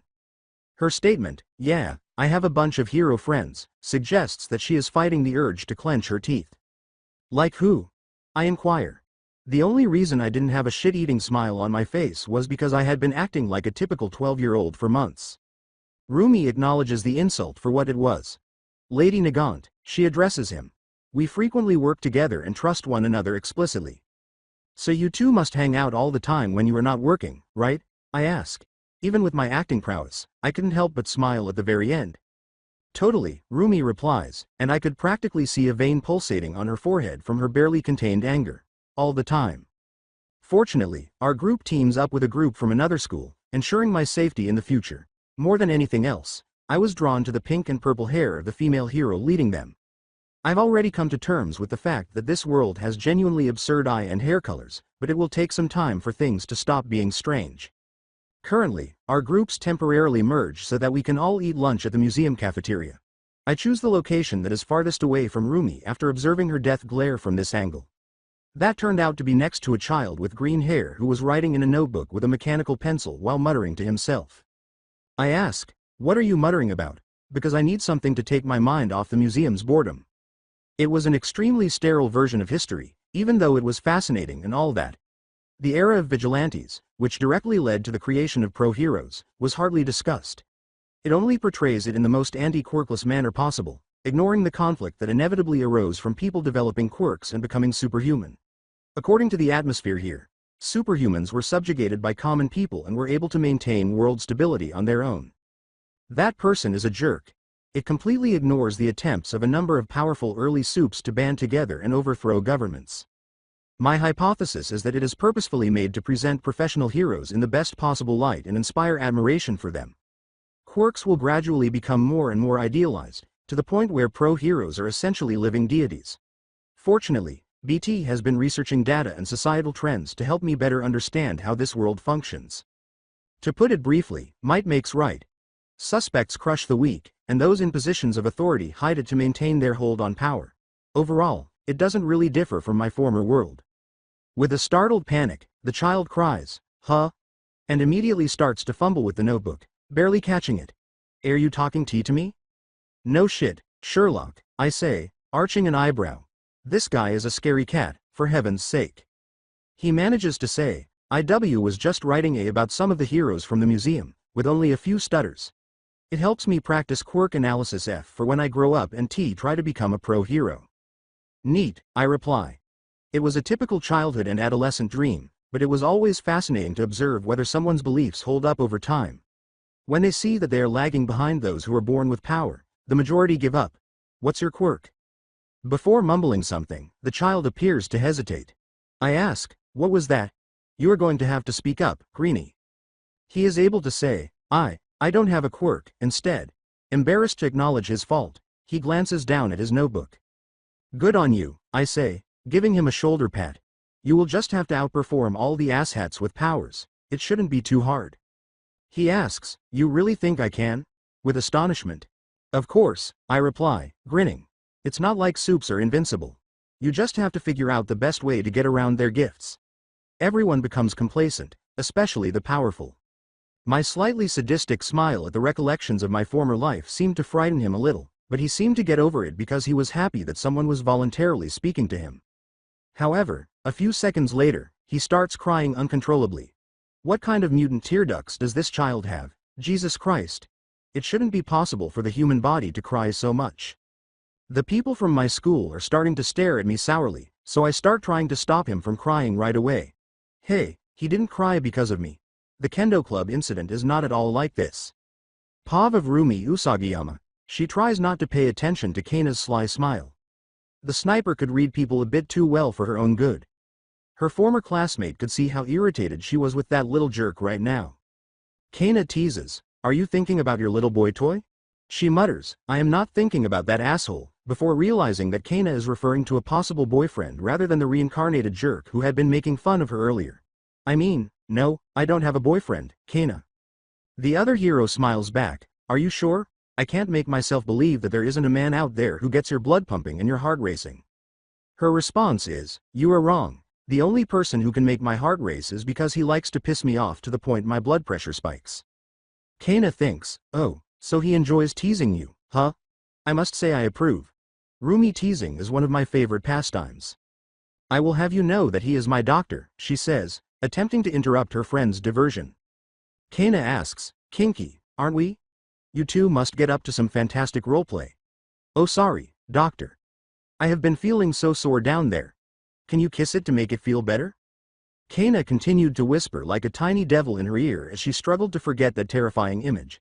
She soon began to imagine an older Scott performing various tests on her when they were by themselves. Oh no. Brain bleach is what she needs. She chooses to take revenge after she gets that image out of her head. She asks, so, Kana, how has your search been going? Find anyone or was it as empty as your bed? Still single. Smiles Kana in response.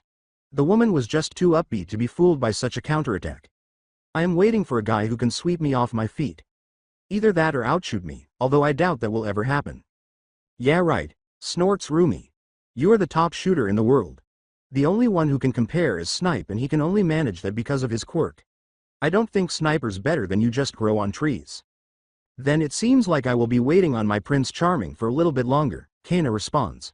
Or, you can let me join in on the fun with the guy you seem to be hiding. I am up for a little experimentation. Oh my god, complains Rumi. How are you more horny than the girl with the bunny quirk? It is a gift, Kana responds, grinning proudly. The words got stuck in her throat just as she was about to ask a question. Kana asks, what is it? You were about to say something. Then she manages to ask, are we friends? Not just co-workers or former classmates, but actual friends? Did you not think so? Kanza asks, her tone shifting from one of assurance to one of hesitancy. I thought we were, but some guys mentioned that I might be seeing something that wasn't there, she acknowledges. It didn't help that I don't know your favorite food. When Kana says, it's rice with food on top, I didn't think it was that hard to remember. She declares, I knew it, in confirmation. I totally remembered that.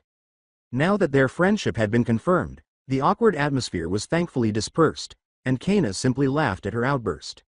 And for some reason, Scott ruined it. A fight between the kids that the teachers were trying to break up caught their attention. She could see that the attention of the crowd was on Scott as he used his foot to force the head of another child into the ground. Now, what the devil did that fool do? Sean Jones, Scott Sterling Pav. Before this Pomeranian motherfucker showed up and began disparaging my new friend Izuku, everything was going smoothly. He said something like, blah blah, loser, blah blah, nerd, blah blah, Deku, blah blah, quirkless, though I can't really recall what he said. Hold on, peculiar. I jumped on the asshole right away and beat the living daylights out of him. He tries to use his sparkler hands in retaliation, but I slam my fists into his wrists, causing enough soft tissue damage that he can no longer use his hands with ease. I was using the sole of my shoe to grind his face into the ground when several teachers had to remove me before the Pomeranian was gravely hurt. As she rushes over, murder in her eyes, Rumi asks, what is going on here? She was apparently especially unhappy today. I suppose it is entirely related to her menstrual cycle and has nothing to do with me. I am an error-free, perfect being, after all. Pomeranian yells, this psycho suddenly attacked me. I was just talking to them AMD he attacked me like a rabid dog out of nowhere. I yell back, I'll show you a rabid dog. You say one more thing about my mom and I will rip out your throat before they drag me off. I didn't say shit, Pomeranian responds. Playing the neutral third party, Rumi asks, Scott, what did he say about your mother? I spit out, he said that quirkless people are all trash and deserve to be treated like it, while glaring at the bitch with the ash blonde hair. After a moment, the light comes on in Rumi's head, and she turns to Pomeranian as her frown deepens. With a tone that leaves no room for dishonesty or deceit, she asks, did you say that? Yeah, but I was talking about that shitty Deku. Pomeranian responds in an attempt to defend himself. The other hero grabs the struggling Pomeranian by the shoulder and pulls him away, saying, I will talk with his teachers about it. I'll be damned if he isn't suspended over this shit. Rumi gives me a deadpan look and gestures for the teachers to let me go. I doubt you are going to be suspended over this. I scoff and say, of course not, Ms. Ninishida has donated enough money to the school for them to overlook it one time if I was fighting a quirkist asswipe. I assume you don't disapprove. Why would I? She challenges. If I was in your situation, he would be missing some teeth. My grandpa is quirkless and I would kill anyone who tried to insult him. Yeah, you should totally be telling a kid how you are willing to murder someone, I say. Great job being a pro hero, Bun Bun. Beside us, a voice asks, who is this? The other hero had already returned when we both jumped in surprise at the sudden appearance. You both seem awfully chummy. I am her doctor, I declare direct. She won't believe me at all. Observing people's reactions is always hilarious, and I'm eager to see how she performs. The woman nods in agreement and exclaims, oh, so you are the boyfriend. I slowly turn to face Rumi, whose face is flushed with shame. I didn't know that was your type, I respond, pervert. I laugh with her friend as Rumi simply covers her face with her hands and moans into them. Izuku asks, wait, you are a doctor? With astonishment. Yeah, but it is kind of cheating thanks to my quirk downloading a doctor's knowledge into my brain, I respond. It's not all that impressive when you get down to it. That is so cool, exclaims Izuku. Do you just get medical knowledge or do you get other knowledge as well? Even if it is focused on medicine, does that include other medical disciplines like holistic medicine? Can you choose what you learn or is it random? Do you gain knowledge on different occasions or just all at once? The boy with the green hair keeps talking until it quickly turns into muttering. In a suspiciously familiar way, it was charming. The only issue is that I can't recall the last place I saw it. I can explain it more later, but that is the gist of it, I say, answering the questions I could find in the babble in order.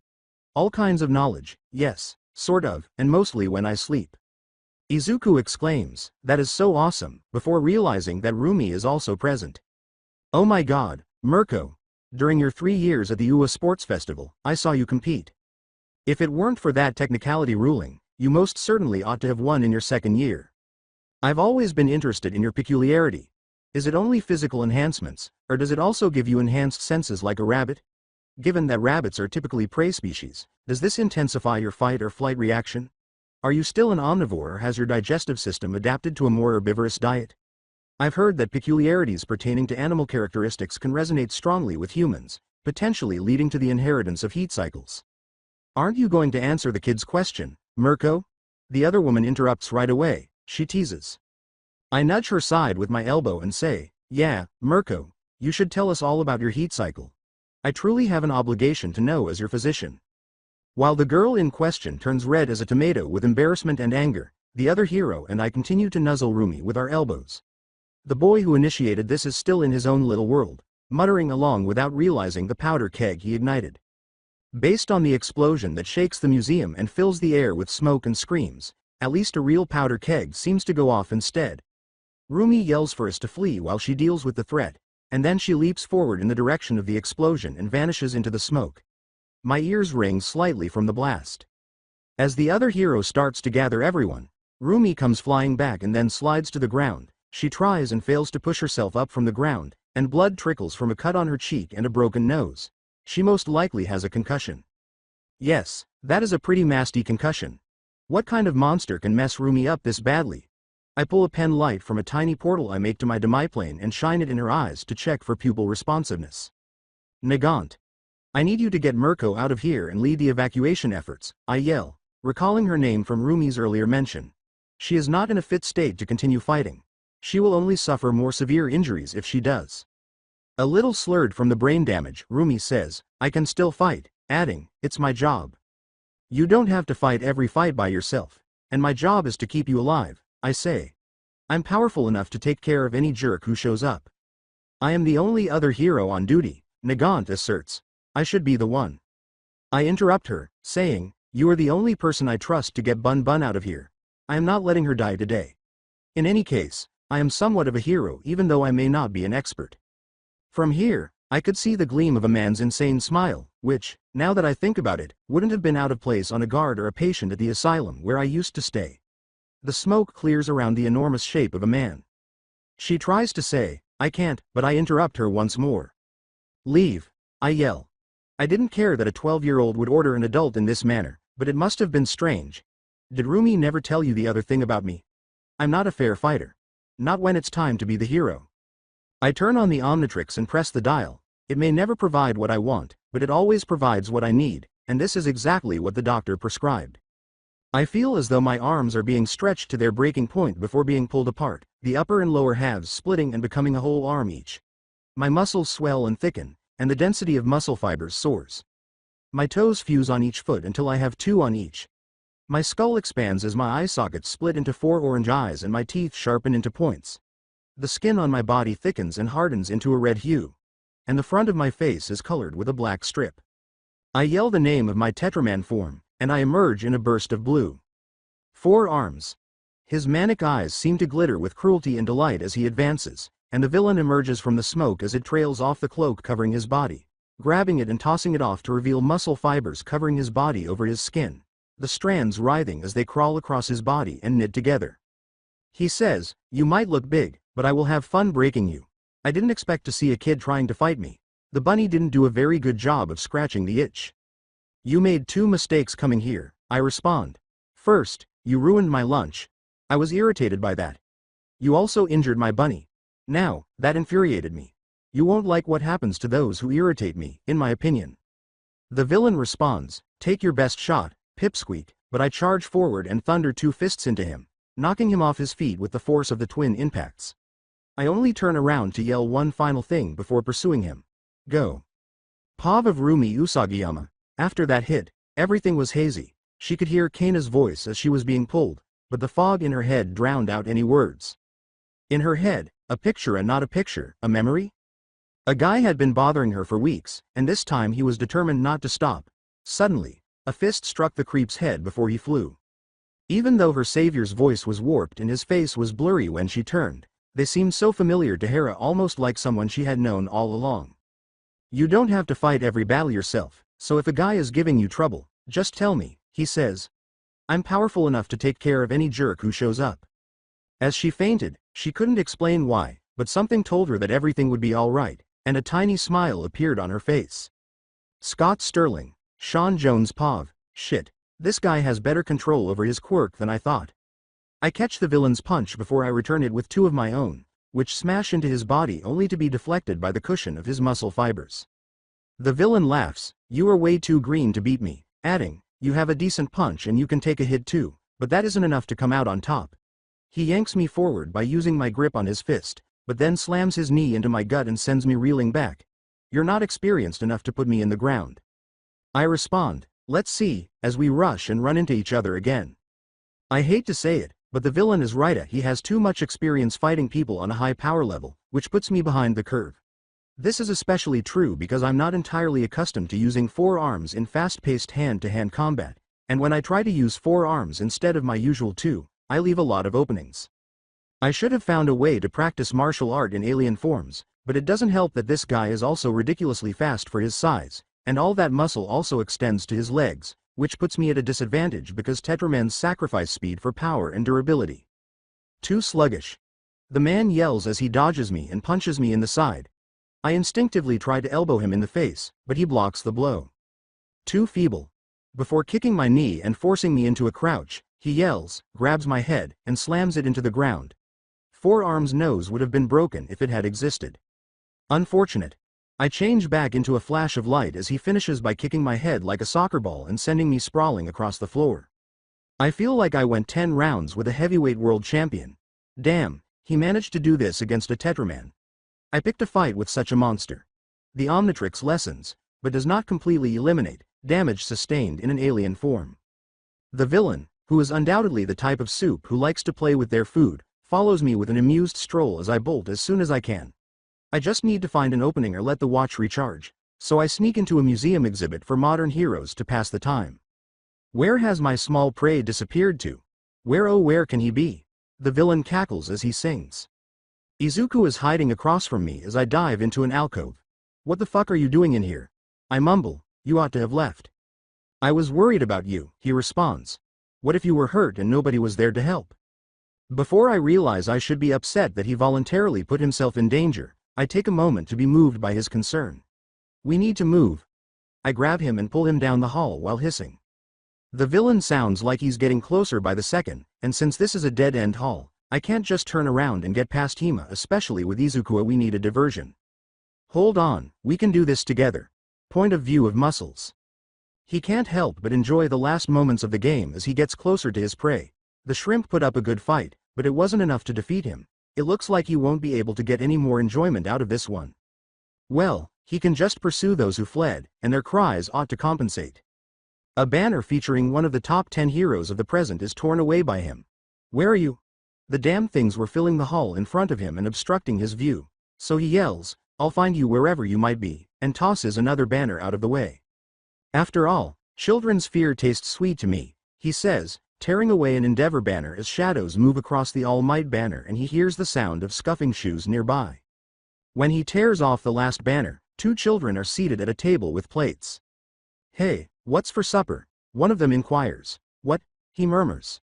"A fear of children? Once more?" the other moans. The first one approaches and says, "I understand. We've all heard the tales. The life of a villain is hectic. Keeping the police at bay, maintaining the equipment, unholy communion, etc. Thus, you repeatedly reach for the same object. Fortunately, the busy evil soup on the go has a brand new product. The first artificially created human offspring. It's unbelievable that it's not a fear of kids," as they hold up an orange cereal box with the name and a picture of a yelling child next to a bowl of cereal and milk. The two say this together. "It comes in 3 different flavors," tells the first. The second says, "Flight, Fright, and Raspberry," while they also display red and yellow boxes. They all have terrible phobias, they all say the same thing. They give him a bowl and then fill it with some Flight flavor. The first one says, "Just add, I can't believe it's not water," while the second one shows up holding a pitcher of purple liquid. "Isn't it amazing? Before adding some to the bowl, add," the second chimes in. "Then stir for exactly as long as it takes for us to run to safety and voila," the first one reappears, hands him a wooden spoon, and keeps talking. "It's unbelievable that it's not a fear of kids," you'll say, while we sigh. The second goes on, "I can't believe this worked." As he stirs the bowl, they both depart before his mind catches up, and when he stops and looks up, he discovers that this part of the museum is entirely deserted save for himself. Rog. He tosses the bowl to the ground and lets out a roar of rage. "Scott Sterling, Sean Jones Pov. How in the world was that possible?" As we flee, Izuku asks. I tell them, just be grateful that it works and don't question the magic. Where would be a good spot to entice him away from the evacuees? The test sphere, oh, Izuku recalls, that would be ideal. What is the sphere under test? I ask, perplexed. Your school must not have seen it yet, he says, referring to this reinforced sphere that is used to measure speed quirks. People can travel up to 50 times the speed of sound through it. Although it is a relic from the first significant quirk training facility, it is kept operational so that guests can try it out if they have a compatible quirk. I witnessed them using it on a child who had a running quirk that allowed him to run straight ahead at a couple hundred kilometers per hour. I could seal the villain inside using the controls. We both look back to see said villain growling at us with his muscles pulsing menacingly. "You go, I will hold him off," I say as I push Izuku aside and dive in the opposite direction, causing a huge chunk of stone to crash between us before rolling past. Just make sure it's ready when I arrive. In order to get this bad boy, I had to travel to a rural town surrounded by eternal cherry blossoms and wait on the doorstep of a legendary blacksmith for a week. He didn't give swords out to just anybody, and he wanted to see my unwavering dedication to the way of the sword. Izuku flees as I conjure a portal to my armory and let a sheathed katana fall into my grasp. In a technical sense, he simply felt bad after I waited there for a week and didn't want to give me a sword. The outcome was the same, though. I earned this sword, which I named Yoraoichi, after the first sun breather who taught me in my recollections. It was sheathed in a scabbard made of black lacquered wood that matched the wood of the hilt, with golden rope bound around the grip and the kanji for unbreakable inscribed in golden script on the pommel. When I drew the katana, I saw that its perfect surface was only broken by the single kanji etched into the blade's base, destroy.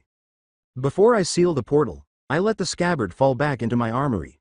My hands settle onto the grip as I slide into the water-breathing stance, letting everything around me disappear as I take a deep breath that fills my lungs to the brim. The oxygen from the breath travels through my blood to every muscle fiber in my body, strengthening them and preparing my cells for action. I then release the breath as it exits my body along with a puff of steam. In order to maximize your physical output, total concentration breathing raises your body's temperature and metabolism. As a result, the heated moisture you exhale condenses with the cooler air outside of your body to form steam. Who knew that semi-magical sword styles meant to slay demons involved so much science? Do you really believe that Pig Sticker will accomplish anything? As I return my attention to the battle, the villain asks, a child brandishing a sword can't do shit to me. I respond, try me, bitch, not faltering in the face of his deadly threat. The villain rushes forward, shattering the tiled floor he kicks off of. He closes the distance in an instant, sending a punch hurtling down to where I was standing, but I was already far away. I used the grace of water breathing to dodge him before slashing into the muscles covering his left knee, causing water to gently flow off the strike as the blade slices through the outer muscle but misses the true flesh beneath.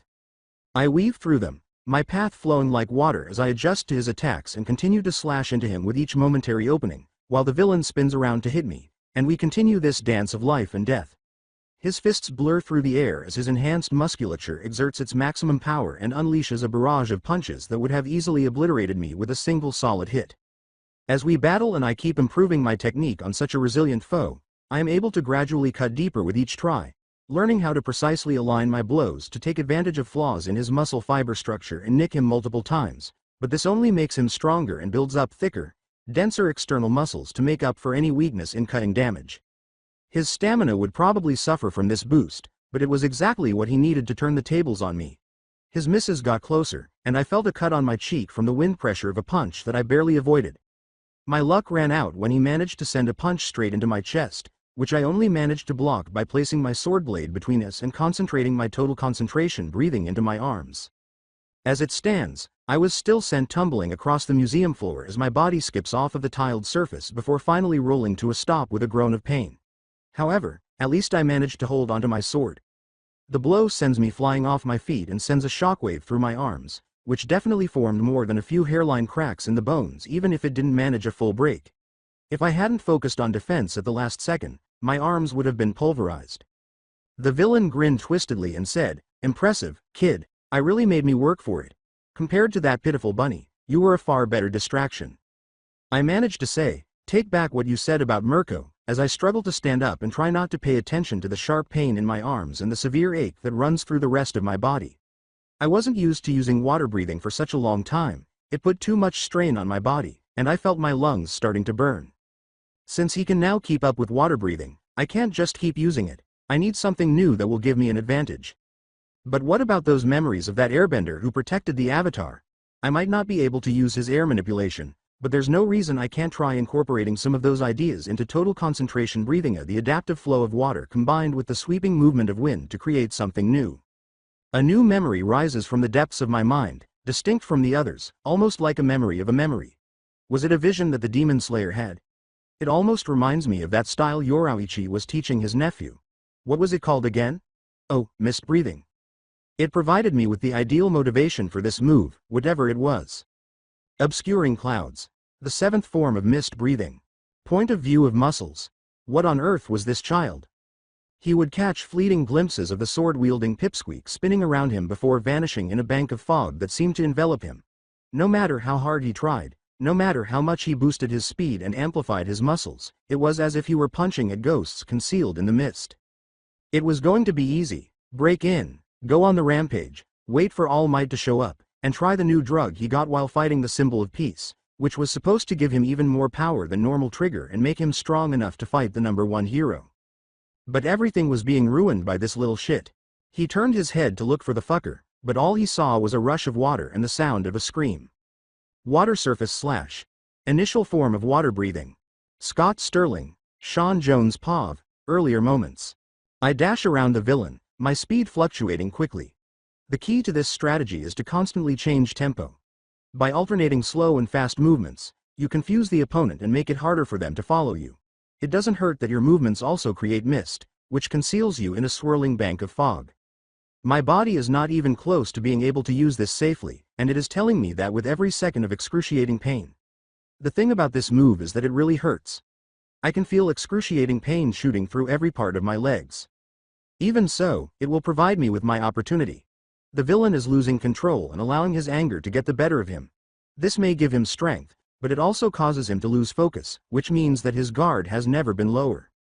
There will be a point in a fight when you will recognize your opening. To locate it, you have to use every sense.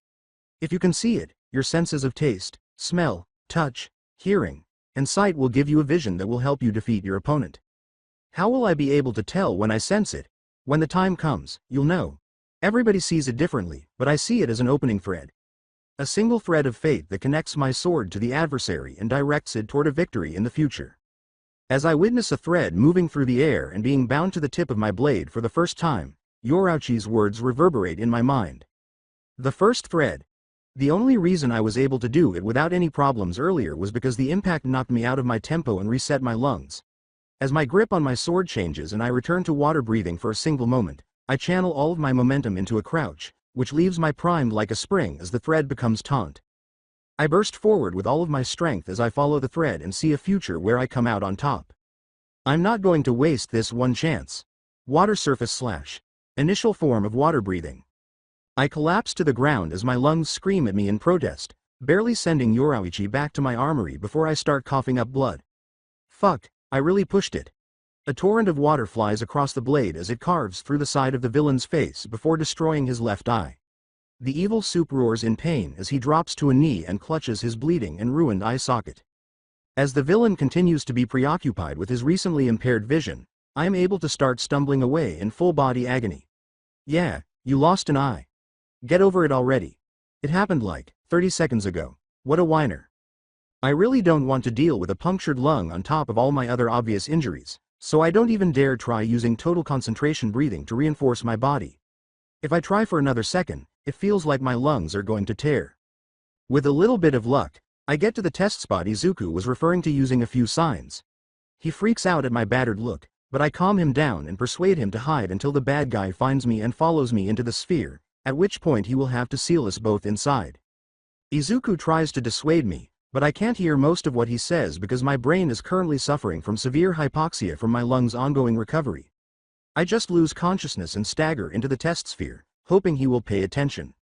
I don't have to wait long, it turns out. The villain enters the test sphere with his remaining eye burning with rage, and boy, is he angry. You little shit, he snarls, you caught my attention. If I don't break you to pieces while you're still here, I'll be damned if I don't.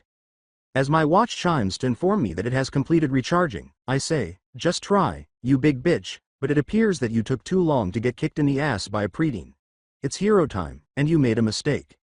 With a brief prayer, I activate the Omnitrix and slam it down, pleading for something constructive tough and quick, please. A burst of blue light causes my body to expand as if I were being filled with air. My fingers and toes harden into claws as my skull starts to fuse with my torso. My skin hardens like leather as parts of my arms and back swell like blisters. My legs also shrink as my arms grow proportionately with my body. And finally, my bones get thicker and more flexible as their structure changes to support a special kind of mobility. When the flash goes out and I'm facing the villain, I say a name I've never said before in a deep, gravelly voice. Cannonbolt. Do you think I can be defeated by some fat creature? I am muscular, the villain who will murder All Might himself, the villain asks, laughing. I could never be stopped by a child on his own. When he turns around and realizes he has been trapped, the door behind him booms shut, and he snarls in frustration at the realization, but he doesn't appear to be too concerned. He ought to be. Izuku Midoriya's perspective. How does Scott change form? Perhaps he can learn from ancestors with emitter quirks, and take on physical forms from ancestors with mutant quirks. Could it be that he is actually a transformation-type quirk user? Perhaps it has to do with genetic memory. And if so, he could be able to access knowledge from people in his bloodline. The reason he and his mother can cry so much is because his maternal great-grandfather had a quirk that allowed him to produce water from his eyes, ears, and nose, which carried over to overproduction of tears in later generations. Wait, if he had ancestors with such exaggerated mutant quirks, then he should have inherited some aspect of them. Common mutations carried in quirk bloodlines include hair color, eye color, and vestigial appendages, even though the quirk itself varies. Could it simply be genetic luck? No. Scott stated that his mother was quirkless, which significantly lowers the likelihood and restricts the possibility that it has to do with genetic memory. But maybe his transformations and his quirk are entirely different? That would make sense if it were true. At first, he thought they were caused by the same quirk, or maybe even two quirks, but different causes would explain a lot. The device on his arm must be a tool that causes his transformations rather than a support item that gives him control over them. How does the transformation device function, though? Does it use DNA imprints to recreate the biologies of mutant quirk users? If so, Scott's actual quirk is probably a way of unlocking genetic memory that gives him access to the knowledge encoded in his DNA.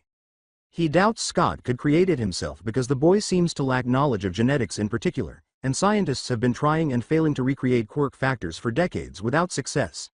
Such a revolutionary technology would not be able to be kept hidden from the public for long.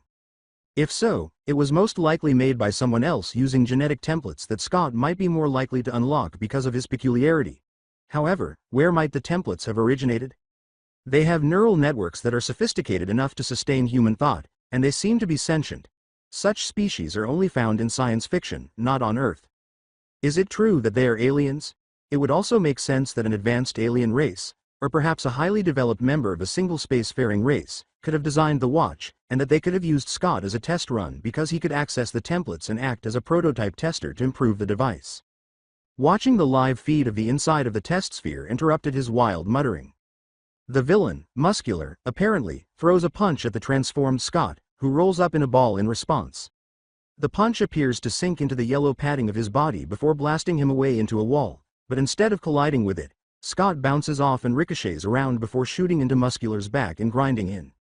The friction from the spin clearly tore into Muscular's external muscle as strands were torn away, burning faintly. The entire fight changed in their favor after that initial exchange, with Scott rolling forward and off the villain's head like a ramp before starting to circle the test sphere.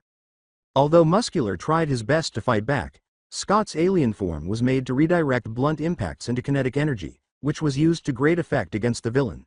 Additionally, there had to be a limit to the amount of muscle fibers that could be produced with the quirk in such a short amount of time, so Scott's use of friction damage was gradually wearing the villain down. But that changed when Muscular took something from his pocket and injected it into his neck.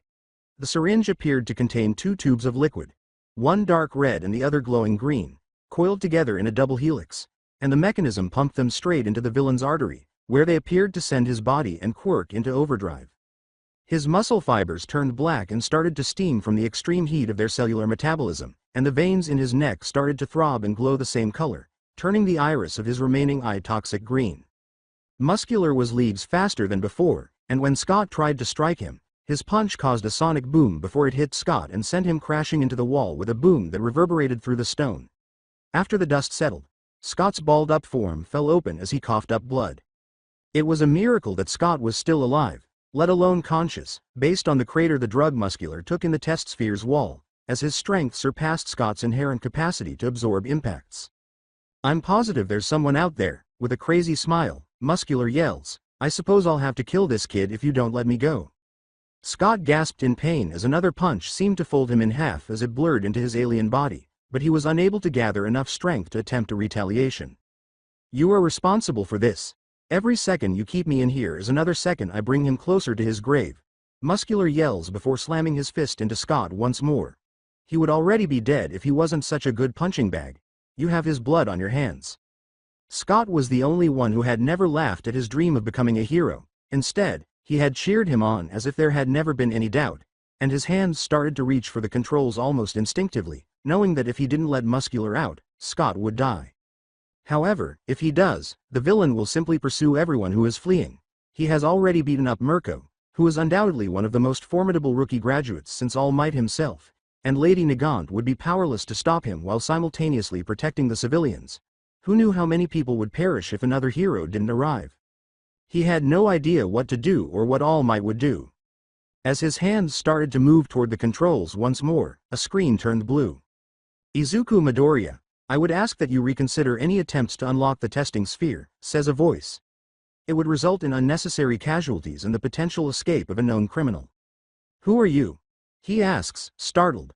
The voice responds, "My name is BT 2774, but most people just call me BT. I'm a programmed digital construct that was created to help a pilot. At the moment, I am associated with the organization Scott Sterling. If you opened the testing sphere now, it would be against his wishes." "He's going to pass away. Wait, what am I supposed to do?" he yells. "Have faith," BT responds. "Based on my knowledge gained from my interactions with Scott Sterling, he will not concede defeat merely because his opponent uses performance-enhancing drugs. Just have faith in the person you've met. But I won't stop you from trying if you decide to ignore this advice." He knew he was being foolish, That Scott could not possibly turn this around, and that he was about to continue when his hands fell away. There was nothing rational about it, but something about Scott made him trust that he would win, and some small piece deep inside him couldn't help but believe. The only explanation is that he felt the impulse resonating from the bottom of his heart. His mouth drops as he watches Scott push himself to his feet in spite of all the odds. Muscular had turned away from the certainty that he had won, only to turn around in bewilderment. Scott's hand reaches up to the strange dial in the middle of his chest, then turns the black rim around it and presses down, causing 4 spikes to pop out as a wave of blue energy rolls over him. What on earth is this? Scott Sterling, Sean Jones Pov. When I wake up, the floor is a smooth black material that feels like glass, broken only by glowing blue lines that form a square grid. At first, I thought this was the arena where I fight the memory echoes, but it's something entirely different. The only other feature was a blue crystalline shard that glowed and hovered over the ground, emitting a faint hum of power that grew louder as I got closer. What on earth is this? Shit, what am I even doing? I ask aloud. I must return to the battle. For survival reasons, forced transformation has been temporarily halted, and the host life form is currently inoperable. Did it just speak? Wait, host life form? I ask. Could this be the Omnitrix? Verification. Hey, is there any way you could improve or upgrade me? I need to win the battle I'm in, I ask. If I don't, people will die. Damage to collateral is irrelevant. Higher functionalities are sealed. Host life form shows insufficient growth. Directives forbid changing development requirements. Shit you and your demands. Who are you to judge how much I've grown? I shout. Adequate test derived from protocols. Directives allow for a single evaluation of host life form. Failure guarantees that system functions will be terminated for 1 solar cycle. If system functions are terminated, host life form will expire. Does host life form want to continue? Sure. Try your hardest, I shout. With the same black material and glowing blue accents, the seamless ground moves and rearranges to form a huge vault door. Host life form must try to enter behind the door. Tools are prohibited and creativity is useless. The only thing that separates success from failure is strength. Evaluation is only finalized upon entry or failure concession. Fuck, this is my only option. Do I really have to push my way through a vault door like I'm in a Tron movie? I crouch down and concentrate on my total concentration breathing once I'm standing in the middle of the door. I use the oxygen flow to strengthen the muscles in my arm and chest to maximize power before I launch my punch, which hits the center of the door with no effect other than the excruciating pain that shoots through my arm. I think something broke, fuck. This isn't even your real body, so just grit your teeth and keep punching like nothing's different. This is more important than some pointless pain, Sean. As long as you don't believe you should be hurt, you won't be. I simply keep punching with everything I have. My arm splinters and heals before the punch is even complete. My knuckles rip open and then knit themselves back together. Blood splatters the door as I continue to punch with all the strength I have. I only fail when I give up, so it doesn't matter if I'm not even making a dent. Never stop, never give up, never stop punching. Thud. Thud. Thud. Thud. Thud. Why are you punching that old battleship, do you know? Because you are a cruel old fool who has more bruises than brain tissue? Hee hee. As he devours more rice crackers, the man laughs and says, "You're not wrong. However, that is not as important as it is. Yes, anything could make you strong. Nothing can stop guys like us from developing as long as we work hard. However, you must push yourself past your comfort zone. Push your will and your body to the limit. At that point, you will discover it." What did you find? Willpower given form, he says, raising a hand that turns a shiny black. The strength to defy even devil fruit's unnatural strength through sheer fighting spirit. You need hockey to fight against all of the injustice in the world. You know I am probably going to defect from the Marines the moment I finish training and you look away. Hey, you brat, as if it didn't already know that. You could have at least let go of the hockey, haha. Pay attention to what I'm saying. I can tell you are just like my grandsons, no matter how much that makes me want to drown you, he complains. To avoid you is half the reason they didn't enlist in the Marines. For the most part, scratch that. That damn free spirit like Roger, he adds, ignoring me right away. You all have that same spirit. You don't belong in the Marines, where you are so constrained by regulations and duties that it is difficult to save those in need. No, you all possess a pirate spirit. You are the exact same way. No, I was always a dreamer, he acknowledges, gazing fondly at an imaginary object. I wanted to be a part of the Marines, the heroes of the sea, he says. Based on my observations, pirates were solely associated with aggression and suffering. What was altered? He responds, I came to the realization that men become corrupted by the freedom they pursued, but that doesn't mean they all fail. Some choose not to give in to the temptation and continue to be dreamers. These are the men who have heroic hearts. For the sake of power, they never allow their dreams to fade and perish. No, they cling even more tightly by using their power. That's how Luffy, my grandson, is. Despite his constant claims that he is not a hero, he never lets anything stop him from making amends when he sees injustice. He must have inherited that trait from Dragon. Is this all for a purpose? Oh no, I had started working on it. Before muttering about unappreciative kids and consuming more rice crackers, he yells, you must pursue your dreams if you want to rise to the top of this world and gain the strength to succeed. Otherwise, it will simply be extinguished. How does hockey come from using a dream? It's similar to punching a bad guy as hard as you can with your fist wrapped around your dream. That's how it always worked with me, the elderly man laughs. Really? Yes. I just keep my dream in mind and use it in every punch I throw, he says. Thud. How I want to be a Marine. Thoom. How I wish I could beat up every villain. Thwum. How I wish I could save everyone I come across. Boom. How I wanted my son to be proud to have a dad like me. Break. And how I wish to make a world in which even a grumpy lil brat like him can be happy. Krakoom. So, tell me about your dream. I'm going to be the most resilient hero in history. Kaboom. A final punch that seemed to shake the world itself causes the vault door to shatter, and everything vanishes in a huge explosion of blinding blue energy. Assessment finished. Theoretical evolution nexus temporarily activated. My body becomes denser as my bones and muscles are strengthened for forces and speeds that would have destroyed Cannonbolt's previous form. My skin thickens as it darkens from pale white to a grayish blue. The yellow pads all over my body harden as they transform into plates of bioorganic steel and metal studs burst out. This is something more, something created by natural selection after eons of enduring the most catastrophic future imaginable. Ultimate Cannonbolt. As his astonishment turns to anger, Muscular exclaims, you should be dead, I killed you. Sprary to disappoint, I respond. Give it another go. The second round. The Ultimate Cannonbolt is much faster than the standard version could ever intend to be. Its metabolic propulsion system, which combines oxygen intake with liquid fat reserves made up of high-calorie molecules to create a turbocharged biological fuel that makes everything else seem like gasoline in comparison to jet fuel, is what distinguishes it more than muscles made to achieve higher rotation or metal studs that provide even more grip. As I start to circle the test sphere as quickly as I can, it ignites within my body and makes my rotations even faster, but it is still insufficient. It never occurred to me to use total concentration breathing as an alien, but perhaps, just possibly, it might be just what the doctor ordered. I take a deep breath that fills me with vital oxygen before releasing the burst CO2. If breathing is the key, then I know the perfect way to make the most of that. Because the turbocharged fuel is saturated with as much oxygen as this form can absorb, the rush of acceleration pushes me into a new state of motion. It truly felt like I was using jet fuel.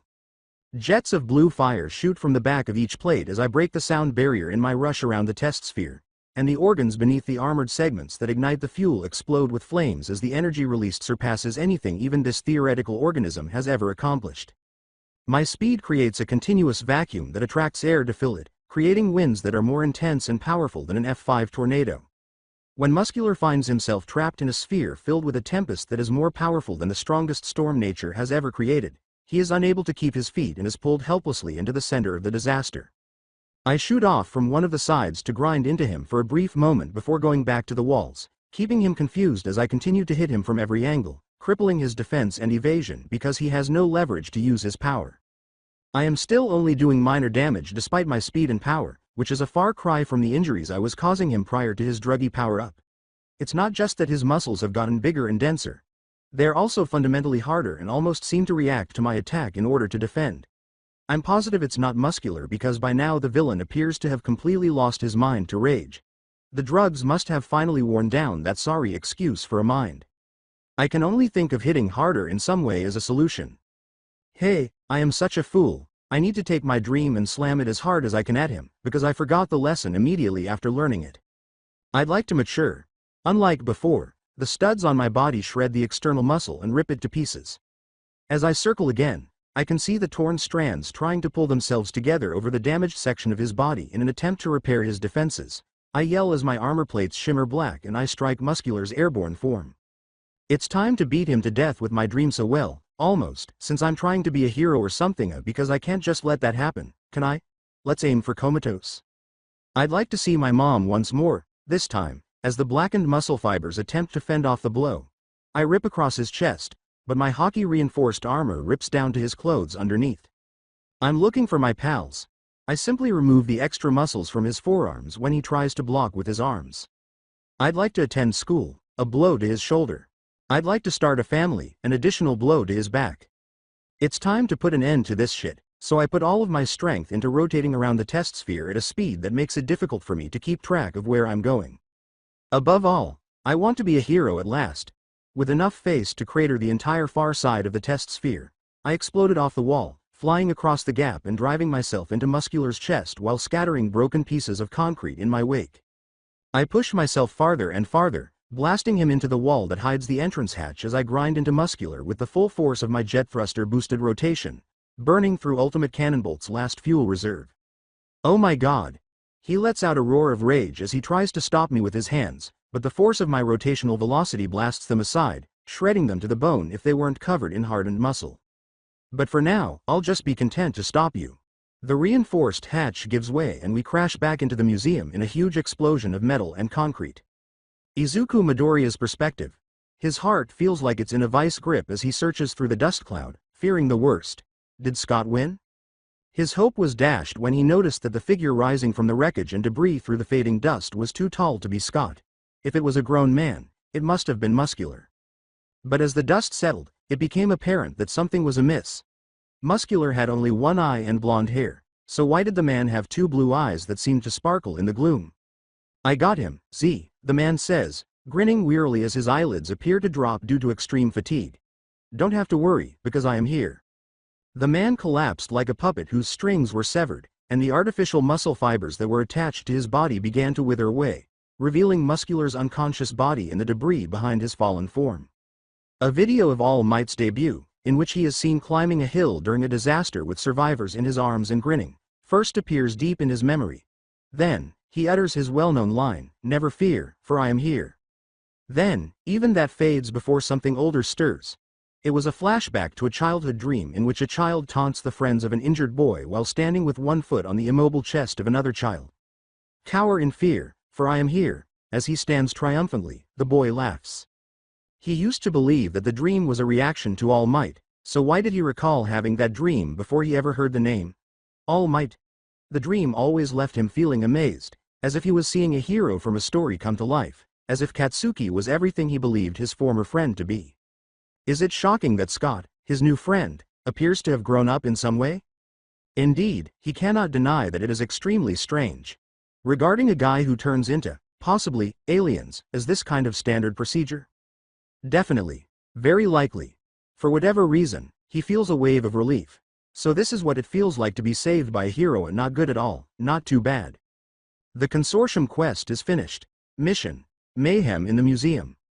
Goal: stop Muscular from murdering anybody at the museum. Finished. Prize: 100 credits, acquired, optional goals. Take Muscular's eye. Finished. Dojo Demiplane Edition, collected, is the reward. Make Muscular administer his Viper trigger dosage to you, little one. Completed. Prize: 100 credits, acquired. Beat Muscular when he's at his strongest. Finished. Reward: Skrull Insurgent Memory Fragment unlocking, collected. One point of view. Muscular seems to have failed before he even made it to the starting line. Several monitors are frozen on specific moments as he watches security camera footage of the museum incident. One shows the boy slicing a katana across Muscular's face while water falls along its edge. Another shows the hulking red beast throwing a pair of punches at his opponent. And the last still image shows the pillbug creature grinding Muscular into the testing sphere's wall, its carapace a shiny black reflecting the light of its biological thrusters. This was far more interesting than testing the blonde oaf, and he couldn't help but smile as a plan to test All Might's strength after their climactic clash fell to ruin. Even though Muscular was a villain known for his extraordinary strength in everyday situations, The new mixture of trigger he had consumed, which was created using his strongest trigger derivative to date, and the new mixture he had received from that enigmatic voice that had healed him raised that strength to previously unheard of levels. What was it called again? Oh, yes, Venom. By all measures, this new wildcard defeated Muscular, who was posing a serious threat with his new Viper trigger. It was no small accomplishment, but the struggle made it all the more intriguing. Had someone been fortunate enough to be born with a duplicate of his quirk? Could this new variable use more than one quirk? Or was it something else entirely? Could this boy grow stronger when challenged? Better yet, was this the consortium's threat? Did the voice really refer to a child? Whatever lay ahead for him, his world had become a very fascinating place. Point of view of Toshinori Yagi, All Might. For forcing him to take a brief respite from hero work, damn recovery girl. Damn Torino for telling him that if he didn't listen, he would be kicked to the afterlife to see Nana earlier than planned.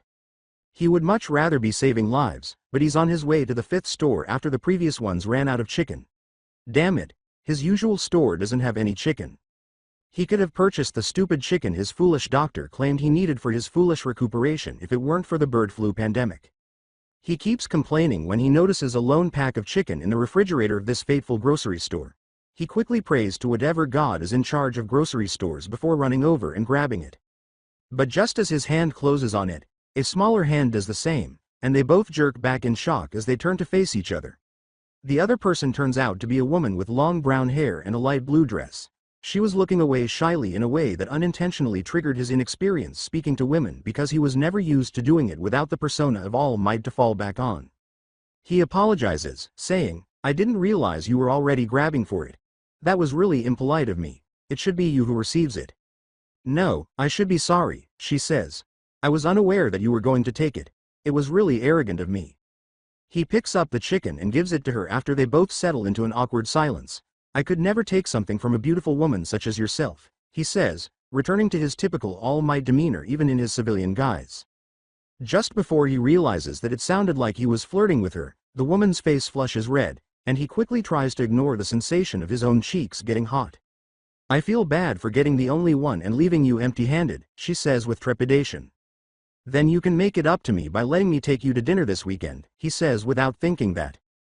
Goddammit, what is he even saying? Where is this unjustified confidence coming from?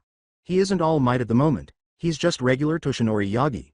He may be a hero now, but his social skills are exactly the same as when he was a quirkless nerd. Oh my god, he probably seems like such a weirdo. The woman scribbles something on a piece of paper and hands it to him, saying, "That sounds really nice," her cheeks growing redder. "Call me later." He is still struggling with the idea that he somehow didn't look like a huge Morona hell. He even got her number when she swiftly walks out of the store. Her name, Kimiko K's, appeared above the string of numbers, and he finds it hard to believe she was genuinely interested. He needs a date advice, but who can he ask? Girl in recovery? No, she would simply tell him to rest at home while slapping him with her cane. The Gran Torino? No, he would simply tell him that he shouldn't be pursuing skirts and kick him in the head. Night Eye? No, it appeared that his ex-sidekick was even more desolate than he was. Make an effort. Simply put, no, it was just crazy enough to work that he had a friend who successfully courted a girl, got married to her, and had a child. Taking his phone out, he dials a number from his contacts. He says, "David, it's me. I kind of need some advice." "What? Not legal advice, please." "No, I swear I don't need your assistance in concealing a corpse. It was only once. How could I have known that it was a pet chicken? It truly shouldn't have been allowed to wander around so much. You mentioned that it was delicious, so you can't be upset." Long into the future, they kept arguing.